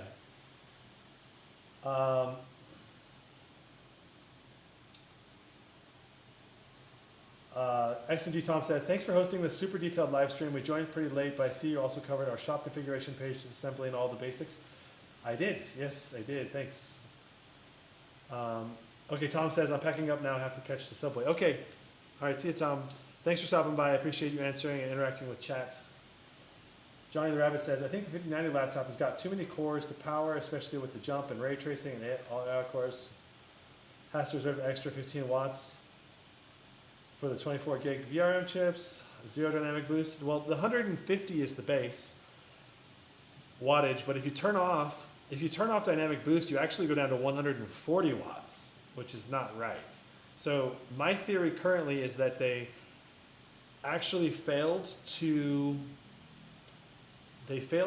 up the base wattage to 150, and instead it's 140 and it only boosts up to 165 when it would have boosted up to 175.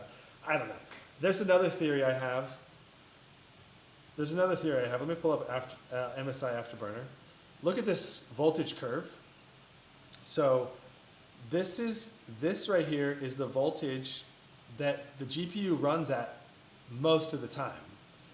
And then the next voltage node up is such a huge jump up and high that it's not possible for the GPU to make the jump. So my guess is if they lowered this voltage curve down a little bit, made it less aggressive, they might be able to get it to do the jump properly and maybe get to go 1, 2, maybe 3 nodes higher on the voltage curve. I don't know, that's my current guess as another possibility. That or just the base wattage is just not high enough, I don't know. But it's one of those two.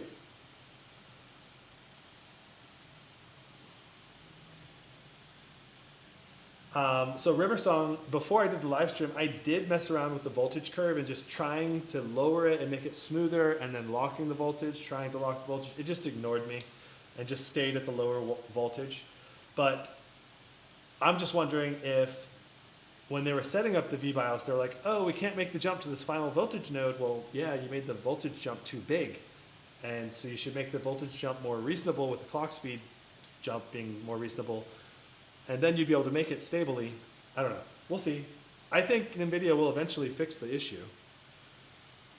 That's my current hunch. My current prediction is the 5090 will get a nice patch-in power update to give it maybe 5% more juice, maybe even up to 10% higher FPS and some stuff.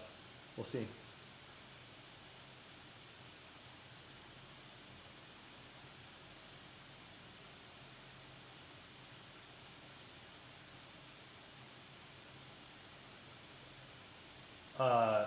Teddy M, yeah, the laptop does not have G-Sync, but I believe they're working on it.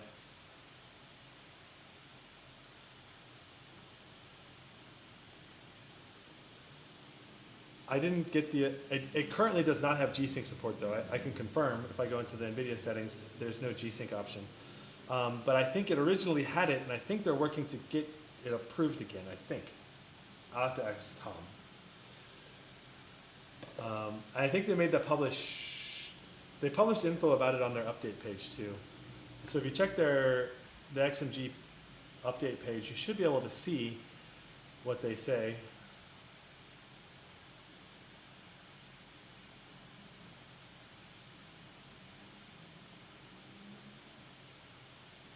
Henkelson says, do you know what memory constraints are allowed for the Neo 16 AMD? I think it's something in up to 96 gig, 5600 mega transfers. I believe it's 5600 mega transfers. I'm not sure about what CL number. And I'm not sure if it can go to 64, 96, or 128. But I know the Intel one can do 128 on 2 sticks. So with a 4-stick system, can you go to 256? I don't know.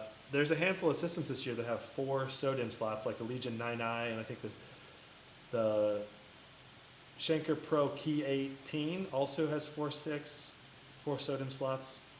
So it depends on which laptop you have.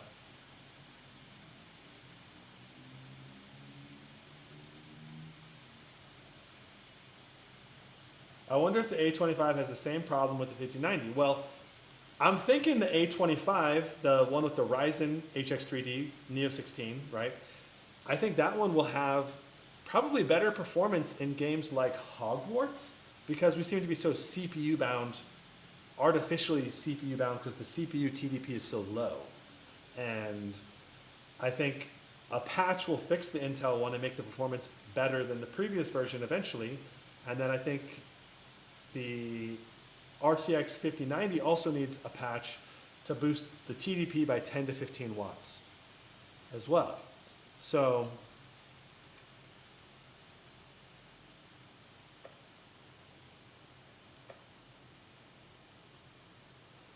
we're doing the Monster Hunter Wilds benchmark rather than the actual game so that we can have a repeatable test.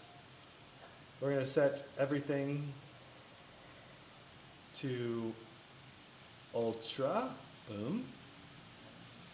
DLSS enabled. FrameGen enabled. Upscaling set to quality. And ray tracing we'll set to high.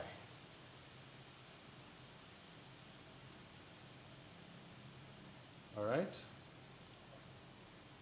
Very good. So everything is set. Basically, everything is set to max except DLSS to quality and FrameGen enabled, which is the recommended settings that I'd recommend typically.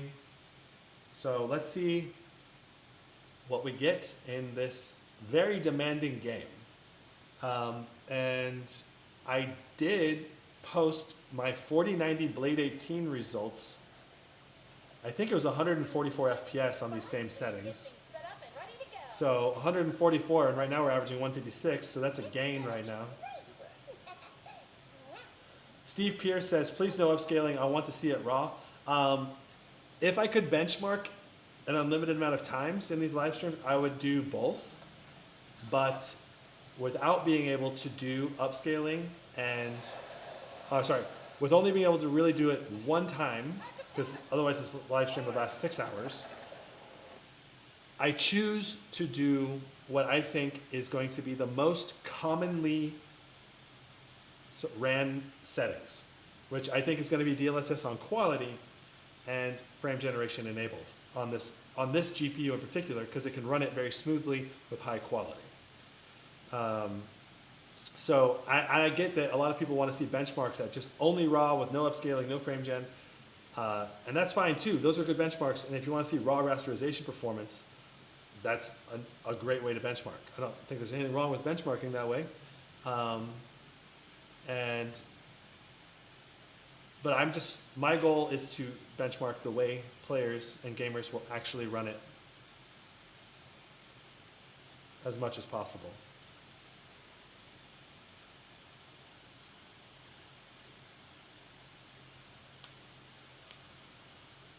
Johnny the Rabbit says, my Ryzen 9955HX with 5070 Ti can do 40 to 41K in Cinebench R23, 2244 in Cinebench 24, add 145 watts, and 130 watts for the CPU cores, fans at 100% with undervolt minus 25 on curve optimizer. Okay, so that's with undervolting though. What about if you don't undervolt? Is it like 38,000?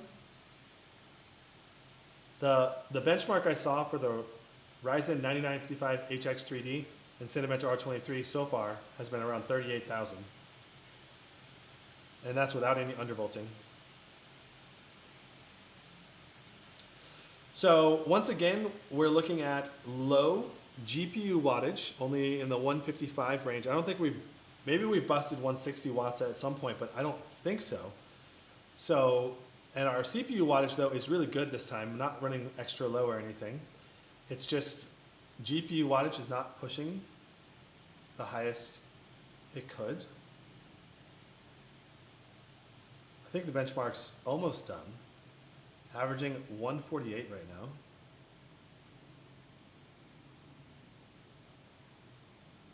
This benchmark is quite extensive. Let me see if I can pull up my previous benchmark result test.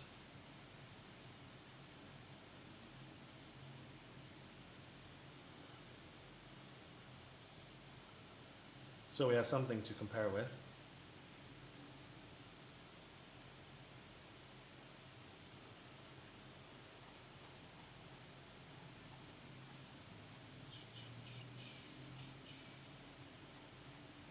Okay, so previously, I actually got 118 FPS with the Blade 18.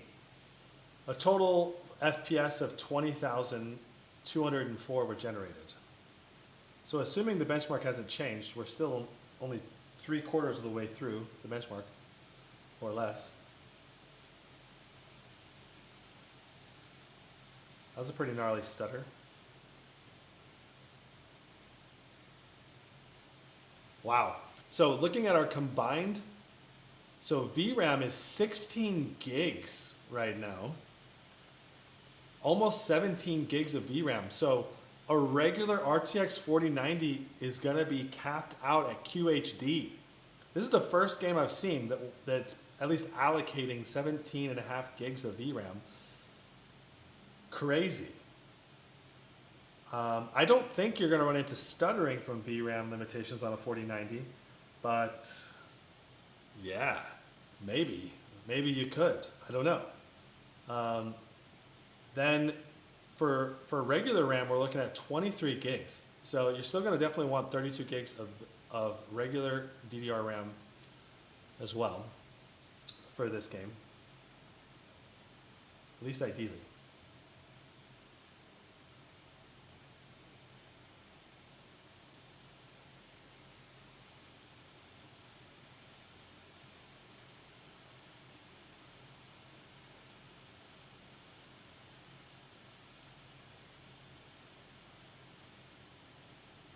Rano says, when I first got my Strix G18, I think you're talking about Strix G18, 5080 a few weeks ago, I thought there was something wrong with it, with the GPU only pulling 150 watts in Cyberpunk 2077.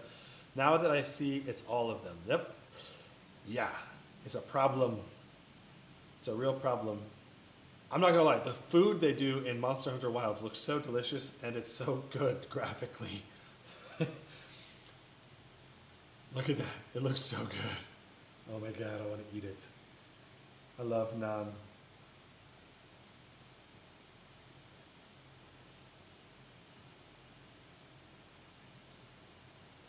All right, so we averaged 145.8 FPS, and if I pull up our side-by-side, I can show you what I got. So let me turn off the overlay for this result here.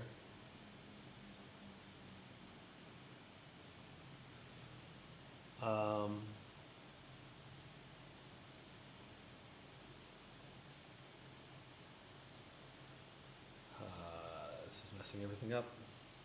I'll have to reset it if we do another side-by-side game. I don't know if we have any more side-by-sides to do.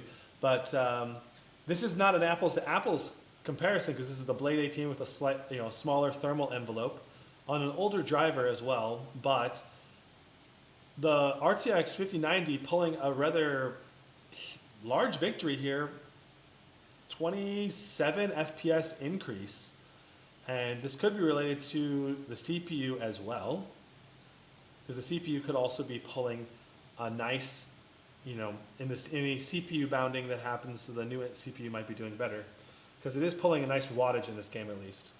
Okay. Last game is The Witcher 3, and I do think we have a side-by-side for this.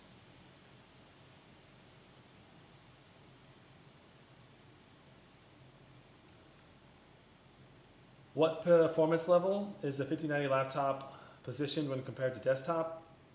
I think we're looking at I don't know, I have to double check, but I think it's a 5070 Ti, I think. What's up, CJ? Let's pull up. The last one is The Witcher 3.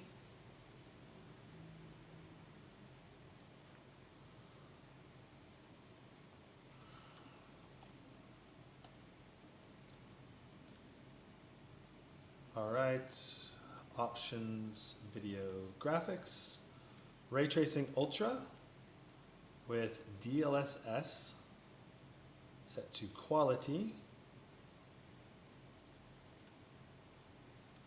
display, no frame limit, no VSync, frame generation on, and I prefer full screen.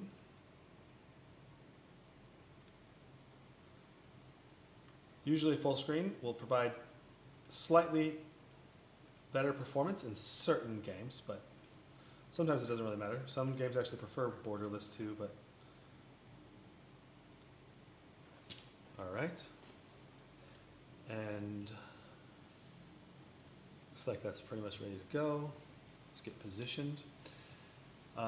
Okay, so looking at the preliminary numbers here,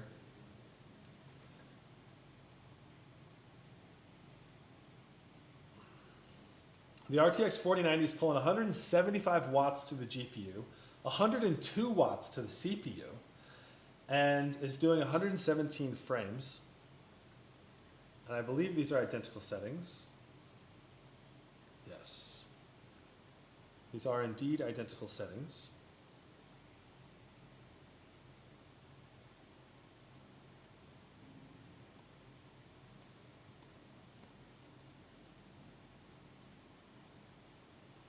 Let's get it closer. There we go. All right, so we're positioned basically identical in the world right now.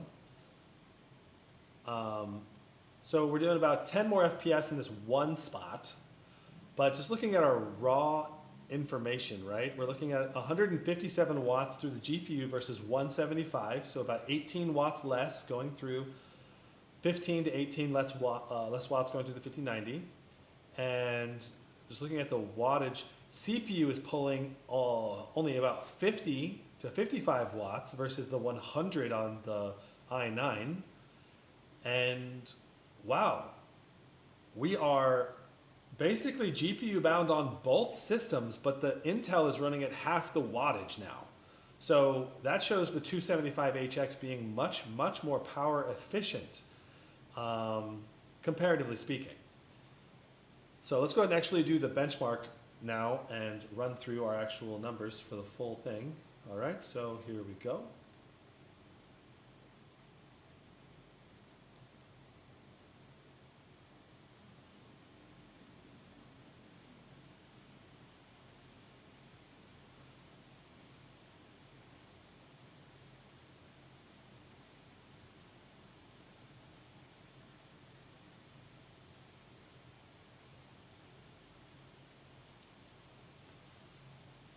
All right, so 135 FPS for the 5090 versus 125 for the 4090. So the 5090, again, still winning while using a lower power limit on both the CPU and the GPU. It's nice to see that, but I want to see, I want to see the final. I want to see 175 watts on that 5090. I want to see the full performance. 135 average FPS versus 124. Our 1% low is also better on the 5090 at 106 versus 88. So the CPU is doing a great job. Temperature-wise, we're lower on temps for both the CPU and GPU, which makes sense because we're pulling less wattage on both the CPU and GPU. Yeah, I mean, gives you another good example, I believe, of the 5090 beating the 4090 while at the same time giving less juice. So, yeah. Yeah. All right, so it's time. It's time. Final summary of everything that we've found out about this laptop.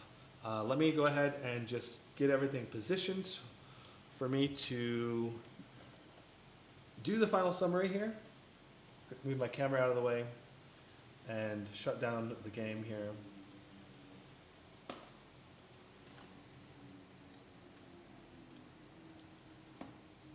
Disconnect and pull this off, and there we go. All right. Cool, so let's go through everything that we've found out so far. And then I will try my best to answer some questions in chat before we call the end of the live stream. So get your questions ready and we'll get into it here in 15, 20 minutes after the summary is done. Okay. All right. Position the mic a little better, cool. What's up, and welcome to my final summary review for the XMG Neo 16 2025 version with the Intel 275HX and the RTX 5090. Now, this is going to be like a part one because I'm probably going to have to redo this test once NVIDIA and Intel fix the performance on this machine, because this laptop has some performance issues with it. Not that I think it's XMG's fault at this case. I don't think you can really fault them for the problems that we're seeing in certain games. That said, we're seeing some insane performance. We've got some incredible new design improvements on the XMG Neo 16 from a cooling and thermal perspective, some software perspective, and especially hardware perspective, especially the display, the chassis, and the water cooling loop that you can use with this machine. The water cooler is insane. It's so cool because it allows you to basically rock 200 watts of power through the CPU continuously, or like 180 to 200 watts, depending, it goes up and down a little bit, but it's crazy. And it still is not thermally throttling, only pulling about 85 degrees or so on the CPU, which is super, super good. We're using PTM 7958, I think was what he said was the material used for cooling here, because it's easier for maintenance than liquid metal. Now, we had phenomenal cooling on here from air cooling as well as the water cooling, and we'll get into that here in a moment. So quickly, value comparison versus the competition. The big thing here is the water cooler. It can really help you do two things. Number one, keep your temperatures cool and push the performance to the limit in certain tasks. That said, right now, NVIDIA is really preventing this RTX 5090 from flying, from running. It's kind of like limping along because we're not getting the full wattage to the RTX 5090, only pulling around 150 to 160 or so watts in most typical gameplay, which is not ordinary. Like some games, sure, the RTX 4090 also would go down to 150 watts when the CPU is really pulling on the juice.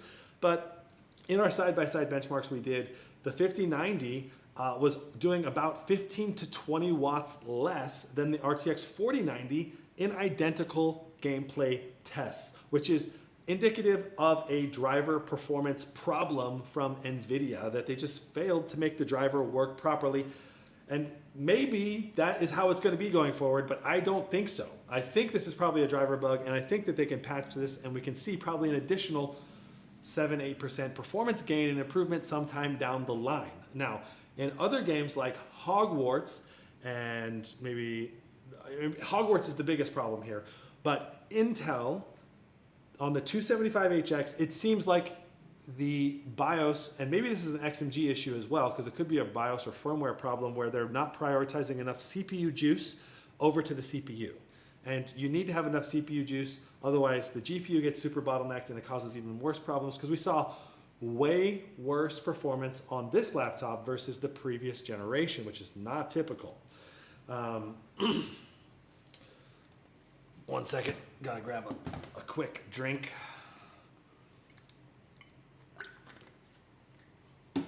Get some protein. Okay. So biggest competition for this is going to be something like the Legion Pro 7i, the Blade 18, if you're looking for a super premium chassis. This is a very premium laptop with premium components, premium mini LED display, QHD 300 hertz response rate. It's fantastic. I loved it. That said, there is a problem with G-Sync on it right now. Hopefully XMG can get G-Sync working on this panel again, because it was working initially before launch and then it got taken off, and I'm not sure exactly what's going on with that. I'll put a pinned comment down below to explain the G-Sync situation. The biggest pro for this machine is obviously the performance, the water cooler. The biggest con is probably the price. You're talking a very premium price, about $5,000 US if you were to order this and have it shipped in. Now, US market, you gotta look to electronics, where the price is closer to $4,000. You get about a $1,000 discount if you're a American citizen. So congratulations to those of you that get that discount. That said, if you want all of the keyboard options for Europe, you got pretty much got to go through XMG. If you go through electronics, you can get the US keyboard, and you also get a slightly different BIOS, the Prima BIOS, which allows a little bit different customization and tweaking than this one. Now, the BIOS in this machine is insane. It provides tons of advanced features for both CPU tuning as well as memory tuning and disabling and enabling so many different features. It's the most feature-rich BIOS I've ever seen in any laptop ever at this point. Aside from maybe when I had a true desktop CPU in my old Clevo where I could actually set the target boost clock, which is, I don't know. But that one also didn't have all the features this one did. So, but other than that, this thing is pretty much the most fully featured BIOS I've ever seen in a laptop. It's really, really cool. This comes with a 420 watt power adapter. And if you're using the water cooler, you plug it into the back of the water cooler, and then the water cooler will daisy chain into the back of the laptop. And then you also would want to plug in the now click-inable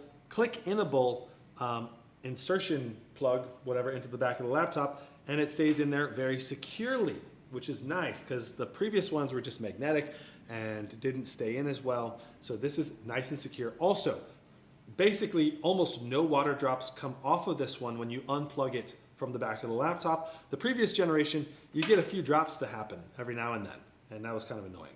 So this one, pretty much no drops ever when you're unplugging and plugging the laptops in, or if there is, just like one tiny one. Okay. The weight on this was 6.27 pounds, a little bit over 8 pounds with the power adapter. Taking the bottom off was not too hard, about 10 Phillips head screws, and then one pry tool. There's a little gap right next to the LED light bar here. Zip it around, and you got lots of upgradability here. You can replace 2 SODIMM slots. You have 2 SSDs, including one PCI Gen 5 SSD that had excellent read and write speeds, the fastest I've ever tested in a laptop so far. The RAM speeds, we have 32 gigs of 6400 megatransfer for SK Hynix memory in here out of the box, but you can customize this to different RAM speeds if you want to when you order it from XMG. I believe there's going to be some slightly faster RAM. Now, Windows Hello should let me log in here really quick and easy. There it is. No problem. And the webcam on here, though, like Windows Hello works fine. The webcam on here definitely could be improved, especially for resolution and detail. Color replication was quite good, though. But it'll work fine for Skype calls. Just don't expect to record high-quality live stream video or something from the webcam, because it's not that good. And the mic quality also wasn't that good, and you could really hear the keystrokes when you're typing with the mic, which is not great. Internally, we have 2 large fans and a small third fan to help move air out the system. Even though they have that third fan, the chassis did heat up quite a lot. Like being real, like this thing got pretty warm on the wrist rest. So if you're a keyboard gamer, you're probably going to need, you're gonna have to be okay with a warm wrist rest, because this is gonna get quite spicy compared to, say, a plastic chassis. This aluminum build on this, very high quality, feels really rigid, very minimal flex on this machine. Only a little bit of flex right here in between the keyboard and the trackpad, and a little bit on the keyboard. Other than that, the sides extremely rigid, feels like you're using a tank. The ports selection on this is quite good. You have a 2-in-1 headset adapter port on the left, and then a USB 3.2 and a USB 3.2 Type-C that has DisplayPort 1.4 support and 100 watts of power delivery. On the rear, we have a high-quality HDMI 2.1 and a mini DisplayPort out. So if you're using a VR headset, you can use these to put out direct G-Sync support from the NVIDIA GPU to the headset. And then you have your power adapter port and a Thunderbolt 4, sadly not Thunderbolt 5. Water cooler port right here. And that is one downside. You get one less port because you have a water cooler on there instead. Kensington lock port, full-size high-speed SD card reader with USB 3.2s Type A's on the right side, which is kind of where your mouse is. Kind of not great placement here for these, but at least you got a great selection of ports on this machine. Let's talk about the display. The display, we tested at 770 nits and 98% P3 color gamut, extremely high think 700,000 to 1 contrast ratio. You can turn off and disable. You can enable and disable both HDR as well as local dimming, and that does change the characteristics of the display. Disabling local dimming, I felt like really boosted the contrast ratio visually on menus, but maybe not inside of video content. I did like turning off local dimming personally, but that's going to reduce your overall contrast ratio down to about 1100. HDR also feels like it's messed up with the color gamut dropping down significantly down to about 78. So you lose about 20% of the P3 color gamut when you enable HDR through Windows. So I would recommend not enabling HDR as well. Okay. UFO ghosting test was great. Very crisp looking with very minimal to no ghosting on this display, and playing games, esports games, Counter-Strike 2, Marvel Rivals, fantastic. I love playing esports game on this. One of the best esports gaming experiences that I've ever had on a gaming laptop, equal to the best. Keyboard and mouse. This is the German layout keyboard. This is the German layout for the keyboard, and it does have a lot of backlight options to it. The keys actually do feel really good to touch and to type on, and they have good key spacing in my opinion. The downside here is the lighting animations across the keyboard are not that great, and they could really improve the smoothness of them in my opinion to make them look better. So as it is, I just recommend using a static rainbow pattern, and then the front light bar here, which is off apparently in battery mode, does look really good and very smooth and granular. So giant thumbs up for the light bar. Laptop control software is basically Control Center is the name of it, and you can control just about everything about the laptop through that application. You can overclock or increase you can change the fan profiles, you can enable and disable tons of different stuff, just like in the BIOS. A lot of it is enable and disableable right here in the menu. You can even activate an iGPU only mode to make sure the NVIDIA GPU remains shut off. Now, unfortunately, this feature is a bug.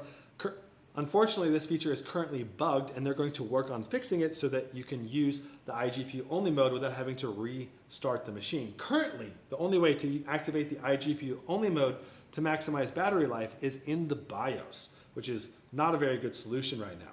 Now, battery life when in iGPU only mode with brightness significantly reduced down to like 10-20%. XMG said at 120 nits brightness, they got 8.5 hours of video playback, which is a big step up, in my opinion, for a high core count, thread count CPU. Because the previous, i9-14900HX, it really struggled to have good battery life. And so the ability to get 8 hours of low brightness, like office work, for example, is really good for people that need to be able to take this away from the wall all day. That said, don't expect ultrabook-like battery life because it's not that level yet. It's especially if you're going to be moderately productive, this CPU is going to ramp up and take more juice. And so without super optimizations, keeping this thing at like 50% brightness, you're probably looking at more like 4 to 5, maybe 6 hours of juice here, depending on what you're doing. And you can definitely kill this as well very, very quickly in like an hour, hour and a half of gaming. That said, if you optimize your gaming, I did see some indications from some other tests that gaming battery life on this can reach beyond 2 hours now when using the 5090, which is really cool because, previously you kill it in like an hour typically, maybe an hour and a half with the 5090. But if you FPS limit down to 30 and lower your brightness, you could probably get over 2 hours of gaming battery life on here. But at 30 FPS, it's not really great. You bump that to 60 FPS, you're probably killing it a lot faster. So it really depends on what FPS you target, which you can set up, for your frame limiter within the NVIDIA battery boost settings. Okay. Let me make sure I didn't miss anything. Bloatware on this machine. Sorry, I'm getting from talking for 5 hours now? Yeah, we're just passing the 5 hour mark. This is part of a 5 hour live stream. So, okay. So Bloatware on this machine is excellent. Basically zero. There's only the utilities that XMG's pre-installed. There's no antivirus. There's no other extra things to slow your machine down or cause pop-ups to occur. Giant thumbs up. It's like a clean install of Windows. Almost no one is doing that in the laptop space. Love it. Great job, XMG. I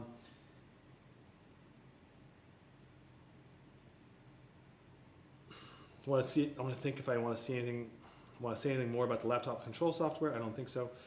Speakers on this were surprisingly good for a 2-speaker system. You definitely have some punchy bass and some moderately clear mids and highs, but I do think the mids and highs could be clearer, as well as the speaker placement is not great. Like if the speakers were upward firing or forward firing, we would get better sound to the user. As it is, they're sideways firing, so if you cup the sides of the laptop like this, on this side and this side, you will get dramatically louder speakers and a better speaker experience.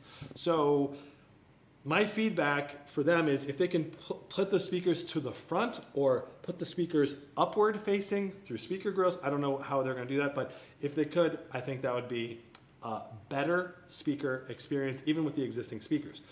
That said, I think the speakers could still get even better. As it is, I rated them at 8.6, which is above average and certainly not bad speakers, but not super great, high quality speakers, sadly.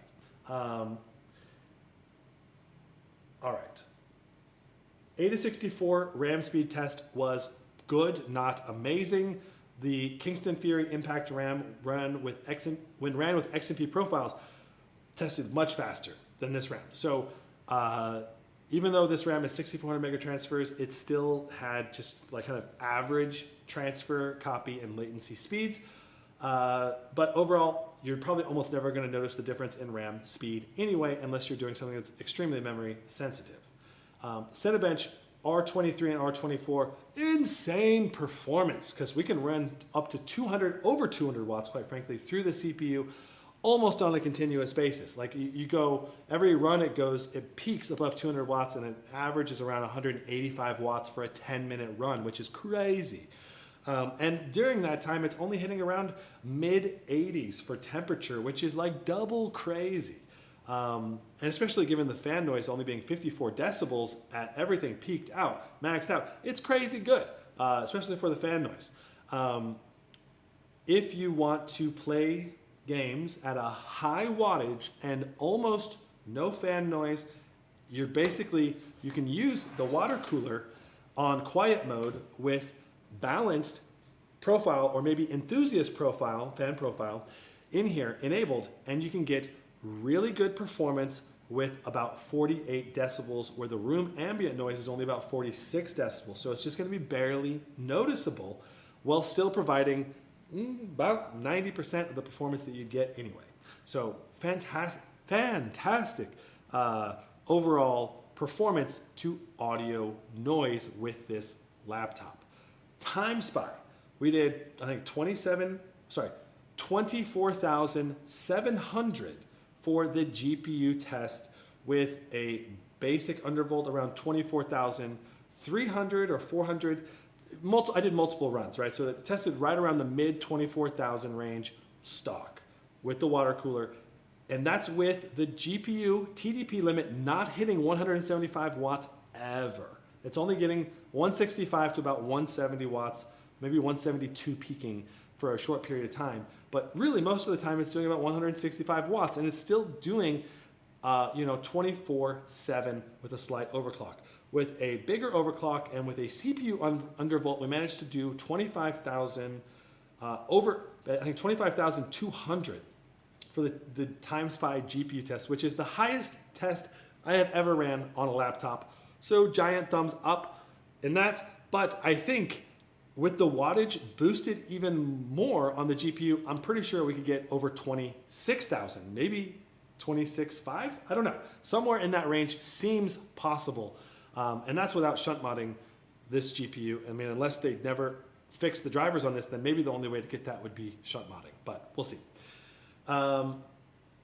So Time Spy score was really good, but sadly the CPU score was not that amazing, only around 15 to 16,000. And we've seen higher scores on previous gen tech. And I think that has to do with Intel not letting the CPU really run at full power. I don't know. That's my current thought process, is that this, and that I think also impacted some of the gameplay tests that we did, especially in Hogwarts, where on the previous generation, the CPU was pulling almost twice as much wattage as the current generation. Now the new generation, the 275HX, is clearly more power efficient because it's competing with the previous generation at significantly less wattage. So that is a good thing, but it should be pulling more wattage if it actually wants to beat the last generation, because the last generation was pulling a lot of wattage and it had great performance. This generation pulling half the wattage and getting most of the performance, that's good, but like I want it to actually outperform the last generation, which means it needs to at least, I don't know, pull 80-90% of the wattage probably of the last generation with better power efficiency to actually beat it. We'd have to actually see. Anyway, I think Intel and NVIDIA will patch and update this to optimize the performance over time, but it feels like both Intel and NVIDIA have some optimization to do, especially NVIDIA. Intel not as much, but I think there's just a couple of games that need to be updated. I mean, this could be an XMG firmware issue as well, not necessarily always Intel. Okay, so let's talk about gameplay performance. We saw the 5090 consistently beat the 4090 in all the games except a couple of them. Like Hogwarts absolutely was trashed by the 4090. The 4090 swept. It was like way higher FPS because clearly there's some optimization that needs to be done from NVIDIA and Intel for that game. But most of the other games had a significant lead for the 5090. I'm not sure exactly the percentage, but we'll calculate it up and make a graph for you for the final summary review so you can check it out. But clearly the 5090 has an advantage in a lot of games, and that advantage is if NVIDIA fixes the drivers, it's going to grow probably another, I'm guessing, 5 to 7% once the drivers are fixed. So the performance that we saw, you know, in Baldur's Gate 3 was the biggest gap, I think, between the 5090 and 4090. It was like a 70 FPS gap between the two. So huge gain for the 5090 in that game, but it's already over 200 FPS, so who really cares? And it's a single player game. Counter-Strike 2 was fantastic performance. Very high settings. We averaged 280 FPS in the benchmark, and it felt great to play. Cyberpunk 2077 was very good performance. We did beat, I think, the 4090 by a little bit, but it wasn't as big of a gap as it could be if it was pulling the same wattage as the 4090, because there was about, I think, a 17 or 18 watt gap in the GPU, and I think even the CPU was pulling a little bit less wattage than the i9-14900 HX, sorry. Like even the CPU could also be increased on the wattage for the 275HX. Elder Scrolls Oblivion, running everything on Ultra with DLSS on balanced, I think. We were doing about 140 FPS. And I mean, it's very smooth. It's very good gameplay, but it's kind of surprising that it's so low. It's a very demanding game to play. And again, we didn't see the full wattage from the 5090. I want to see the full wattage. I want to see the full potential of this GPU come out and hit. The vast majority of GPU-bound games should be pulling 175 watts in games. God of War, we saw a nice advantage for the 5090, about, I think it was about 10% or so. But again, it'll be a bigger gap when it's fixed, because again, there was a big wattage gap between the 5090 and 4090. Marvel Rivals was fantastic. Great gaming experience. On low, we're doing over 200 FPS with frame generation enabled, 4x frame generation enabled. In a competitive game, we were doing over 300 FPS. But I could feel that latency being added to the game, and it felt worse to play than when frame generation was disabled. So definitely don't run frame generation and just run it on low. Or if you do frame generation, never go more than 2x, because 4x is just way too much latency. That said, surprisingly, initially, it kind of felt not terrible. I mean, it doesn't feel terrible. It still feels okay. But if you really use it a lot, you'll feel the difference in aiming potential. And it's only a little bit smoother going, you know, from 200 FPS to 300 something FPS. It doesn't make sense to make that jump. Now, Monster Hunter Wilds, we saw a nice gain over my Blade 18 4090 performance. I believe, I can't remember the exact numbers, but it was about 20 FPS more. Let me see here. Let me just pull it up real quick so I can say the right amount.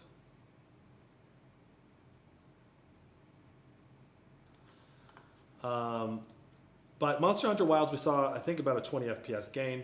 It was very good gameplay, worked well, but again, the NVIDIA GPU not running at 175 watts. So Witcher 3, again, some nice performance gains for the 5090, but again, I'm saying again a lot.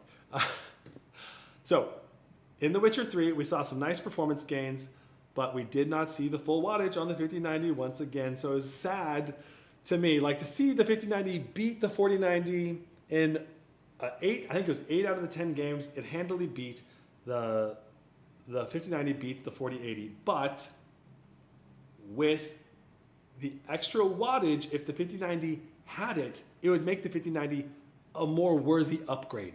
And that's the sad part. And people are paying for a product that was advertised to run at 175 watts. But even in synthetic benchmark tests where the GPU is we're clearly GPU bound in TimeSpy, we're still not pulling 175 watts, and that is pathetic. Like, NVIDIA needs to fix their drivers. That's the summary there. But even without the drivers being fixed, this is still an excellent laptop. And yes, multi-frame generation is a feature that is valuable for single-player games like Cyberpunk 2077. When we turned that on, we went to over 200 FPS. But the thing is, it does add a little latency, so don't do that in competitive. And the other thing is, you can use multi-frame generation, even 4 times multi-frame generation, on RTX 3000, 2000, 4000 series using a tool called lossless scaling. And yes, it does work about the same as multi-frame generation from NVIDIA, maybe slightly increased latency. But you can even use frame generation in games that don't have frame generation at all in the game engine, and you just slap that in there and enable it, and you can use frame generation in almost any game out there. So that's the thing to keep in mind is don't just buy the 5000 series because you can get 4 times multi-frame generation when you could already get 4 times multi-frame generation in your single player games on your existing hardware. So don't let that just be the only reason you buy it, is what I'm saying. So given the current price points between the 5090 and the 4090, it's pretty clear that the 4090 offers more value for your money, but the 5090 does offer upgrades in the majority of games, even if the upgrade is smaller than you would expect. We'll average this out and we'll get the exact value for how much percentage performance we get now. But assuming that we can get even more performance in the future when NVIDIA and Intel fixes this machine, it's gonna become an even better laptop down the line. That's my current thought on this RTX 5090 laptop.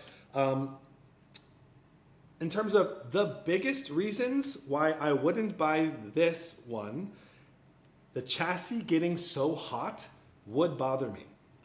So if you're the person that is in an already hot environment, this laptop is going to get very hot. If you're in a really hot environment, I would recommend a laptop that has a plastic chassis instead, because it's not going to dissipate the heat all over the system. And it's, so you're going to be able to comfortably play on the games that you want to play with your wrist on the wrist rest without it getting hot. If you're in an air-conditioned environment, it's not as bad, especially if you use the water cooler primarily. It doesn't get as hot, but it still would annoy me to the point where I'd probably have to have a fan blowing on me to prevent my body from overheating because it gets so warm. So that's one downside. I think XMG needs to work on that, try to get the heat, especially around the wrist rest, to be less warm. Okay, other cons for this machine, obviously, if you just go for the 5070 Ti version, you're going to save a lot of money compared to the 5090 version, and you're still going to be able to play all your games on Ultra pretty much. So that would be my suggestion if you want to save money, or maybe the 5080 version is another valid option, because we did see VRAM utilization in some games go above 12 gigs at QHD. So the Monster Hunter Wilds was actually pulling 17, almost 18 gigs of VRAM utilization. So, And new modern games are going to keep growing in how much VRAM they're going to want. So having at least 12 for QHD is important, I think. Going for 16 is recommended. 24 in the 5090 definitely helps future-proof you for more games down the line. But in terms of if you're on a budget, going for a 5070 Ti machine seems like the smarter choice financially. But this is not necessarily a machine for the people who are trying to save money, because this is the machine for people who want to get the most performance. And that's pretty much what this delivers, in my opinion. And I think it's going to get even better down the line when the machine gets fixed from Intel, XMG, and NVIDIA. Now, regarding the G-Sync issue not working currently, I did not notice any screen tearing because the FPS was high enough in every game. As long as you're getting more than 60 FPS consistently, you're not going to notice screen tearing very much. And at QHD and with this much hardware, it's unlikely you're going to be playing at a game less than 60 FPS very often. If you go to a 4K panel, that's where the lack of G-Sync can really be a problem here. So, and I'm not sure if they're going to add G-Sync support again in the future, because originally this was being sold as a G-Sync. Okay, looks like OBS disconnected and reconnected. Okay. Okay, so that's it for myself. That's it for myself. So can I recommend this laptop? Absolutely. It's a great machine in so many different ways. From a performance perspective, I don't think another machine is going to beat it this year. Maybe the Titan will give it a run for its money. Maybe the Scar 18. We'll have to see. But fantastic performance machine that will probably just keep getting better. Now I'm going to go ahead. So I'm just going to say thanks so much for watching. We'll see you in the next one. Brandon out. Okay, so now I'm going to take some questions from chat, and then we'll end the live stream. Wow, 5 hours and 17 minutes. Thank you so much for anyone, especially those of you who hung out in this live stream this long. It's crazy. Okay, questions in chat, drop them, and I will try to answer.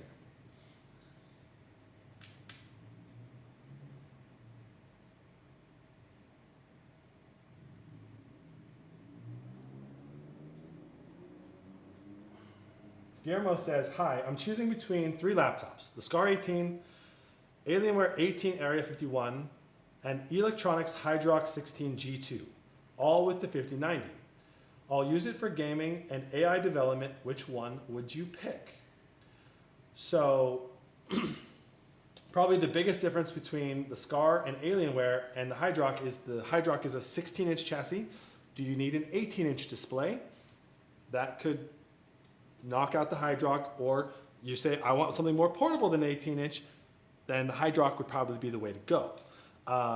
In terms of performance, all 3 of those are going to perform well, but the water cooler on the Hydrox is going to give you an advantage in terms of total TDP for your CPU.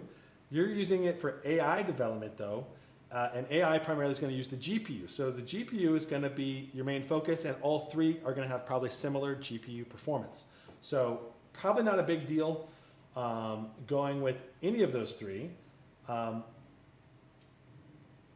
I would say the Hydrox will probably perform at a high level with less fan noise. That'd be an advantage for the Hydrox if you get the water cooler. Pricing wise, I believe the Alienware is going to be your cheaper option because it's only about, I think, $4,000 or a little less than $4,000 for the 5090. So that's, I think for a budget perspective, the Alienware is actually the cheapest, which is hilarious. Get the budget option, the Alienware, which makes no sense because in the past they were always so expensive. But right now they're actually more reasonably priced. It's surprising. Scar 18, big advantage for that is the toolless bottom, and I think the coolest design that we've seen from a laptop. And in addition, I know the Scar 18 has a cool wrist rest because the wrist rest on it is large and it's a plastic, predominantly plastic laptop. So you're not going to get a hot wrist rest like you would with the Hydrox. I don't know about the Alienware, but probably the Alienware, I'm not sure if that's going to have a warm wrist rest or not. So that would be a hard one for me to choose too. Between those 3, that would be really hard to choose. But honestly, I'd probably go Hydrox. If it was me, probably. Because I don't know. The Alienware and the Scar 18 are so big they won't fit in my backpack, I think. That's probably the main reason, because I have a filming backpack that I carry all my camera gear to events, and my Blade 18 just barely fits in there, like no extra clearance, and the Scar 18 definitely does not, and I don't think the Alienware would either. So yeah, that's probably why I would pick the Hydrock between those three, but yeah. Okay, Danny says, I'm very happy with my Blade 16 2025, 5090, and with more NVIDIA drivers, we will hit 170 to 175 watts more consistently. I do hope so. That is my hope. I'm surprised your Blade 16 already was hitting those TDP numbers though, unless you were using a laptop cooler, because I think that's the only way you're supposed to be able to do that. Because normally I think it's a 160 watt max boost, normally like 15 watts lower because it's a thinner chassis. Cheat Con says, does the 5080 have the same wattage problem or not? I believe it has the same wattage problem. But I don't know for sure, but I'm pretty sure it does. Yeah, I'm not, I think so, is what I'll say.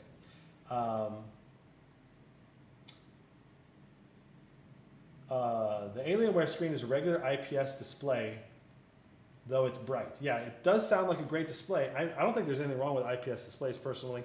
They all have pros and cons, OLEDs, IPSs, and mini LEDs, but if they're all at least 500 nits and 100% P3 color gamut, they're all gonna be awesome. So, I mean, you know, the IPS display just won't have as much contrast. That's the main difference, but it also won't have bloom. So that's nice. And you don't have to worry about burning. You can use it for 10 years and the display will still be good. So, you know, so that's why I'm saying that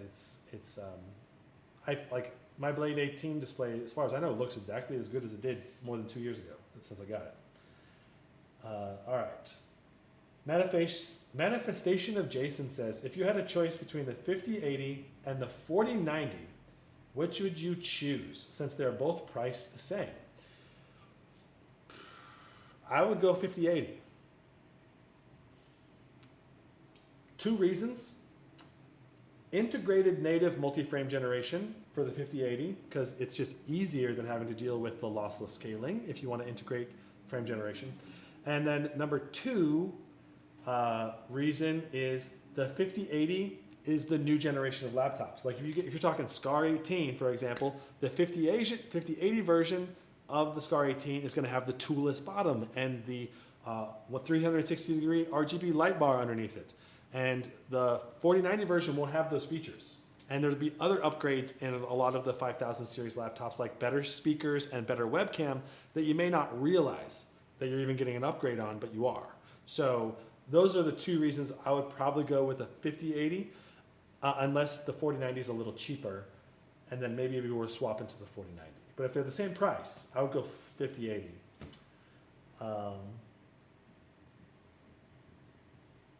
Okay, so more live streams coming soon. Also, probably going to make a bunch of videos at Computex on the new 5050, 56, and 5070 gaming laptops that are just coming out. And so I know I have meetings with, I believe, Asus, MSI, Acer, I'll probably hang out with XMG. I'm not sure if there'll be anyone else that I'll be able to get hands on with, but I'll at least get hands on with some of their new 5000 series laptops that are more budget and mid-level. So that'll be cool. Yeah, so that's it for this live stream. Thanks so much for tuning in. 5 hours, 24 minutes. You guys are awesome for being able to hang out with me for this long. All right, we'll see you in the next one. Brandon out.